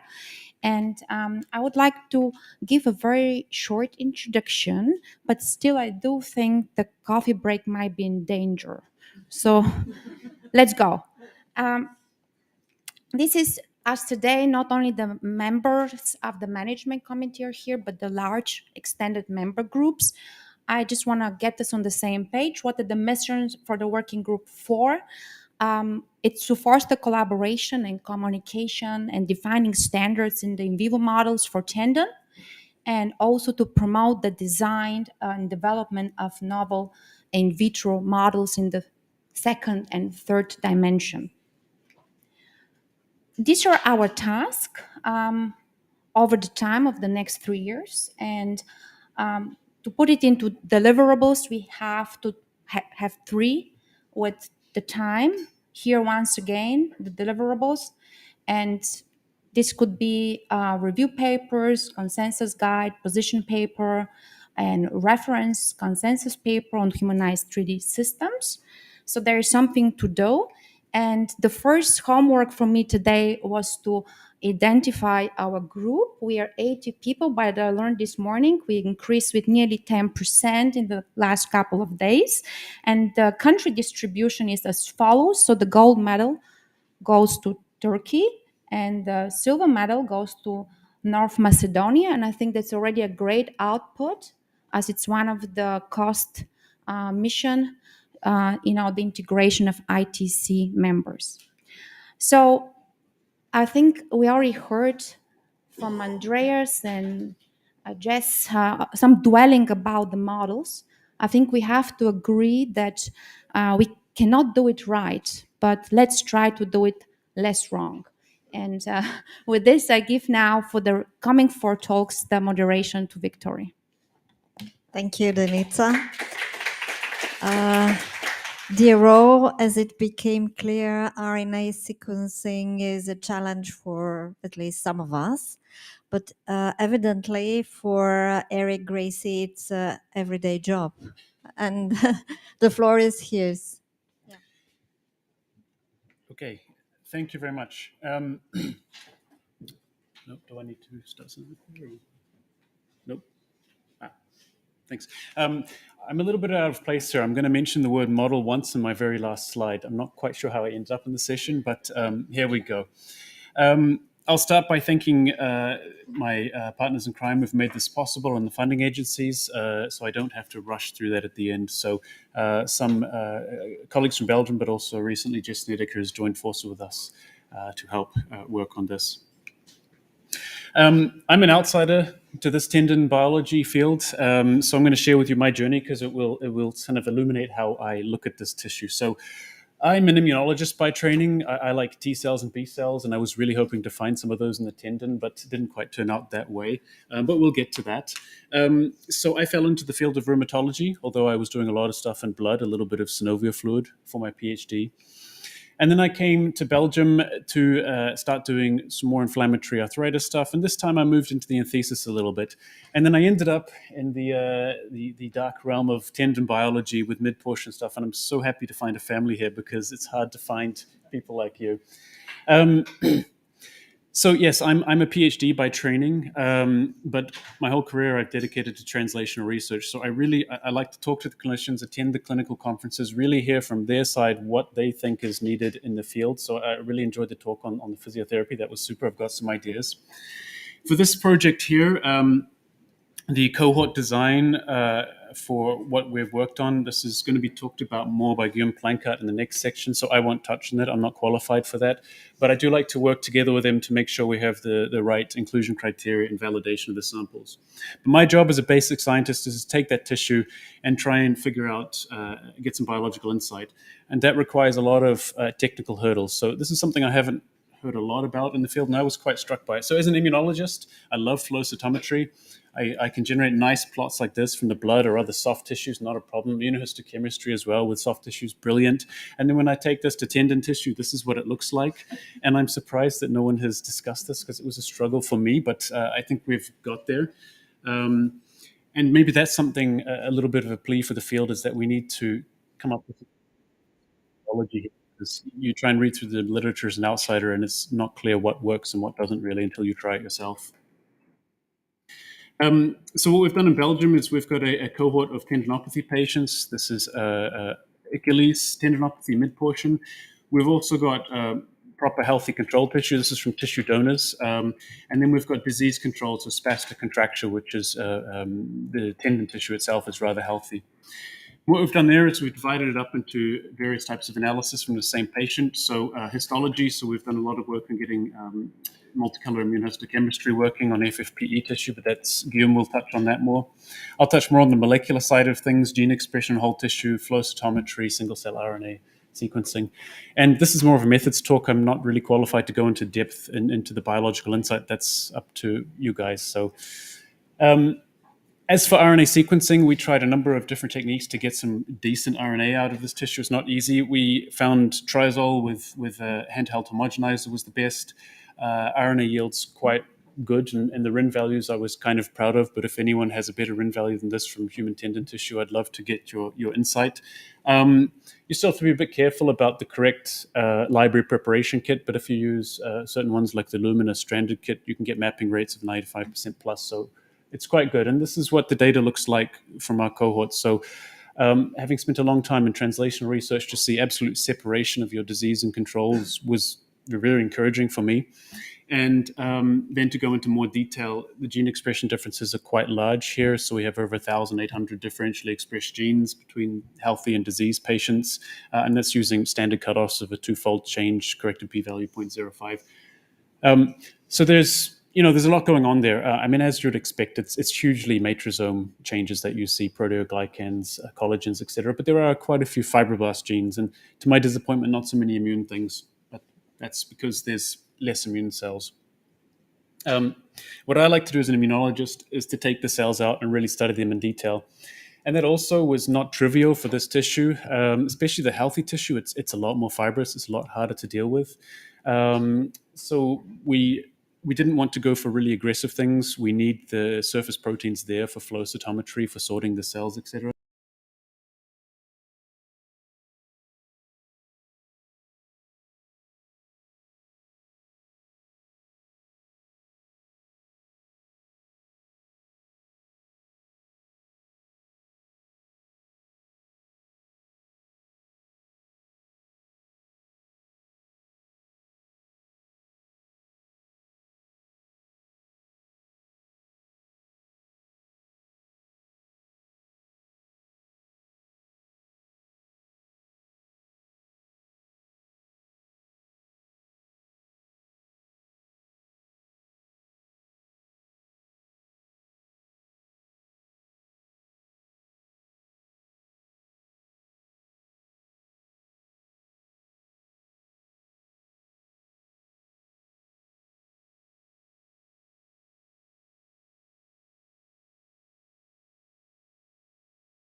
For high, CD206 expressing. The problem with flow cytometry at this level is that once you have 25 markers, you can't do sequential gating anymore. You get really lost into what you're looking. So you have to get into computational flow cytometry. And in Ghent, the tool Flowsum was developed by some of our colleagues there. So this is now integrated into Flojo. You can access this yourself. It's quite a cool tool. It's a self-organizing map, so it sort of clusters cells together based on the surface expression. This is all the cells in the tendon, so you can see that a relatively small portion, and this is a few million cells from disease patients and controls. there's like 5% of the cells are immune cells, another 5% endothelia, but the rest are mostly fibroblasts. And we can go in there and we can start to interrogate these in more detail because we have a lot of markers to play with. So one population we found, metacluster 9, defined by a lack of CD90, a lack of FAP and CD26 expression. These were very common in the healthy and spastic controls, but virtually absent from tendinopathy. And on the other hand, metacluster 12 really was popping up in tendinopathy. So we feel that these are probably the pathogenic fibroblast. And so that's what we are investigating in further detail. Having troubleshooted, extracting single cells and getting good flow cytometry panels put us in an ideal position to do cell sorting, to enrich for the rarer cell population. So when we do single cell, we're not wasting our money on sequencing only fibroblasts. We can pull up the frequency of immune cells and endothelial cells, for example. And we were really afraid, or I was very concerned going into this, that I would have a massive batch effect because we get samples every few weeks or so. And with traditional 10x technology, you have to sequence fresh every day. And I was a bit nervous after a long day of holding 1,500 euros of reagents in my hand and trying to do the pipetting.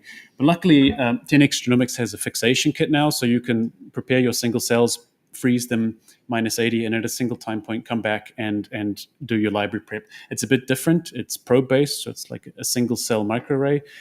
We were skeptical at first. We thought, no way is this going to be as good as fresh samples, but actually the fixation was a bit better. The quality was better, and overall the frequency of the populations we're pulling out was similar. So with that in mind, we went ahead. So this is where we're at the moment. This is 108,000 cells or so from 8 tendinopathy patients, 5 healthy controls, dropping into the sort of cell types we expect to see. And once again, this is where, as a field, we really need to come together and agree on what we call these cells, because I'm not sure what to even call some of them at the moment, whether we call them pericytes or mural cells, tendon progenitor cells. I'm not sure. They seem to sort of fit everything based on the literature.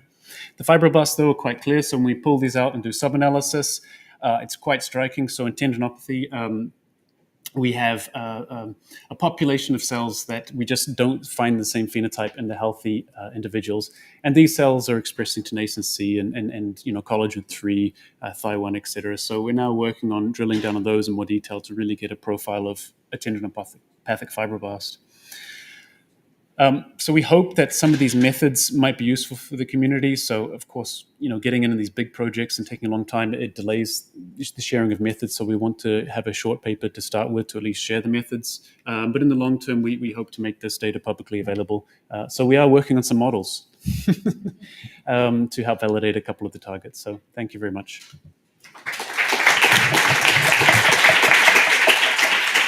Thank you. Questions to Eric? Please.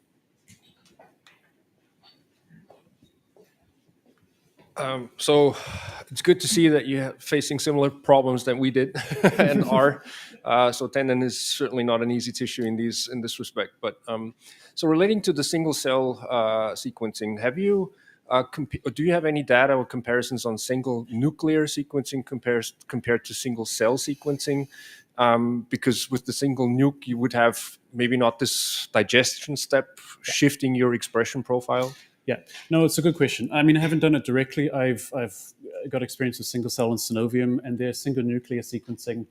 It's quite comparable. There are some differences. You get a lot more non-coding RNA in single nuclear sequencing, but then, of course, you lose the ability to pluck these rarer cell populations. So I haven't directly compared in our tendon tissue, but we do have the bulk RNA sequencing. So we're going to use our single cell sequencing to deconvolute the bulk sequencing to see what the real frequency of these cells are. And we also have the flow cytometry to also confirm the cell frequencies that we might pick up in the single cell.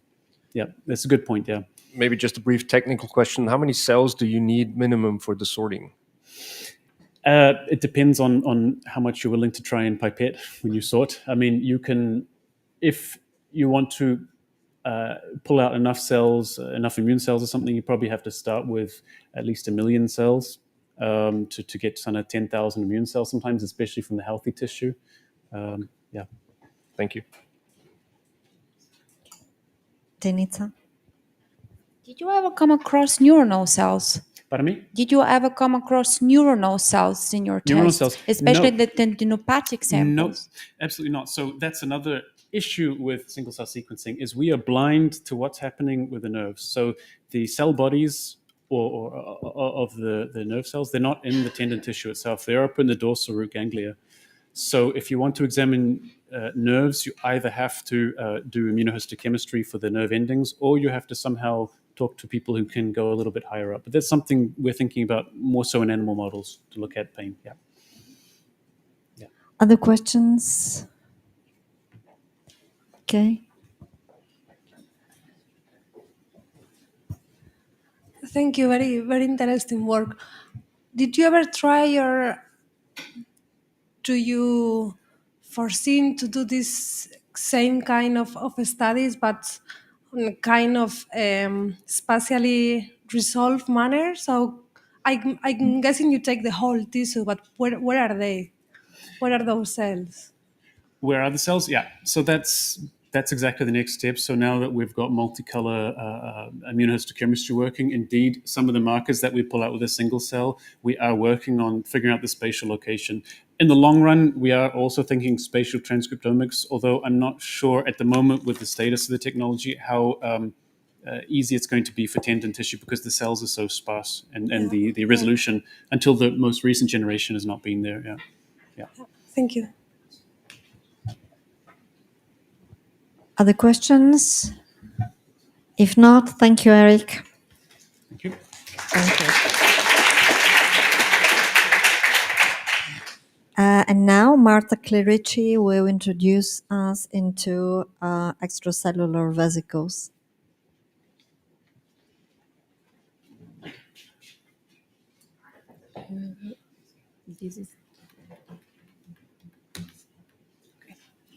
Thank you for the introduction. Good afternoon, everybody. I am Marta Clerici. I'm a Marie Curie early stage researcher currently enrolled in a PhD, in a joint PhD program between Keele University and the University of Salerno. And today I'm going to speak about the promotion of extracellular vesicle production for human tendons temporogenitous cells via dynamic cell culture.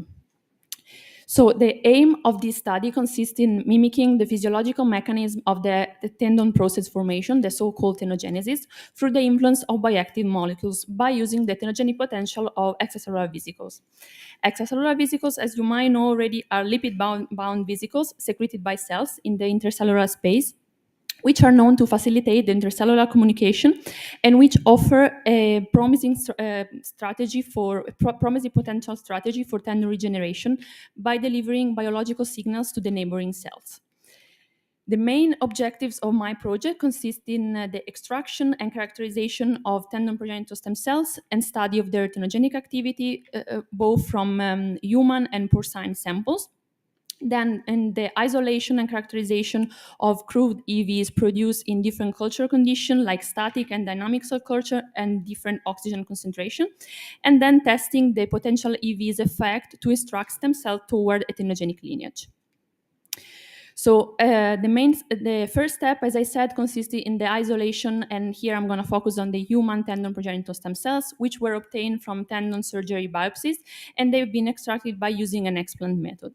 Once we got the cells, we tested them to see if they express stemness properties, and our results show that the flow cytometry analysis, regarding the results of the flow cytometry analysis, the human tendon progenitor stem cells were positive for the mesenchymal stem cell markers CD73, CD90, and CD105, and they were negative for the CD34 and CD14.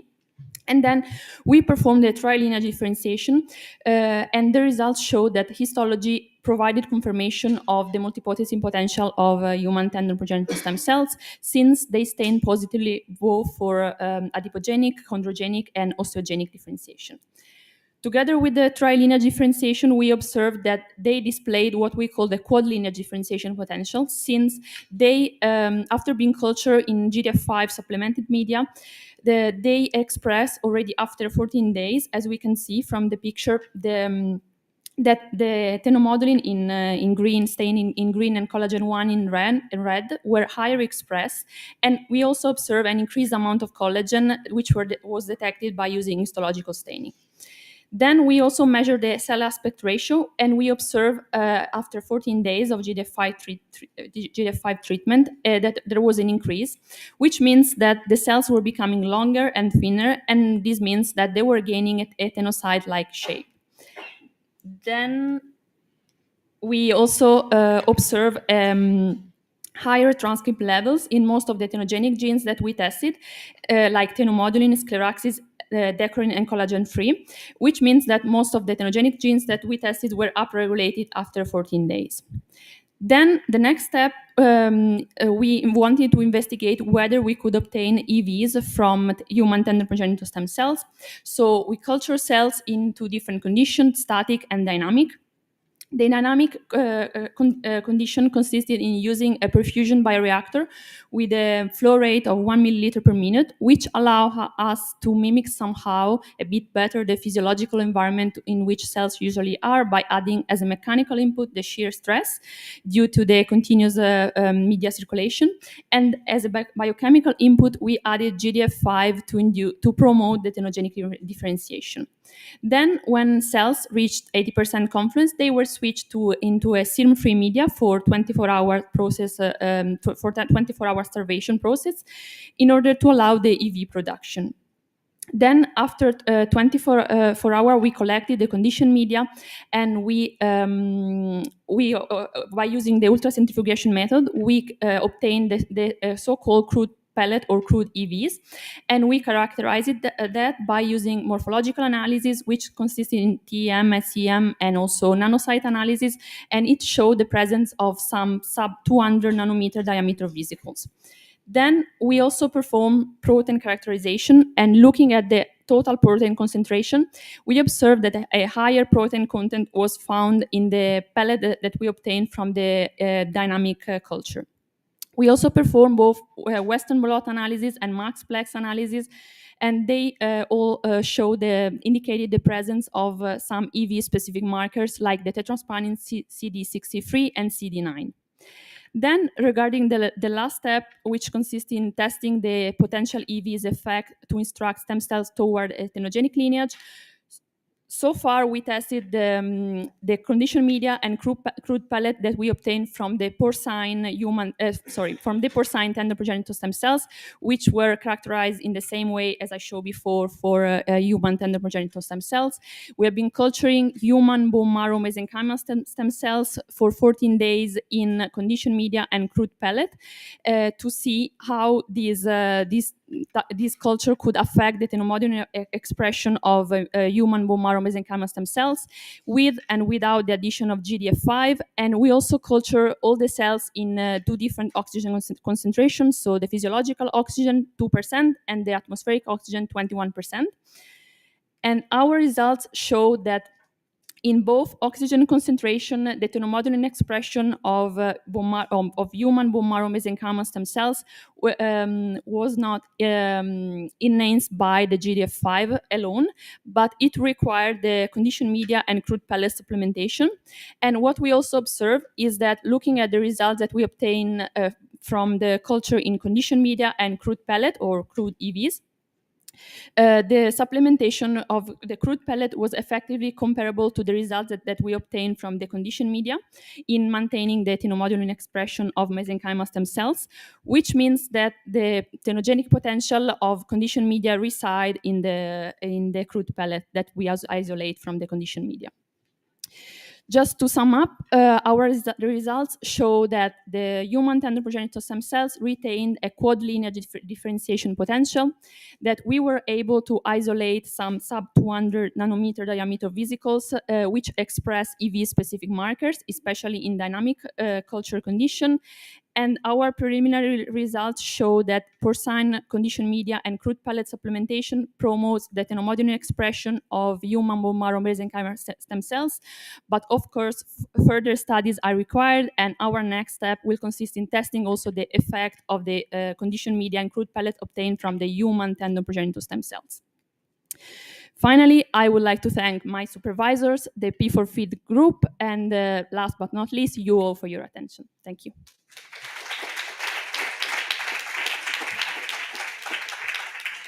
Thank you, Marta.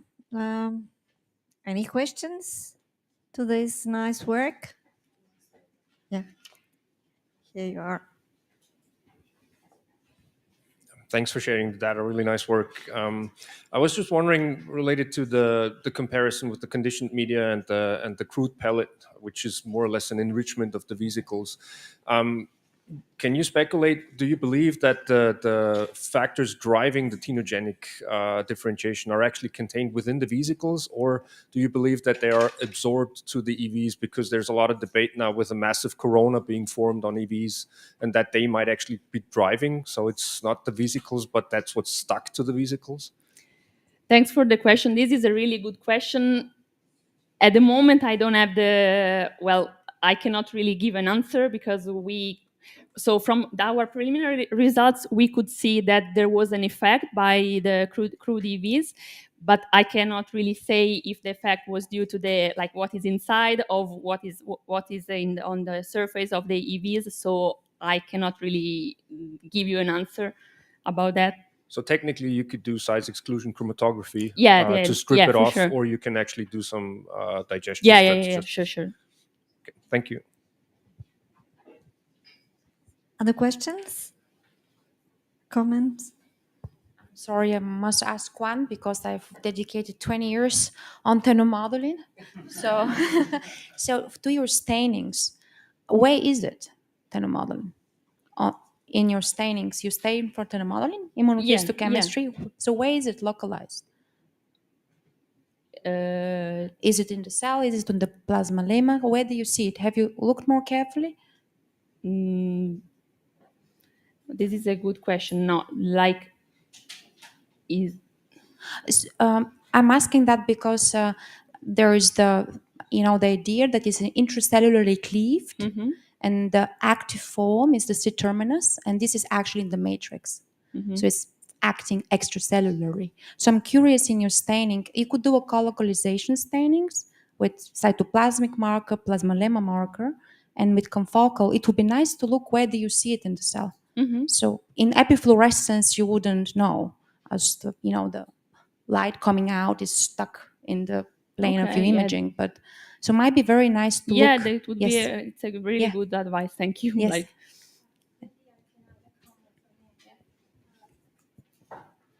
Yeah, maybe I can add a comment.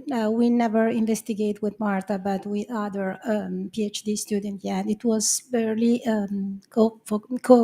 situated on the cellular membrane, and just then, after 14 days, was secreted in the extracellular matrix.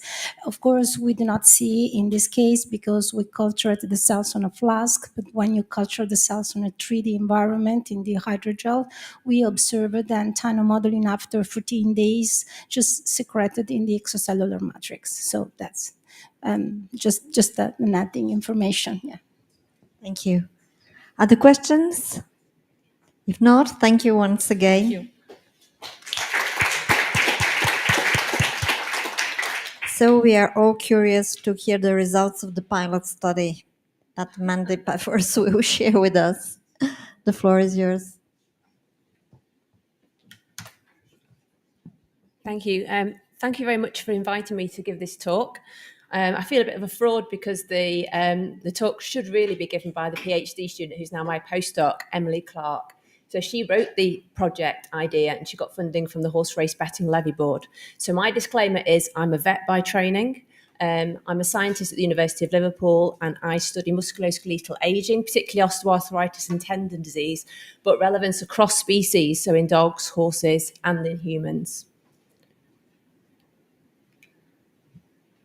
So tendon injury is a really important disease that we study in the horse.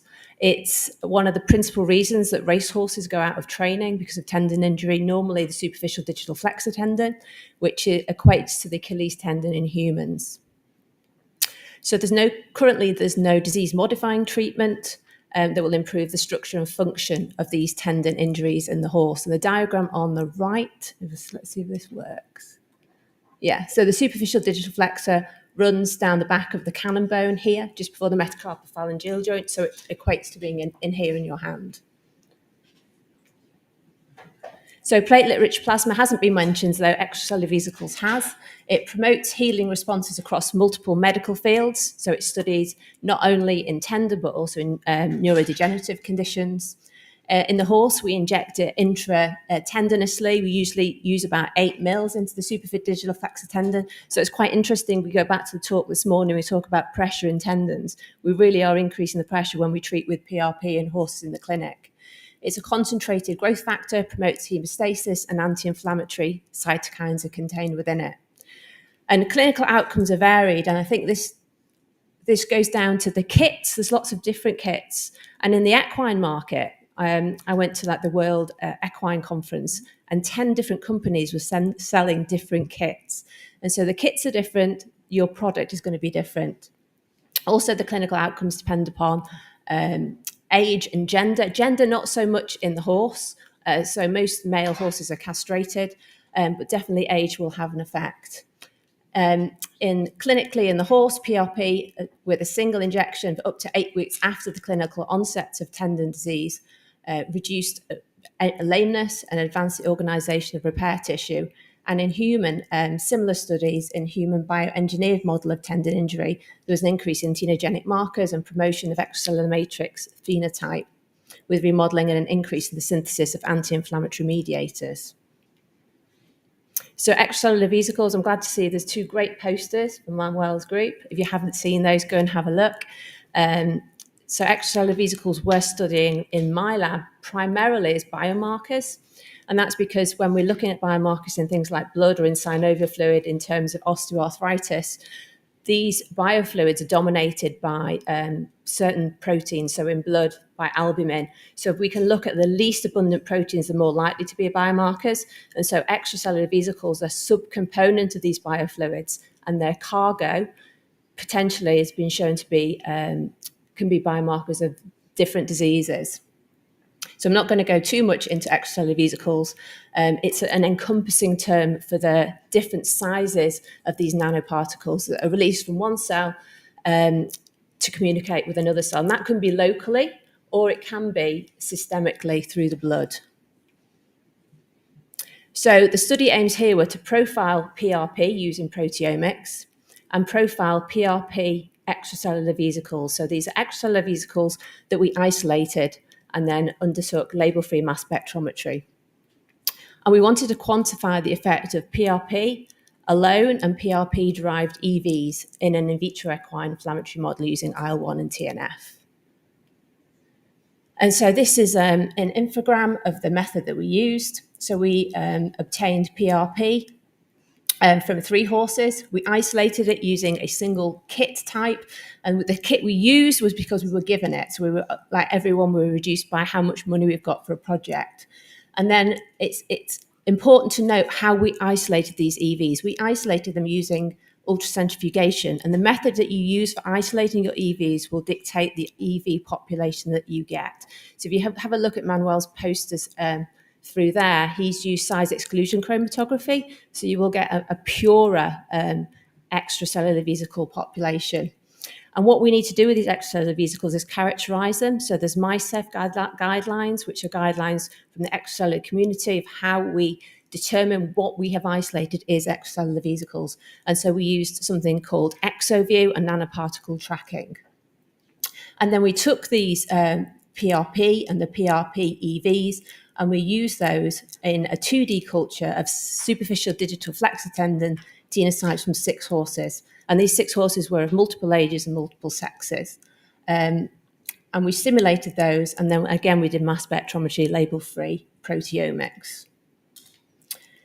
And so first thing we wanted to do is look at what the platelet counts were in our isolates. And you can see from below here, the average platelet count in our PRP compared to plasma. And then using ExoView, which allows you to visualize, measure markers, measure the concentration and the size of your extracellular vesicles, we looked at both the PRP-derived EVs and our control in this case, which was plasma-derived EVs. And so what we compared, first of all, was platelet-rich plasma versus plasma, and then platelet-rich plasma EVs versus plasma EVs. The important thing to note is platelet-rich plasma and plasma, as I said, are dominated by certain proteins like albumin. And if you're doing these sort of serum or synovial fluid proteomics, you'd need to deplete your most abundant proteins or equalize them in order to determine the less abundant proteins. Otherwise, you'll just keep seeing albumin. And so for this experiment, we use something called proteominer, which are they're a hexapeptide equalization kit. And the reason we use it is because we're using horse samples, and we can't use immunoaffinity kits because there's no kits out there for horse.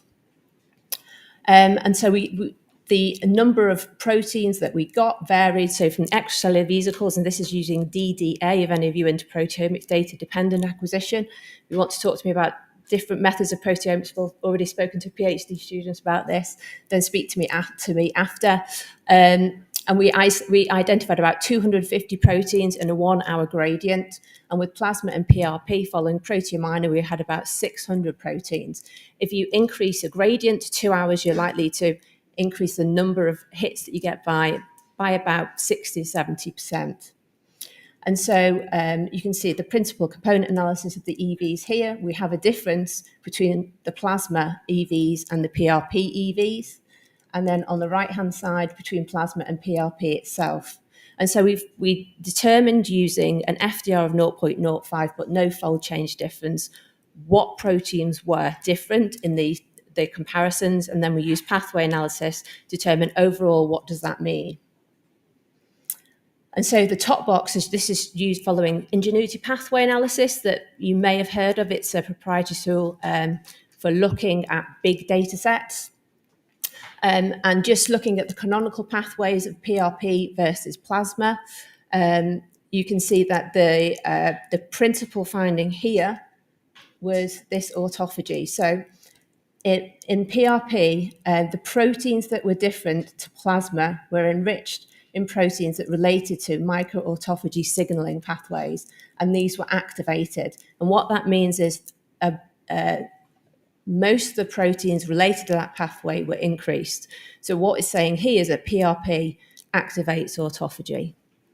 Whereas when you're looking at plasma EVs versus PRP EVs in the canonical pathways, the main pathways that were activated were the acute phase protein signaling. So this was enriched in PRP EVs, activation state inhibited, which meant that the majority of the proteins in that pathway were downregulated.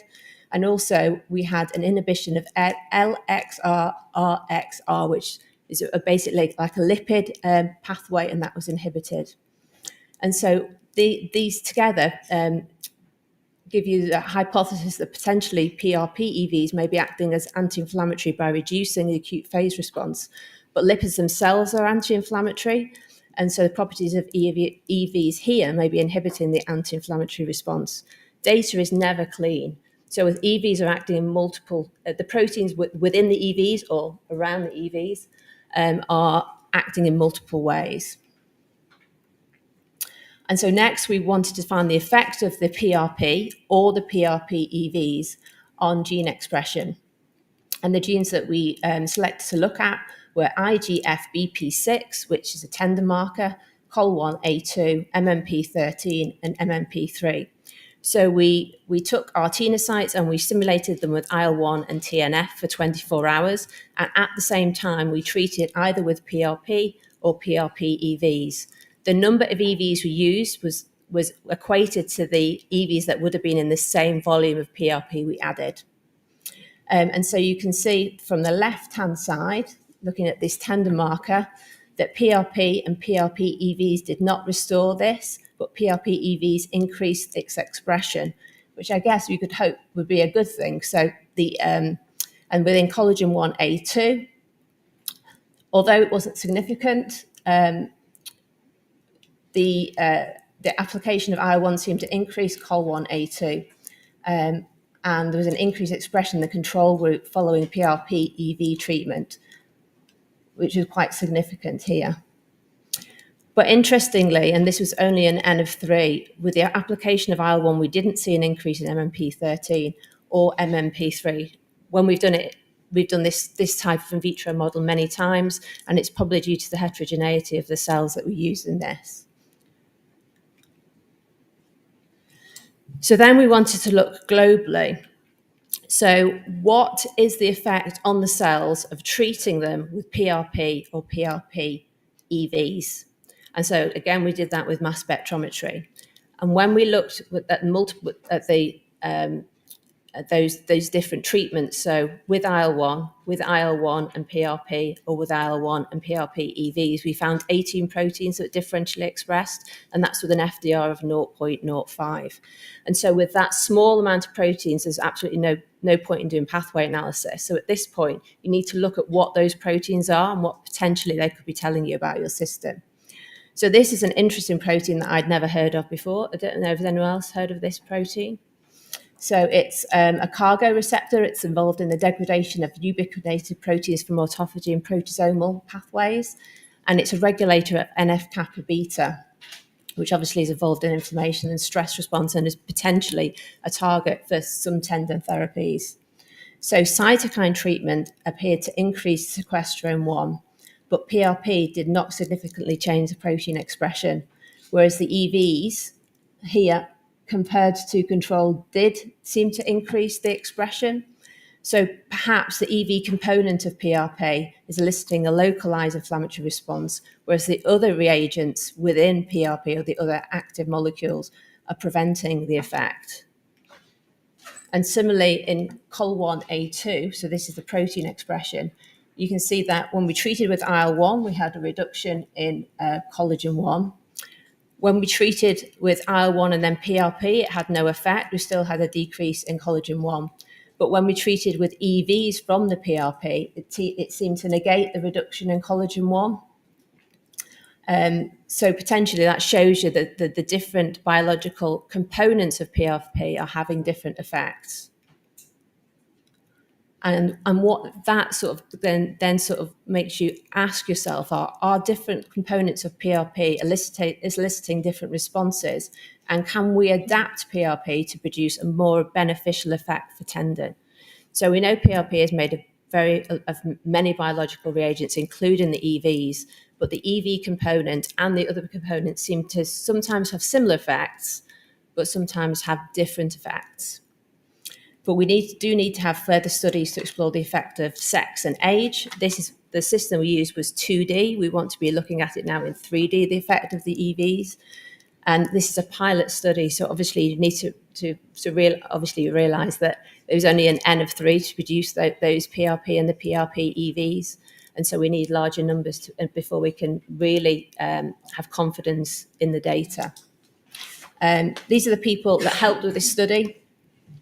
So we've done work with Utrecht, at Vienna. We had funding from another EU cost initiative, XPath RNA. So Emily went to Utrecht and did an STSM. So if any of you PhD students or postdocs fancy doing STSM, they're really good opportunity to collaborate, to go to other labs. Both of the students involved got a paper out of it. It was really nice. And thank you to the funders, HBLB, and I'm happy to answer any questions.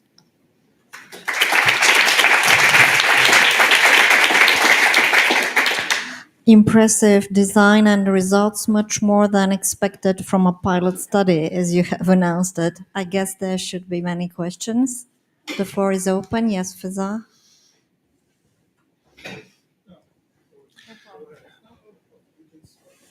So I'll start. Thank you very much for the presentation. Can I ask if you were to proceed to the commercialization or even testing in vivo in the equine athlete those EVs, would you be able to modify one of the existing off-the-shelf products, or would it be a product that would be provided separately and given to the clinician?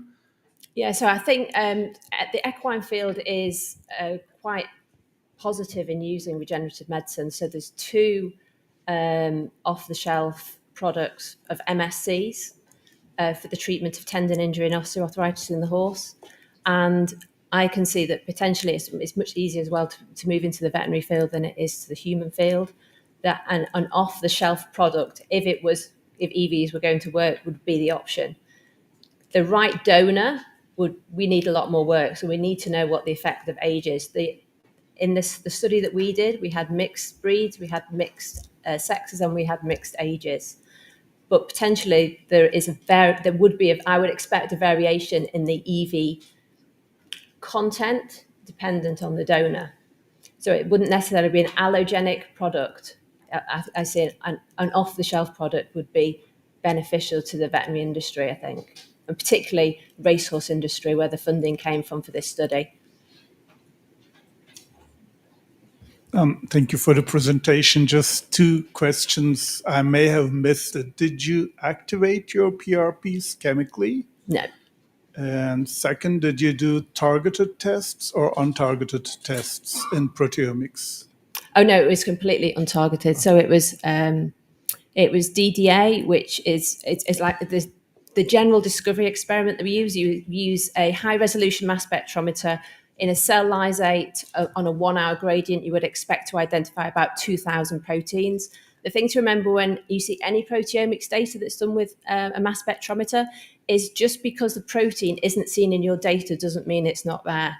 If you're doing RNA sequencing and you've got really good quality RNA, you would expect to see all the transcripts that are there in your sample. It's not the same yet for proteomics when our instruments aren't sensitive enough. If you wanted to do proteomics and find out, so I had, I think, about 250 proteins in the EVs there.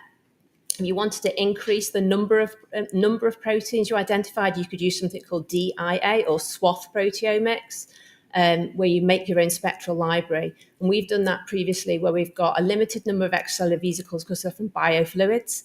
And that way we tend to get a lot more protein identifications. So it is a useful tool if you're doing any EV proteomic work to think about DIA as opposed to DDA. Yes, hello. One more question from my side. I would be interested, do you know, or you mentioned that there are different kits available to isolate PRP. Was it leukocyte-rich or leukocyte-poor PRPs that you were using? I'd have to ask Emily. I've got the name of the kit in my notes. Okay. But we were basically, we asked a few companies for kits, and whoever gave us them, because we had a limited amount of money for the study. Proteomics is quite expensive. Okay, just because I'm asking, there might be some evidence that leukocyte-rich PRP is more useful or more beneficial for tendon healing properties compared to leukocyte-poor ones. That would be a really good comparison to do, wouldn't it? The leukocyte-rich versus leukocyte-poor, isolate the EVs, do a similar set of experiments. Yeah. Yes, thank you.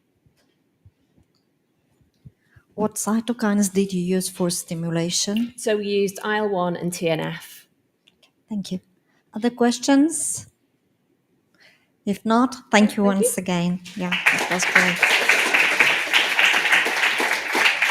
And now last comes Nerva for a knockout model. Yeah, you're welcome. I'm a small one, hopefully. Dear organizer, thank you so much for giving me this chance to I am a small one. Dear organizer, thank you so much for giving me this chance to present preliminary result of my PhD project. I am from the PMU. If you need a more coffee, you can find me in the 3rd floor. Today, I'm going to talk about the generation and characterization of tendon-specific SPARC knockout mouse model. SPARC is an abbreviation of the secreted protein acidic and rich in cysteine. It is a very ubiquitous protein with pleiotropic function in various tissue and cell types. It is a central protein in extracellular matrix. It plays a key role for the cell adhesion, migration, and the proliferation, also inhibit the angiogenesis. It is a good player for regeneration and inflammation processes. One of the important role is that the regulation of collagen synthesis and fibril formation. In the bones, it's essential for the bone mineralization. Thus, it is implicated in osteogenesis and adipogenesis. And finally, it has the role in cancer. Spark has been already described by our group. Our results demonstrate that Spark shows a significant age-related reduction, which lead to the impaired cell extracellular matrix interaction and increased sign of tendon degeneration. We can obviously say that the Spark is one of the important protein for tendon tissue maturation and hemostasis. At the same time, we have already worked with the Spark null mice, which Spark is fully knocked down, and our Spark null mice displayed the altered mechano response, collagen fibril reduction, and spontaneously Achilles rupture when physically loaded. If you work with a global knockout, Spark is fully dilated in all musculoskeletal tissue, which might be on the effect also the tendons. Therefore, we changed our hypothesis and then we create the conditional knockout.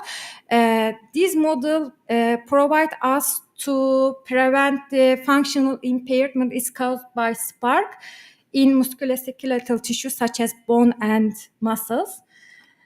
And we have our driver line for a Scaraxis Cri, where the Scaraxis promoter is active, and we have the Spark flox mice, and these two lines cross together to create our Spark conditional knockout.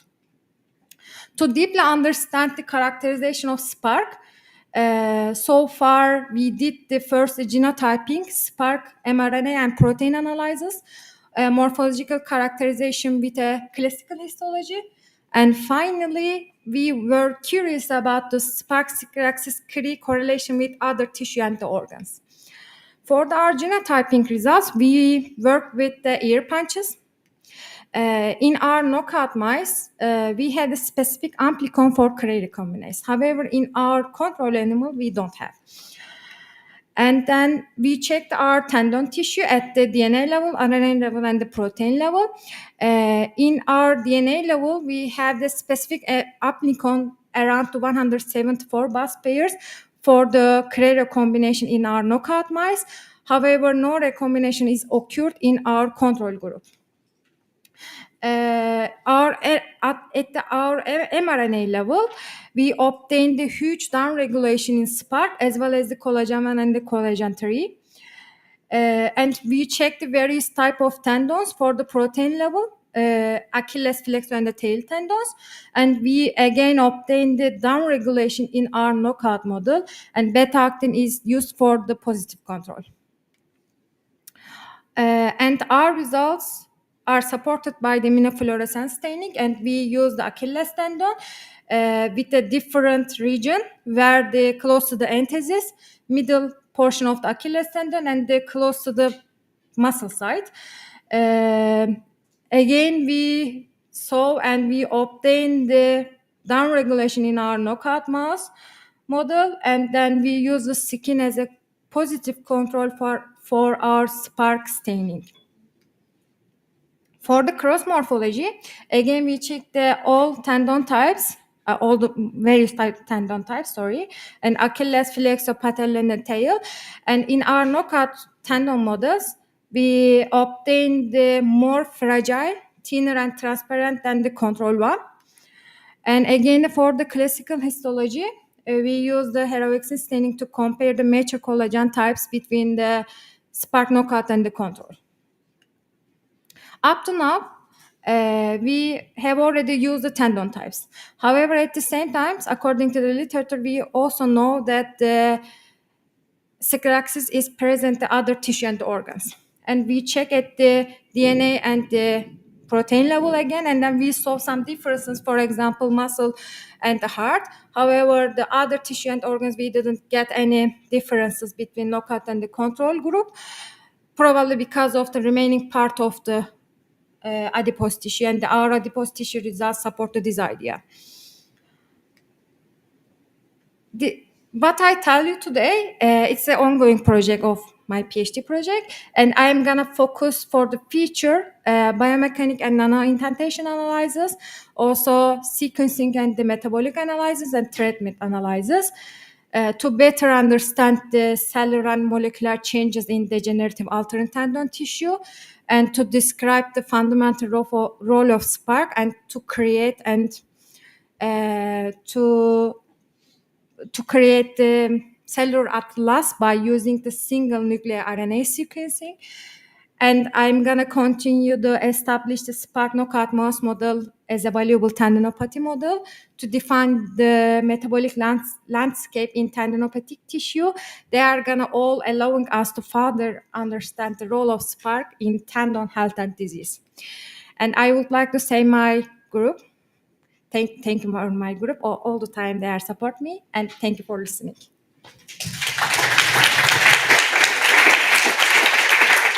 Thank you, Nerva. Some very short questions as we are late with 10 minutes already. Any questions or comments? Yes, please.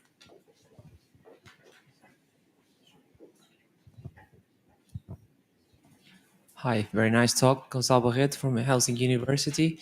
So what happens on the human side? Are you trying to also knock out the gene in human cells, or are you trying to, knock it No, down? unfortunately, I don't to have validate right it? now. Maybe next time, next the future, we can check. Right, thanks. Okay, yes. So I might add a comment on that. So we didn't experimentally knock it out in human cells, but we've published a study where we found a new mutation in the spark gene. And these patients that had a mutation in the spark gene were at a higher risk of obtaining a ACL rupture or a rotator cuff rupture. So we do believe that it is also important in humans, but we haven't done any studies in human cells yet. So the aim is really to establish this as a natural tendinopathy model, especially if we compare heterozygous to homozygous animals. Thank you. We both with Denitsa thank presenters and audience. We all deserve a big coffee now. Okay. Thank you, Nerva.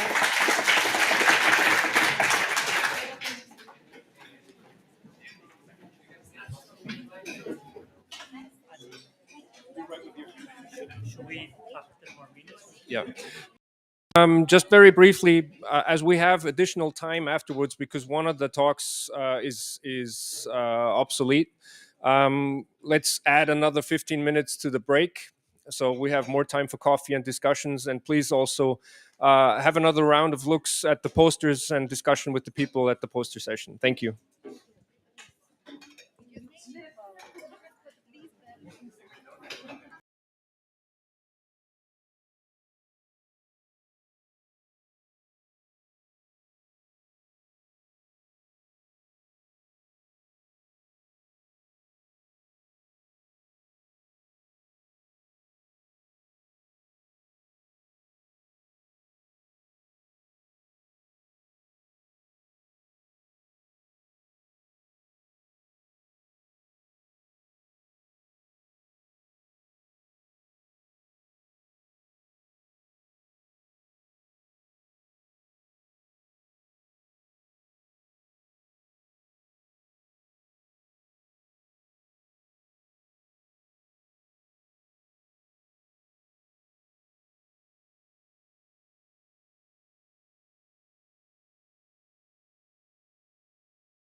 No, in the MC, you have for the MC you have to contact your bacterial contact because they have you should.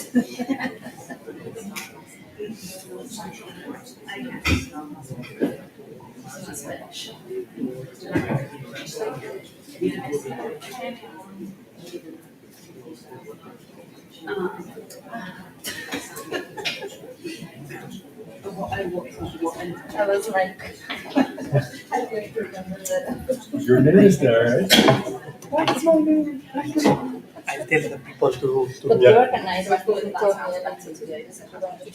You see? Of what? Of this. I'm joking. You approved the program. It's not true. So did you prepare something to present? Yes. You sent me the slides. But that is very easy. I think it's nice. More than that.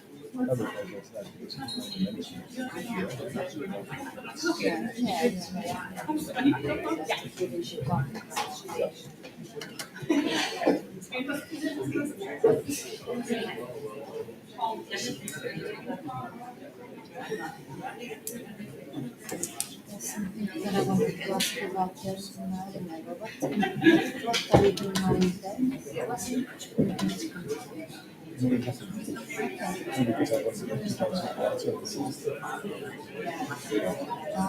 been to Jess. Taking out of that, doing research.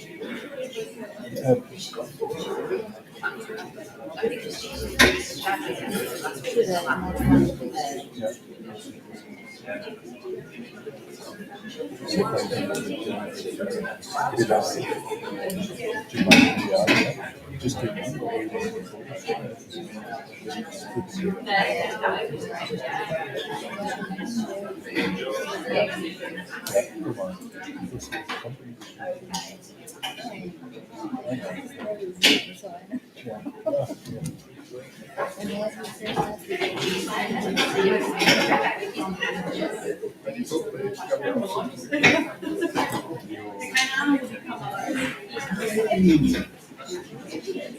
Awesome.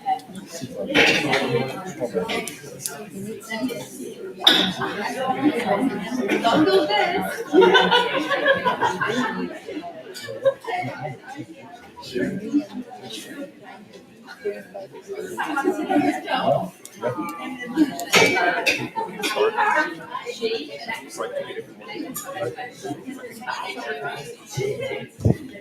I started with that one.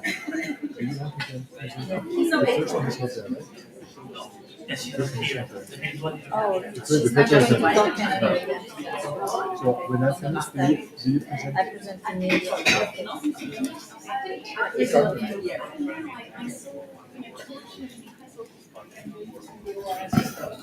All right, ready for the last session.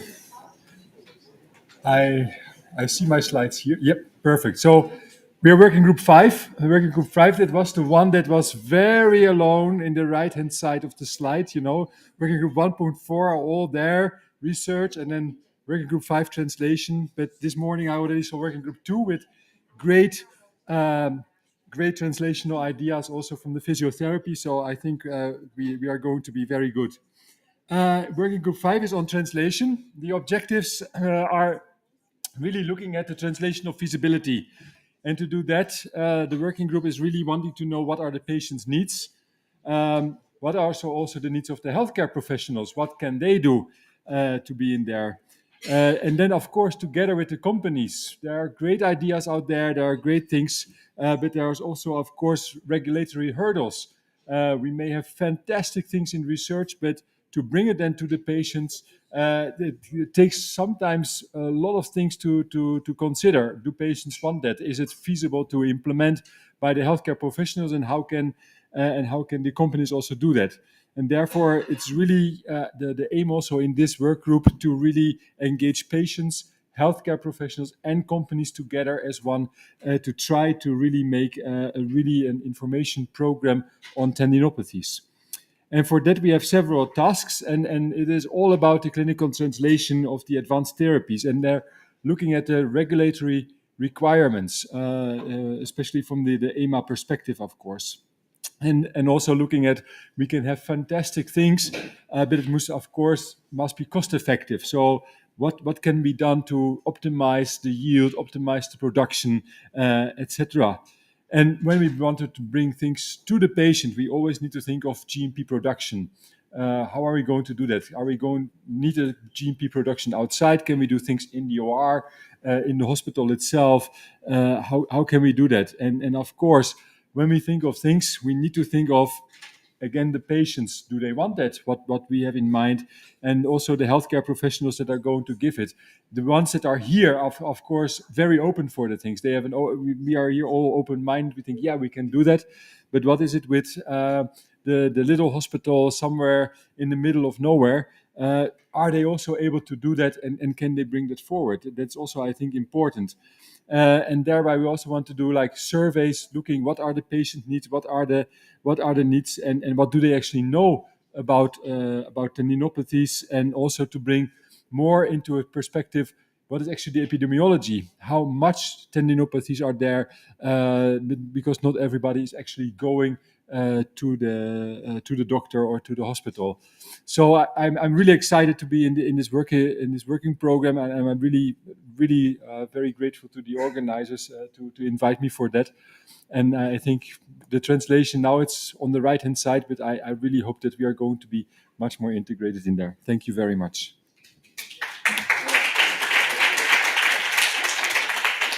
Thank you very much, Martijn, for explaining so well what is the main aims of this working group.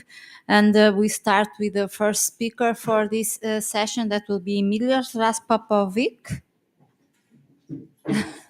And she's going to talk about the current perspectives and clinical practice of physical medicine specialists on assessment and rehabilitation of patients with tendinopathies, a pilot study. Floor is yours. How do we switch the slides? Here?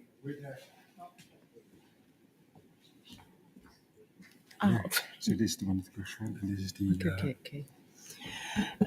Hello, everyone. I'm coming from a real clinical setting. I work as a PRM doctor at a Center for Physical Medicine and Rehabilitation at a university hospital in Belgrade, Serbia. And I'm dealing a lot with patients with tendinopathies in a clinical setting. So my impression as a doctor before I got involved in this group was that there is inadequate treatment of patients with tendinopathy in my country. So we decided to perform a little pilot study to get into this topic and to see how the clinicians in our country are dealing with tendinopathies.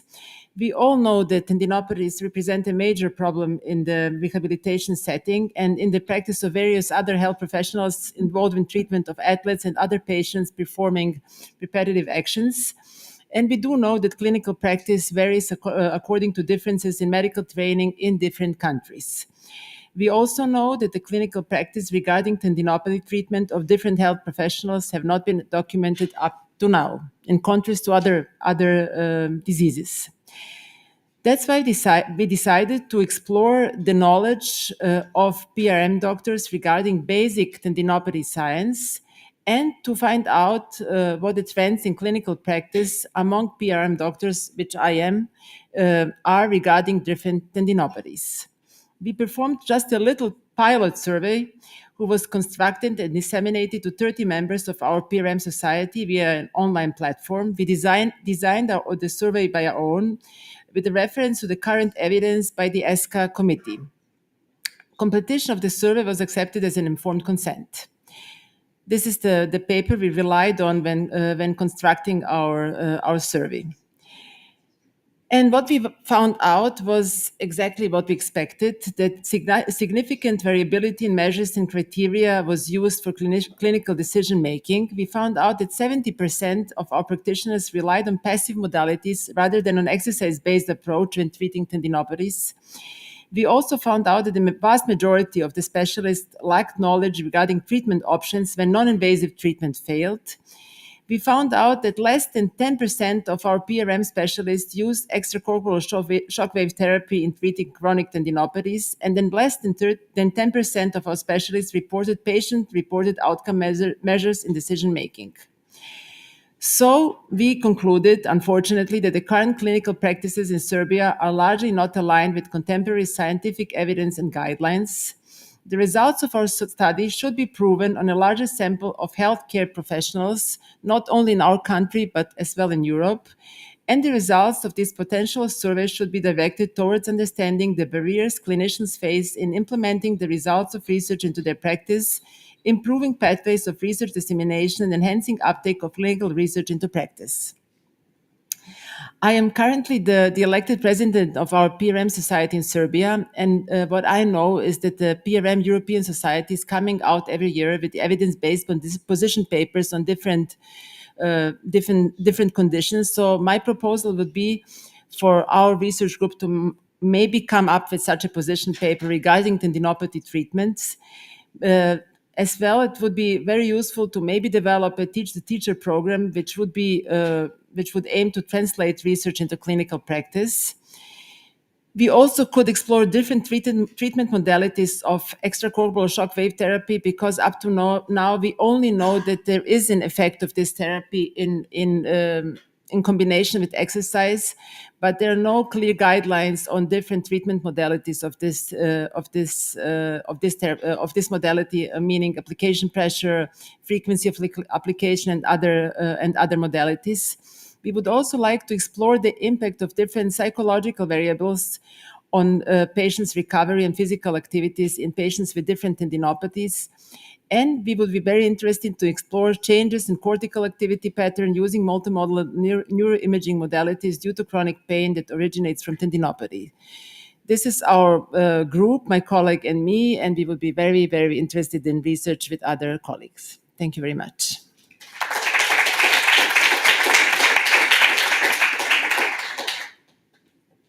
Thank you very much. Very interesting, very shocking also to know how our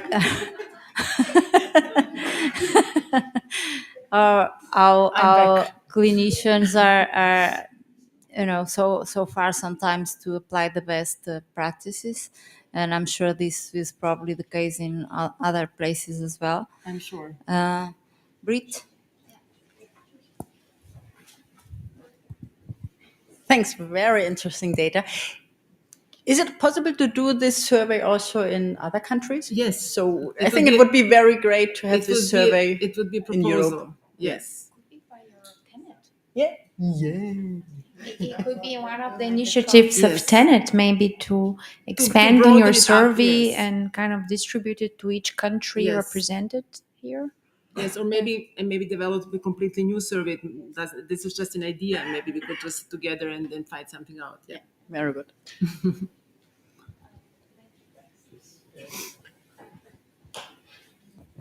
Yeah, thanks very much. So I come out of a surgical medical environment, and surgeries are often controlled in the sense that let's say if it's not evidence-based, the insurance companies won't pay for it. and this is what keeps the clinicians sticking to what works or what has been proven to work, because the insurance companies will not pay for anything that doesn't have evidence to justify the use of healthcare funds to pay for it. And I wonder, and I think you need an incentive, or let's say a disincentive, maybe, to force medical practitioners to hold to evidence-based methods. And do you see how that could work or should work in PRM or PRM medicine, medical practitioners? I think that we do know what works. The problem is that we don't stick to it. I mean, especially in Eastern countries where I come from, exercise-based rehab is the main point we should all stick to, and then additionally all the other things come up if you don't succeed with an exercise approach. I think you would agree with me, my colleague. So I think that maybe with starting with this position paper and all the different topics related to treatment would be maybe a proper approach to sticking to evidence-based medicine. Yeah, I guess maybe it's just that I think everyone knows what should be done. I mean, there is enough evidence there to say that you should have an exercise-based approach and stick to it. But how do you enforce it, or how do you get the clinicians to pick it up? Do you have any ideas there? By education. I think that the education is lacking. Because it's like really a big topic. How do you implement it? What kind of exercises? It sounds easy, but in clinical practice, it's actually very complicated. How to properly dose, how to implement, how to train, how to reduce activities.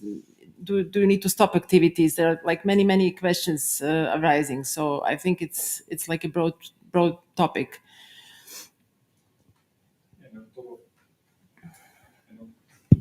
And on top of that, it's also, of course, every country has its own things, like what Jess was just telling. I mean, there are countries where it's really driven by the insurance companies.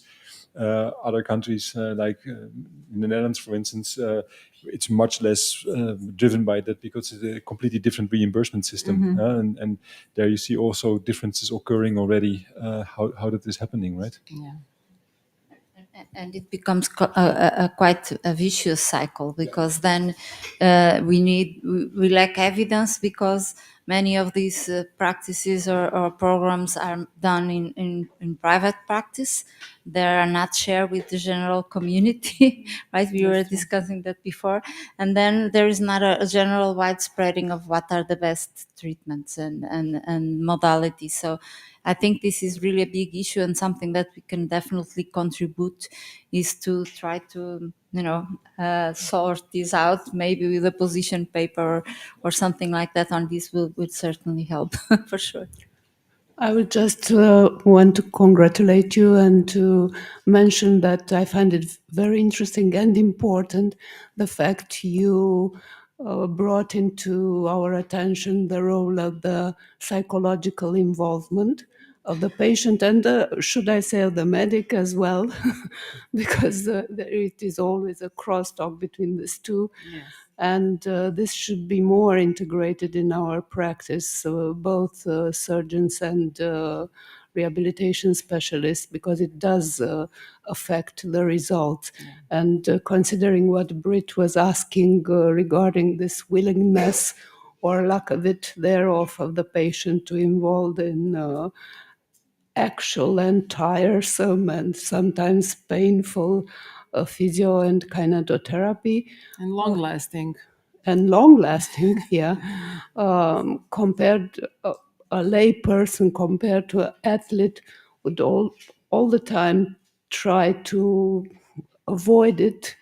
Yeah. While an athlete is more prone or motivated to do it, regardless the pain and the time involved, because of the very simple reason it is affecting its performance and the outcome. I think that the major point now in the time we live is that patients are searching for quick solutions.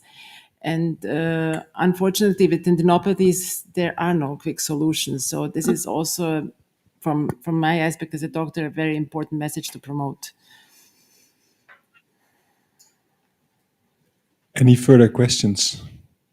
If not, then let's thank the speaker again. Thank you.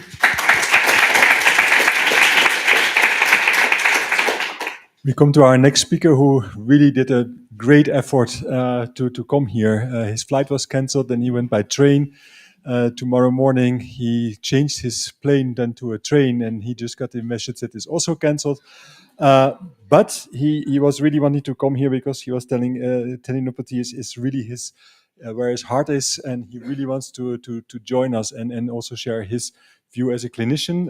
He's an orthopedic trauma surgeon from Aachen, and he's going to give a talk also with some graphical pictures to keep you awake in surgical repair and regeneration of the tendon injuries. Christian, please, the floor is yours. Yes, thank you very much to the organizing committee, to the conference host, and also the chairs. Thank you very much for the invitation. And yes, I want to invite you to the surgical problems we face, and to also I want to share the perspective from a surgeon point of view. So we always ask ourselves, why did this tendon fail in this patient? Is there a degenerative tendinopathy? Is it only a traumatic problem, or even a mixed problem? How should we proceed? Should we proceed with non-operative or surgical? And then what about the timing? How can we enhance this thing and individualize rehabilitation? Just learn something about the evidence-based approach. I think we, of course, have to incorporate individual aspects and to prevent and also predict failures, of course. So this is a patient of mine who is very interested in weightlifting, and he was able to build up a lot of muscles. But then you can imagine the tendon was not so strong, and you can see it drives up. And I will go here. And you can see the distal biceps tendon, just now it ruptures and the muscle goes up. And this is when surgery comes into play, because it is retracted. It was a lot of force involved, and we want to get this tendon back to the radius. And we have like an elevator technique. So we drill a tunnel in the bone and can use this to pull it back in place. And there, hopefully, the tendon will heal. But of course, we do not know. In this patient, he was very ambitious, and he did all the rehab. It was very successful and returned to sports quite early. However, we have cases that do not work that fine. I just have one image here, also included how this repair technique works. So we will pull the tendon inside the radius. We will use a Titan endobaton to fix it, and also a tenodesis screw, so I have a dual fixation. But this construct is mechanically very, very stable. But of course, we cannot predict what the biology of the tendon does. And this is a patient. He was operated with the same technique by a colleague of mine. He was, I think it was a young patient, 42 years old, non-smoker. And he had a complete avulsion of the footprint from the enthesis. And this was why the surgery was performed the first time. And however, the histology showed that there was a impaired texture of the tendon and degeneration of the tissue. And then the patient reported again of about severe pain. And we could also see in the conventional radiology these ossifications, and we see the tendon did not heal to the bone. And this was 4 months post-operative, quite significant calcifications. So we had to go back in. All this was quite challenging due to a scar formation, and we repaired it again. And we always ask, is this the right way? How is it maybe possible to prevent these heterotopic ossifications? We just saw a recent study showing that it's when you measure this in CT scans, it might be not visible in the conventional X-ray, but then it's about half of the patients develop these. And the re-rupture, this was a questionnaire among very experienced fellowship-trained upper limb surgeons, and the re-rupture is one of the major reasons why we have to go back in again. And then, for example, I want to show one case from the AC joint. We know that also the ligaments, they don't always heal, especially if it's a delayed treatment. And if we have a dislocated and unstable joint, then we had this in this 51-year-old patient. He had a repair done with no augmentation. It was an acute injury. This would be the same way as we treat this. And but then we see that it's just a half a year later, we see that this joint is unstable again, and the ligaments don't heal. So we went in and had to enhance the construct with the tendon, with the semitendinosus tendon, to stabilize the joint and to add biology to the system. And we can also, of course, discuss about the rotator cuff. We know that the prevalence of cuff tears is quite high. And I want to share this young man. He went on a water slide with his children. Unfortunately, he didn't end very well and had a lot of pain after that. And we were quite surprised when we looked at his X-ray. It also looks like that there have been already some degenerative changes. And also the tendon was completely injured. He was unable to had an active function of the right arm. So we went in and repaired the tendon back to the humeral tuberosity. You can see that the tear, some part of it was probably chronic, and the water slide added just a little bit to it to rupture completely. We prepare the footprint so that we can see some bleeding, and we use all suture anchors to repair this in the medial side to allow good fixation, also to allow a revision procedure, because these anchors are very, very small. And we want to know how to proceed with evidence-based management of these tears, acute and chronic.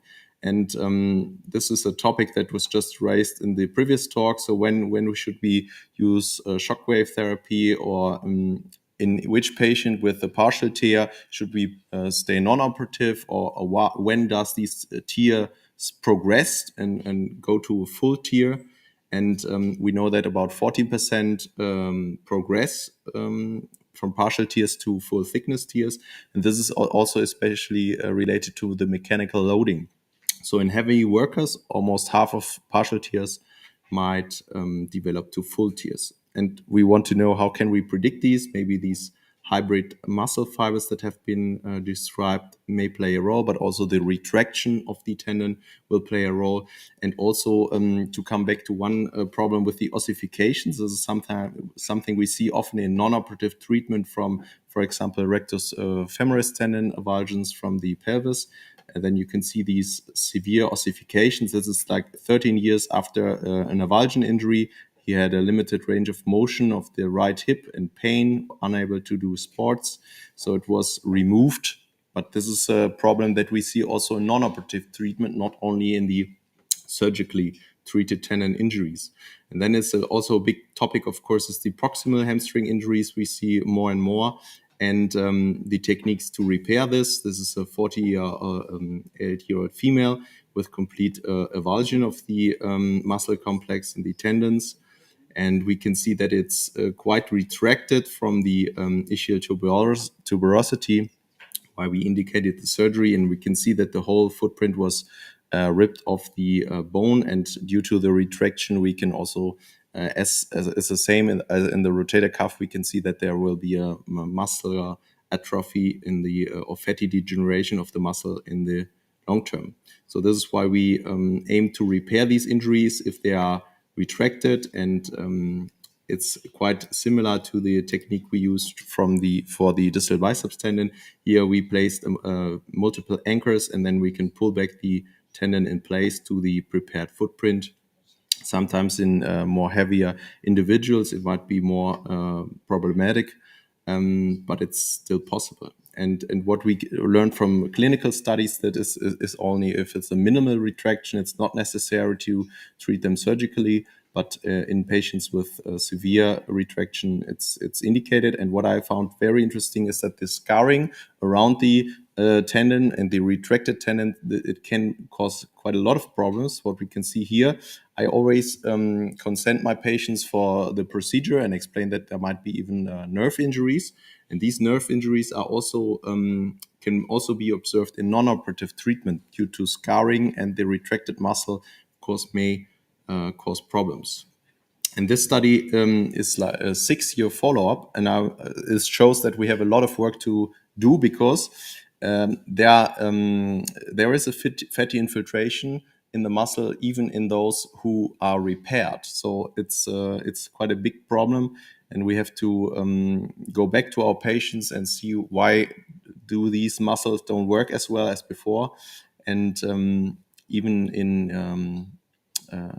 in repaired tendons. And one last example about the extensor mechanism. This is quite a significant injury because it causes the whole knee to be unstable. This is an elite soccer player. He had both a fracture of the tuberosity and also the avulsion of the tendon from the footprint. This is very rare, I think. So here you can see the bone, the tuberosity that is completely ripped the patellar tendon off the insertion, and it was also fractured. So we had to both take care of the fracture and also to repair the tendon. However, in this young individual, it healed uneventfully. And then this is the other side is the quad tendon in an elderly patient. Retracted tendon is more difficult to do this. So we had to take away a lot of scar tissue to place anchors in the patella, and then we were able to repair the tendon back in place and proceed to rehabilitation. So a lot of questions are not answered, and so I think about what is necessary now. So one thing I learned a lot is our registries, because we in minimally invasive surgery we have established these, and I think it's also necessary to expand these to tendon injuries, not only to non-operative but also to surgically treated injuries. And I think it's necessary to have a very good, fruitful collaboration between surgeons and scientists, and also, of course, across borders. So in Aachen, we try to work together with our Dutch colleagues, and of course, we would welcome more cooperation to get a better understanding about the clinical parameters and tendon healing. And therefore, I would like to thank you for the attention. Thank you very much.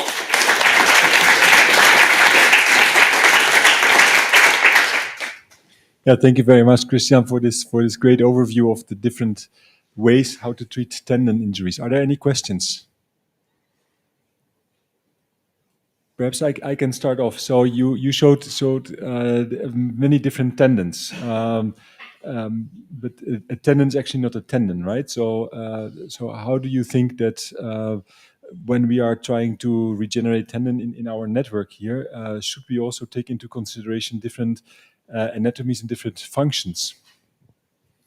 Yes, absolutely. That's I think this is crucial, and I think it's good not to stick to one tendon alone, but of course, and also not only to degenerative, for example, tendinopathy. But I think it's helpful to try to learn from each other to see the different approaches for different tendon and regenerations. And I think it's also necessary to, of course, have a discussion between the non-operative approaches and the surgical approaches, because a lot of patients are in between. Yes, so we have to try to get a solution that is very individualized, I think, for each patient and for each tendon probably also. Yeah. And you also showed in one case like that it failed, and then you said we came back and we put in some biology, right? Yes.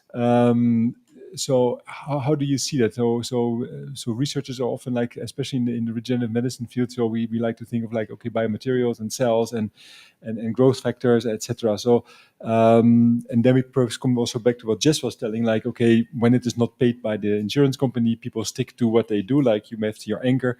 So how do you see that? So when do we really need something extra, or when don't we need that?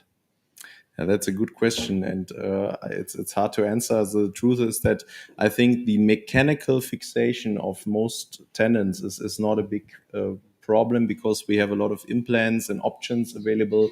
We can use various constructs to make it quite stable. However, often I think, and these are the cases I showed, I think it's that the biology that doesn't come and play with us, and it makes the problems. It's a little bit the troublemaker. And this is why I think it's important to understand who are these patients that fail, and how can we enhance the healing in there.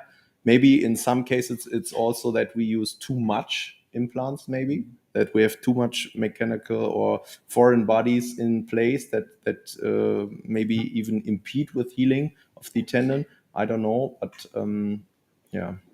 And also, I think what was also very nice to see is the guy that was really doing the sports. I think that's just too much mechanical strain. Whereas the guy on the water slide, had already like beforehand problems, which he didn't know. So it would, I think, also be very good to see, can we like before already find something like a biomarker or whatever to see, okay, in which category is such a patient, for instance?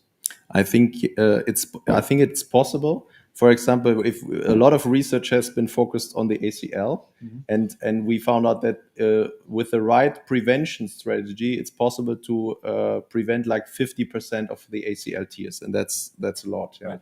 So. But I think the reason for it is that there has been so much research done, and also so many initiatives to understand this injury, and then this is also necessary for all other, and especially for tendon injuries. I think it's possible to predict it and also to prevent it. Yeah. And I think therefore the group here is especially for that. There's a question here in the front.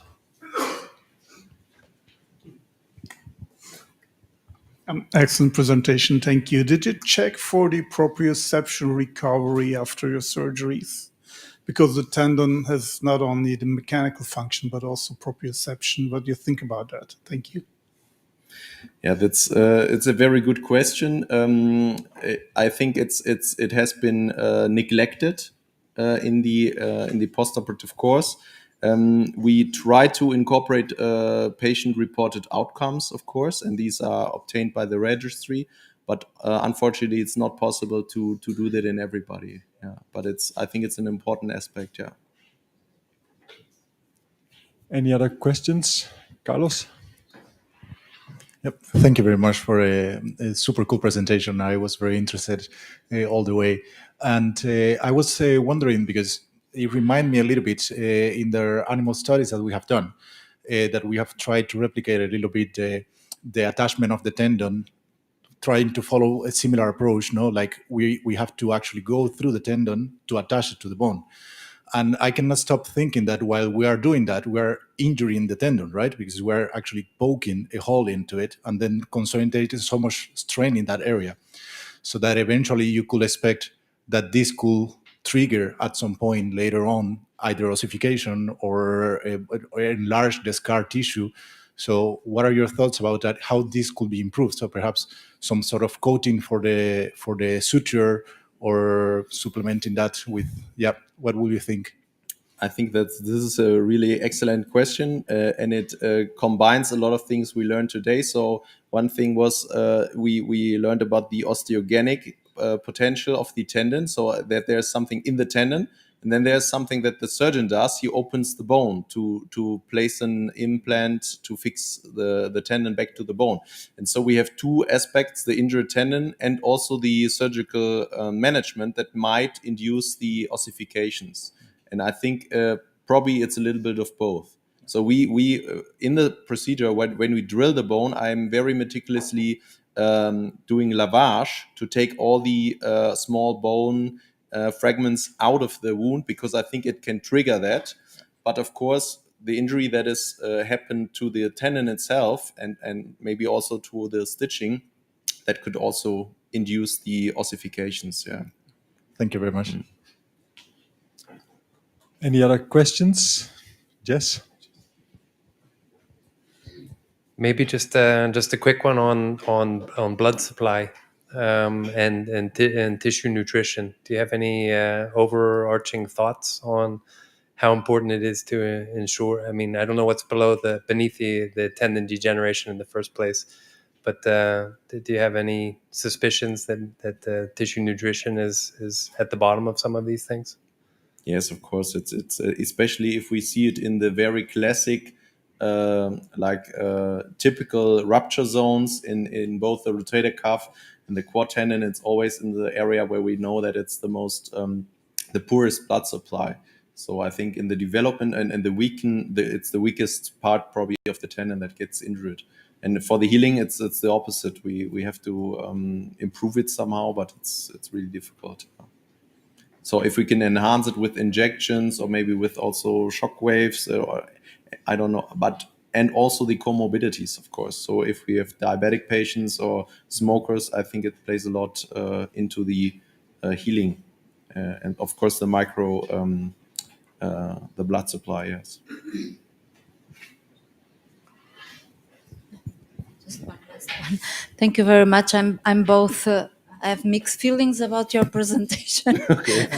Motivated because I think we are thinking, there's so much to do, but it's nice that you acknowledge, all the difficulties that we still facing in the clinics. So I'm a bit overwhelmed by the amount of work that we really need to do. Well, you talked about a lot of fixation and devices and implants that you said that are available, but there's also a tremendous use of autologous grafts, right? Or is this tendency for the diminishing use of autologous graft? What is your idea on that? Because that struck me when I first started to work on tendon. I spent a day in a surgery room just watching tendon surgery, and all of them implied the use of autografts.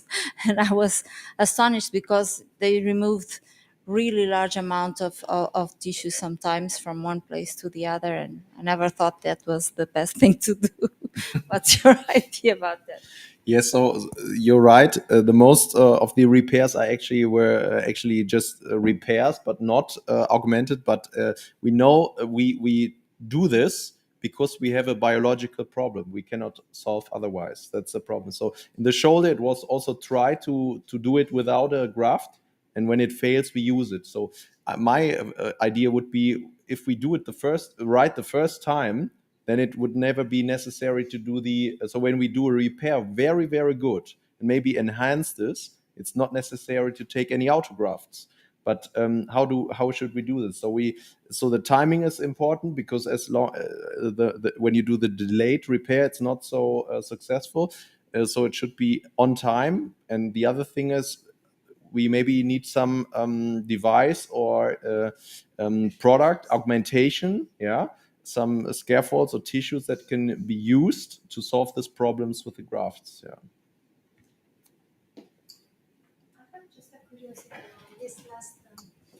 Thank you.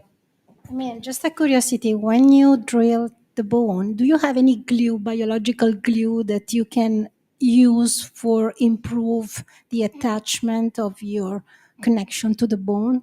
Have you some commercial glue? Glue, yeah, of course, hydrogel or whatever, biological glue. So we don't have it. No. Okay, was just a curiosity. Yeah. Thank you. You can make it. We take it. He's the first one to use it. All right, let's take the speaker again.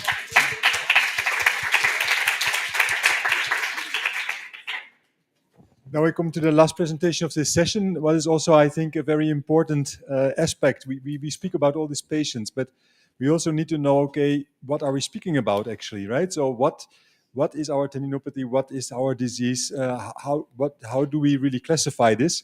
And I spoke a little bit in the break already with Guillaume, and Guillaume Plancard is going to speak about, okay, what is the histology actually, and how can we do that in an automated whole slide histological scoring, so that we can really validate it. And I think that's super important that we all speak about the same. And I hope that your technique is going to give a little bit of light in the tunnel. Thank you. I hope I won't disappoint you. So my name is Guillaume Plancard. I'm a PhD student in the lab of Dirk Ilwoud and Eric. But I'm also an orthopedic surgeon in training. So I try to cross the gap. I'll talk about validation of human tendon samples by the use of histology. But I first want to introduce myself and how I came to the idea to do a PhD, because I first started my clinical training as an orthopedic surgeon, but then I went to a conference, and I don't know if you know Andrew Carr, but it's a shoulder surgeon in Oxford, and he was presenting at the conference in 2018 his very interesting results of a real randomized sham-controlled clinical trial in orthopedic surgery, and he dared to question current orthopedic practices. And I think it's 1 out of 5 RCTs in orthopedic surgery, so it's very unique. And he, in fact, couldn't show a difference between a very routinely performed type of surgery for rotator cuff tendinopathy compared to sham-treated patients. But he did not only criticize the surgeons and himself, but he also tried to find answers to the questions. And he has also a solid ground of basic research. And I was very intrigued by the histological images of tendons with macrophages in it. And that's how I came to the idea. I want to do a PhD, but not in clinical applied science, but in fundamental science. And I was very lucky because, this is the OR at the UZ Ghent. And I didn't have to wander too much around the world like Eric did, but only cross 300 meters to the amazing lab that I'm embedded in now. So this is, I think, the travel that I already made 1,000 times, traveling samples from the clinic to the lab. Now we go to the science. This is our cohort that we collected. Eric already touched a little bit on it, but I wanted to maybe explain a little bit more where we got the samples, who those patients are. So we got, in fact, 10 healthy control Achilles tendon samples and 15 tendinopathics. The tendinopathy I'm describing, it's real mid-portion Achilles tendinopathy. It's really end stage. So in the Cook's concept, it's really the stage of degenerative disrepair.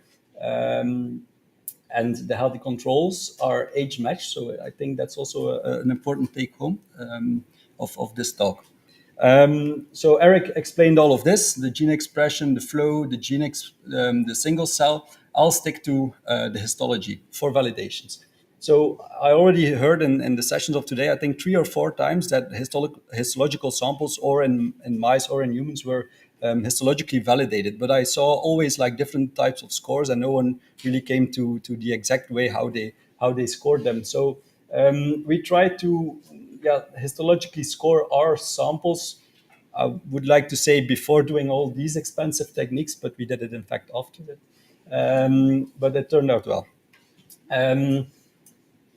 Back to the samples. So mid-portion Achilles tendinopathy samples, as I already said, you all know mid-portion Achilles tendinopathy, but an important thing here, it's really end stage. These are the patients that end up with an orthopedic surgeon after being in conservative treatment for mostly 1 to 2 years, and the bare minimum was 6 months. They all have a VISA-A score of around 40.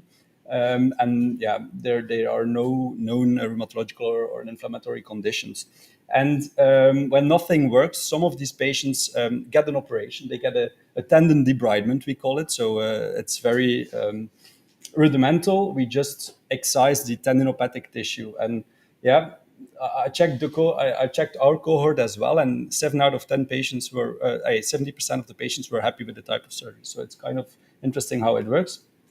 But the good thing is we get the samples, and we get big portions of samples for this, and most of the tissues were used for single cell, for flow, but little pieces of tissue I could use for histological validation, which is in fact important. And this is a histological image of a tendinopathy sample. And as you can see, Chauvaunne already talked about interfascicular matrix. And these very chronic tendinopathic samples, you do not recognize anymore the intrafascicular matrix.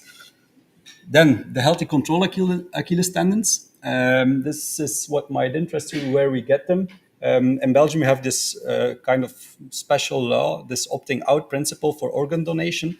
But it's not only for direct therapeutic use, but also for scientific use with possibly a therapeutic endpoint at the end. So we get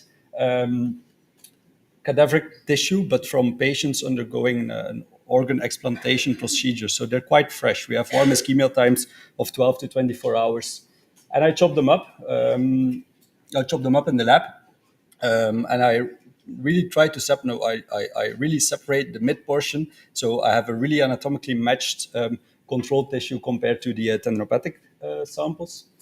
Again, piece of the tissue. And then here, the histological image. So here you see the beautiful structure of a tendon with the fascicles and separation of the interfascicular matrix. But then we go to the real work. Try to histologically validate this type of tissue. I would imagine that if I use, I don't know if you're familiar with the Bonar score, but I would imagine in this type of tissue that I would reach like maximum Bonar scores. And I did so. And as you can see, for cell morphology, ground substance, and collagen arrangement, I have nice separation between the healthy controls and the tendon samples. And if you make the sum of all these subtopics, the total Bonar scores are at average like 7 out of 20, which is not a lot, I think, for chronic Achilles tendon samples. So I thought there might be some improvements made to this score. And when you look a little bit closer, for example, if you score the cellularity by the Bonar scale of our samples, you do not see a difference at all. But if you look at the actual histology, you appreciate that there are more cells here than in this image. But it's just the cutoffs that are wrong in the Bonar score. But they're not wrong, but it's just not applicable for this type of tissue.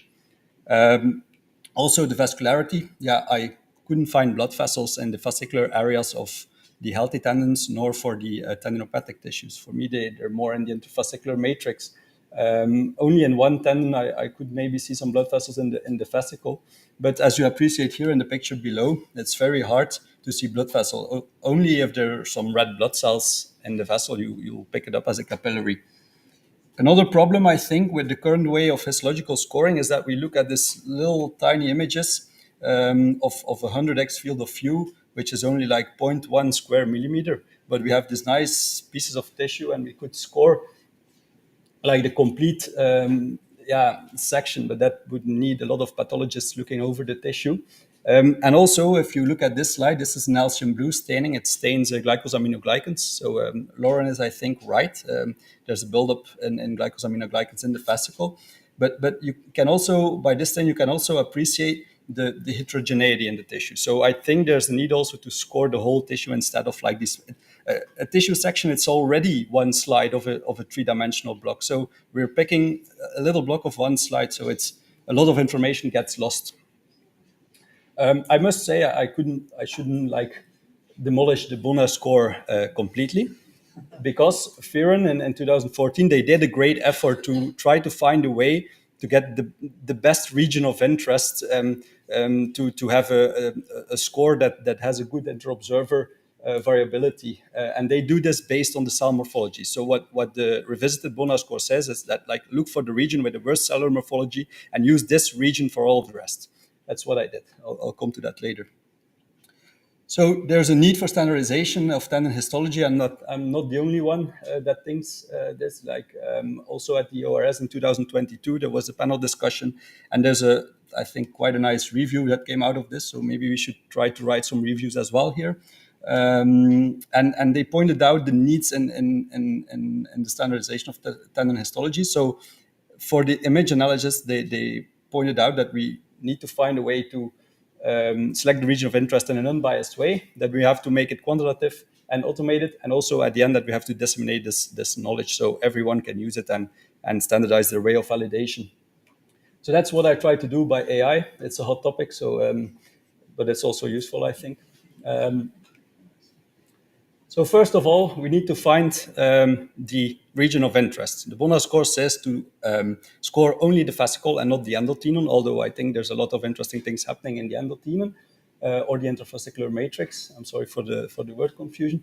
So I trained a neural network just to recognize the fascicle. And it's in fact very easy. You just say to neural network, oh, this is fascicle, this you should recognize as endothenon. And after training on some of the images and applying it on other images, you get something like this. So it will like automatically define the fascicle and the endothenon. And then you can start doing cool stuff. You can automatically count the cells. So no more histologists like taking only 100x field of view and counting the cells manually and then dividing into bins to have a certain grade. No, you just get the exact amount of cells in a certain area. And then you can see that I pick up differences between the healthy tendons and the tendinopathic tendons in the fascicle, but also in the endothenon. So there are differences. They're just not picked up by the bins as stated in the Bonner score.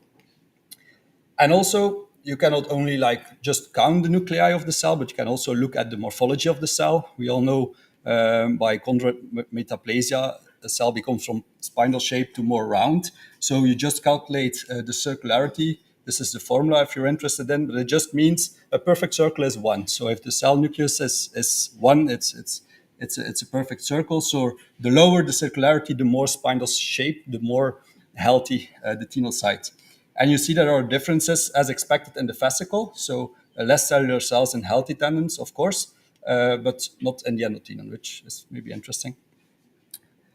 Next, ground substance. I think the Bonner score performed well in terms of ground substance. And like counting a cell and looking at the morphology of the nucleus, it's quite easy to quantify.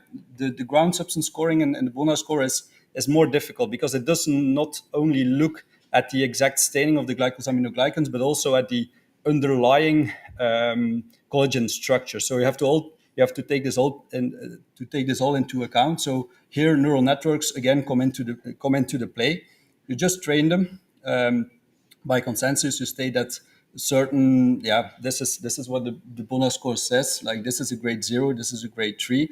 You take several little regions and you train the neural network, and then it starts doing it by himself again. So you can appreciate that this healthy tendon, although there's some Kager's fat and some endothenon here and parathenon attached, but most of it is green. And then in this tendinopathic tendon, there's again tissue heterogeneity, so like areas with a lot of ground substance, but also some healthy-looking tendon.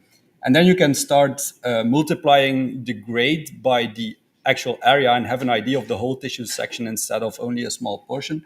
Then again, you have this nice separation, as I already had with the revisited Bonner score, but now I appreciate the whole tissue. But in fact, it resembles well the way the revisited Bonner score states that you should take the region of interest with the worst cellular morphology, because here you see that I have an average of 2.5, and it's exactly the same as I had with the conventional Bonner grades. Did the same thing as well for collagen arrangement, and here I might need some input. I just use polarized light on H&E stained images because I just want a very accessible and reproducible technique for every lab. And I know I could do like second harmonic generation imaging, but that's not so accessible. So if any of you have a better idea to score this, please tell me. But I used polarized light, again, trained an algorithm to recognize the grades, did the same thing, and could find again a nice separation. So step by step, I automated the Bonner score and created a whole tissue way of scoring it. But then the vascularity, and I think here we come to the boundaries of like just the conventional stains like H&E or Alcyon blue. If it wasn't for the red blood cells here, you wouldn't appreciate this cell as an endothelial cell. So that's where we need something a little bit more advanced and where we need immunohistochemistry.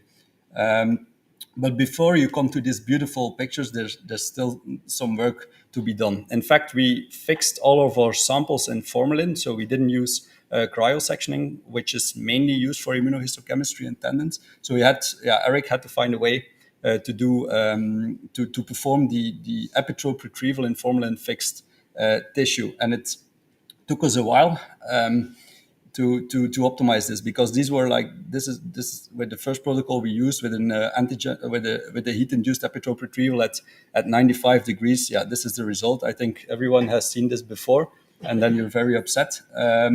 But all of a sudden, Eric came with the idea, let's put it down to 60 degrees and do it overnight, and it works. And in fact, we should have known this in advance, because already in 1945, there was this nice Nature paper of our British colleagues and the Leather Manufacturers Research Association that just stated, yeah, it's well known that if collagen is heated in water above 62 degrees, yeah, it falls. So that's why we need to be together, not to struggle for a year on a protocol like this and share this kind of information, I think. So then it's easier. Once you have this immunostaining for blood vessels, you can, with just simple thresholding, this has nothing to do with AI or neural network, but just with simple thresholding, you can start counting the blood vessels. This is still work ongoing. I have to section through the whole cohort still to quantify this, so I cannot show a plot. Excuse me. So next steps. This is an overview of what I've talked about. So the first two pillars of the Bonheur score, I automated, quantitated, and made it whole slide. For the ground substance and the collagen arrangement, I stick to the semi-quantitative way of scoring because it works. You shouldn't try to change things that do not work. Vascularity is still ongoing. But at the end, I want to end with like some kind of composite histological scoring. So I need some input how to like weigh the different features of tendinopathy, and we should eventually validate this in other cohorts and other tendons and other labs. Take-home messages. So AI can improve the histological scoring by more unbiased region of interest selection, a way to quantify features of tendinopathy, and also a way of whole slide scoring to avoid issues with tissue heterogeneity. I think you need healthy control tissue. So if you really try to find a healthy control that is anatomically matched and don't compare apples and oranges, immunohistochemistry on FFP is possible. And yeah, validation is just the start. This is just the start of the project. And I want to end with a nice image, nice immunohistochemistry image where you see the tenocytes, and then in green, there's HLA-DR, which is on activated immune cells, on macrophages, and then the CD31 on the blood vessels. And you can already see that there's colocalization of the immune cells and the blood vessels. And at the end, we want to interrogate the tissue with all the targets that we found in the other ways of analysis. But yeah, you have to start with good tissue, I think. So I hope I showed you a way.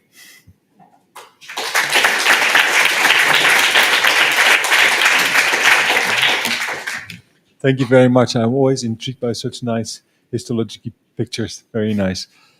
Are there any questions? Britt.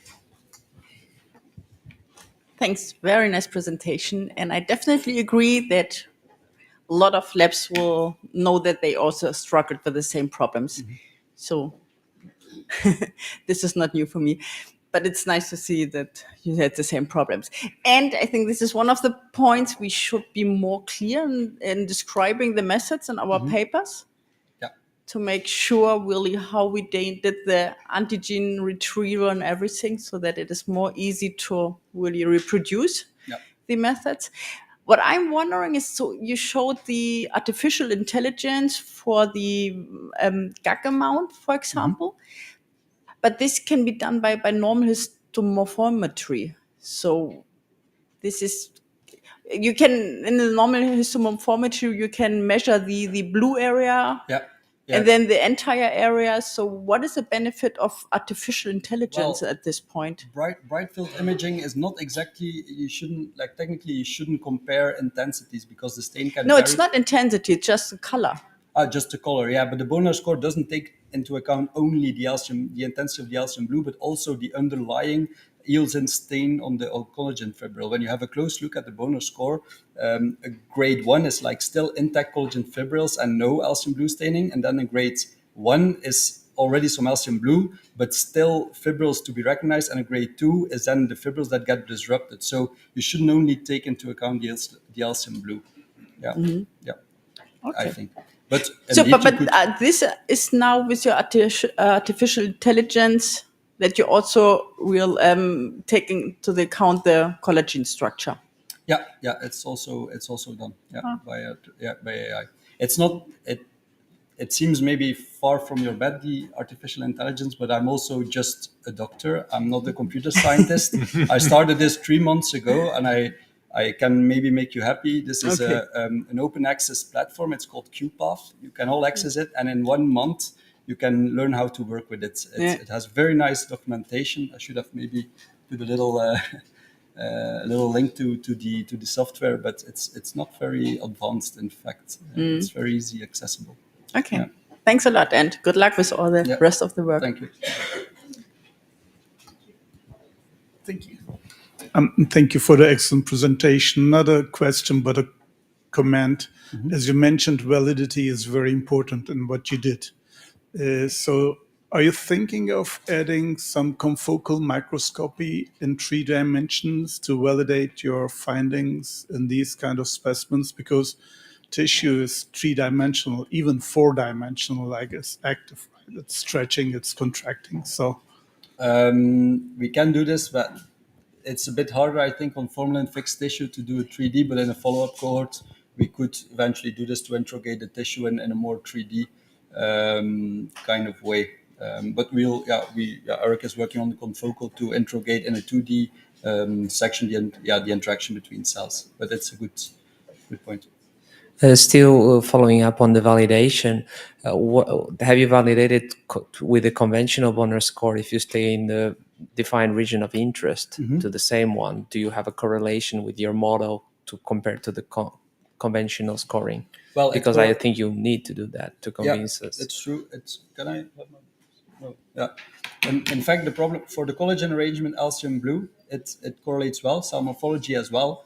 But for cellularity, vascularity, it's like all the same. It's all a grade 1 in healthy and disease. So you miss information by using the grades as stated in the Bonner score. So you would just correlate grade 1 to grade 1. That's also a nice correlation. But biologically and clinically, we know there's a difference in cellularity. We know it by the digestion. We know it by counting the cells in QPath.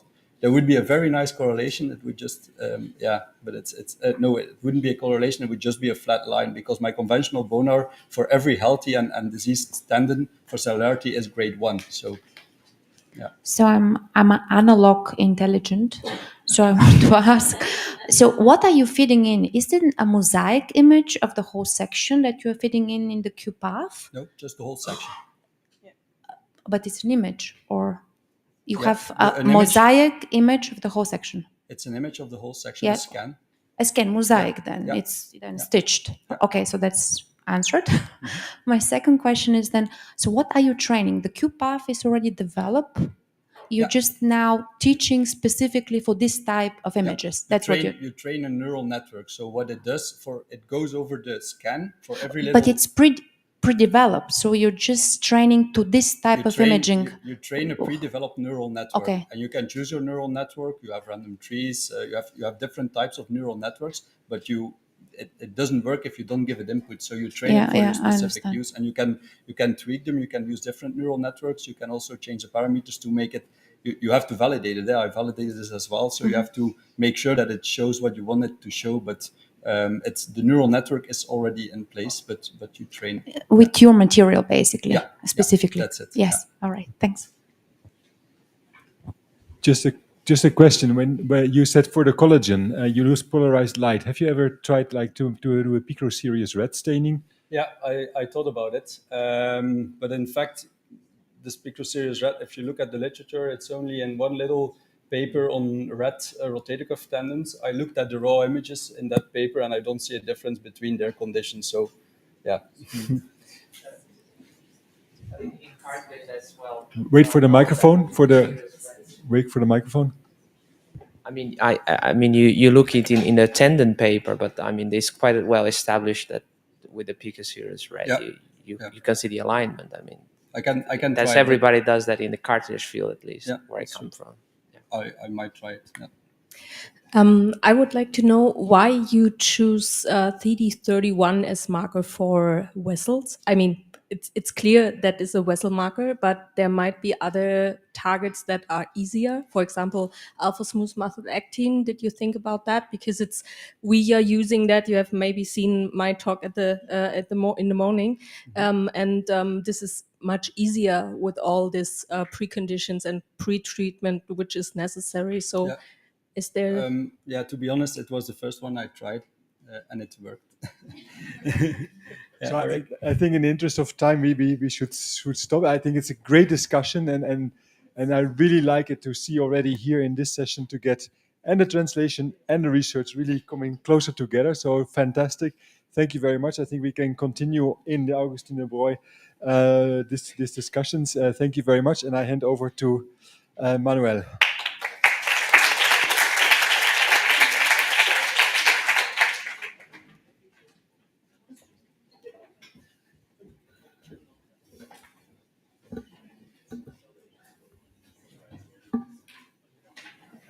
So I hope that you have enjoyed all the sessions, all the talks, and I'm here to explain a little bit the travel reimbursement rules for those of you who have travel grants, very briefly, because some of you might not be used to the system. So do not panic; it's easy, and these travel grants are divided into the daily allowance that are based on the location of the event, in this case Austria, as well, and the travel and the time that you departed from home and when you arrive back to home. And the second component is the long distance travels. This is all travels like that are longer than 100 kilometers. Okay, the shorter travels, like imagine that you take a taxi from the train station to here. This is below that, so it has to be within the daily allowance. Okay, and other costs that you might have, probably not for the majority, but visa or an insurance, okay, could come within as well within the grant. For the daily allowance, it depends on the based on the country of the event that is taking place, and there is a list. Okay, not for this one, but I wanted to let you know that in other future meetings or in other cost actions, the management committee can decide to lower this amount. So take care, check this amount always when you receive a travel grant as well. And as well that in some events, the trainers and trainees can have different daily allowances, so don't feel discriminated if this happens. The daily allowance, it depends, as I said, when the travel starts and when it ends, and depending on this, you will get the full or a percentage of the travel allowance. When you accept the travel grant, and you can already start to calculate how much you will receive, depending on your scheduled times of the flights and all this. Always these expenses are non-eligible, like registration, lecture fees, and honoraria for different types of conference or events. Like this type of insurance, life, medical, health, all this is not included. For those who take car, this is not eligible. And if somebody has come by car, they have special rules. Okay, and just contact to me if you need some help with this as well. Charges for rebooked travel tickets, I'm sorry, I hope that everybody has managed to rebook the travels without extra cost. As well, the expenses, not the visa itself, but some of these expenses that you need to pay associated to obtain these visas, taxes, and as well this additional accommodation. So when you go to the reimbursement claim, you have to fill the date, the time that you leave home, when you arrive back to home. This is the example for me that I'm staying another day for tomorrow's management committee, but you click that you have attended today's session, okay, as well, you have to that just in the case that you want to claim the daily allowance that is calculated, you have to say yes. As well, for example, as well, they offer the possibility that this costed you very less that you are receiving, so you can say that you want to receive less than the automatic calculation. This is something that you can as well do. Then you add the travel expenses. You, for example, select here plane, and you add the origin city, country, destinations, if it was one way or return amount, the amount, and then you have to add here the supporting documents. This is, and they are very specific on this. They need like the typical like booking email like that you get, or the PDF that you get with the booking. I mean, that clearly states your name, the origin, destination, all the files that we can check that you have actually booked, and this is your expenses. Okay.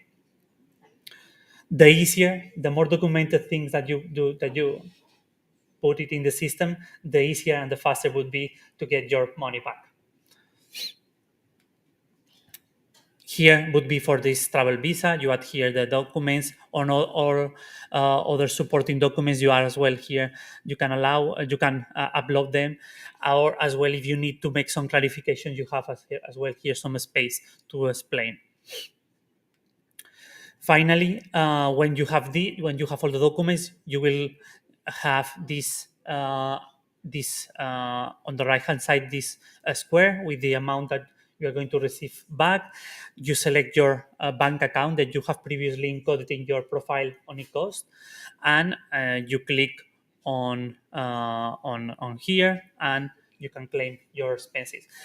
For the future, you can do all this before the meeting. You can calculate what you're going to receive to see if you can what type of accommodation can you afford with this travel grant, and then you can save it until the meeting finishes, and you just then after the meeting, when you click that you have gone to the session, you claim the expenses. And this is it. I hope that you are all able to claim, and if you have any doubts, just let me know. And now I call Andreas and Manuela to say final words. So also from my side, I think it was a really good meeting. It was a great start for the TENET. I really enjoyed seeing so many friends and colleagues, and also new faces. And I think there's a lot of ongoing. We had good discussions already, so we should continue discussions over a beer, or I always stick with beer. Sorry, but of course we can do it over a glass of water or something. But if I'm involved, I probably will have a beer. Really enjoyed this meeting today, and I hope that we can actually bring forward tendon research in especially in Europe, and pushing forward the translation of all the findings that we have in the lab, trying to translate these things. Being involved in a project where we try to do this, it's really difficult, it's not easy, and it needs a lot of interaction between different disciplines, and I think this is the perfect platform to do so. So just a primer. So you're more than welcome to stay here for keep on discussing. We have a reservation at Augustinerbräu from 8 p.m. onwards. Please look out for Saal 5, and there's no English one for that, Saal 5, Abt Nikolaus Saal. But I will make sure that some people on my team are actually at the entrance and can guide you towards where you need to go. There are a couple of larger halls, as you will see. If you enter the place on your left-hand side, you will notice where you can get your drinks.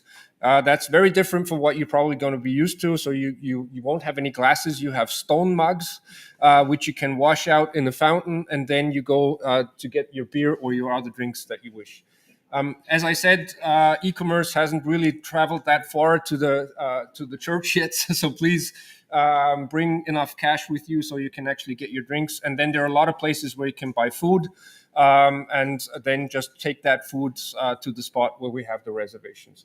The map down here just shows it's about a 7 to 8 minute walk from here. So if you exit the building, you go to the left, and then you go to the Gaswerkgasse, as it's called, and you take a right. You go underneath the railway station, and then you take a right, and you will find it. But most of you will have maps and we sent out the address, and it's also named in the program. Okay. For those of you who are attending tomorrow's member committee meeting, it will take place on the first floor, but we will put out signs so you will find it. If you want to take a note, it's in room 22 and the first floor, but there will be signs which direct you towards the place, and you will find it without any troubles. Okay, so thank you very much for your active participation, and I look forward to seeing you all at Augustinerbräu later.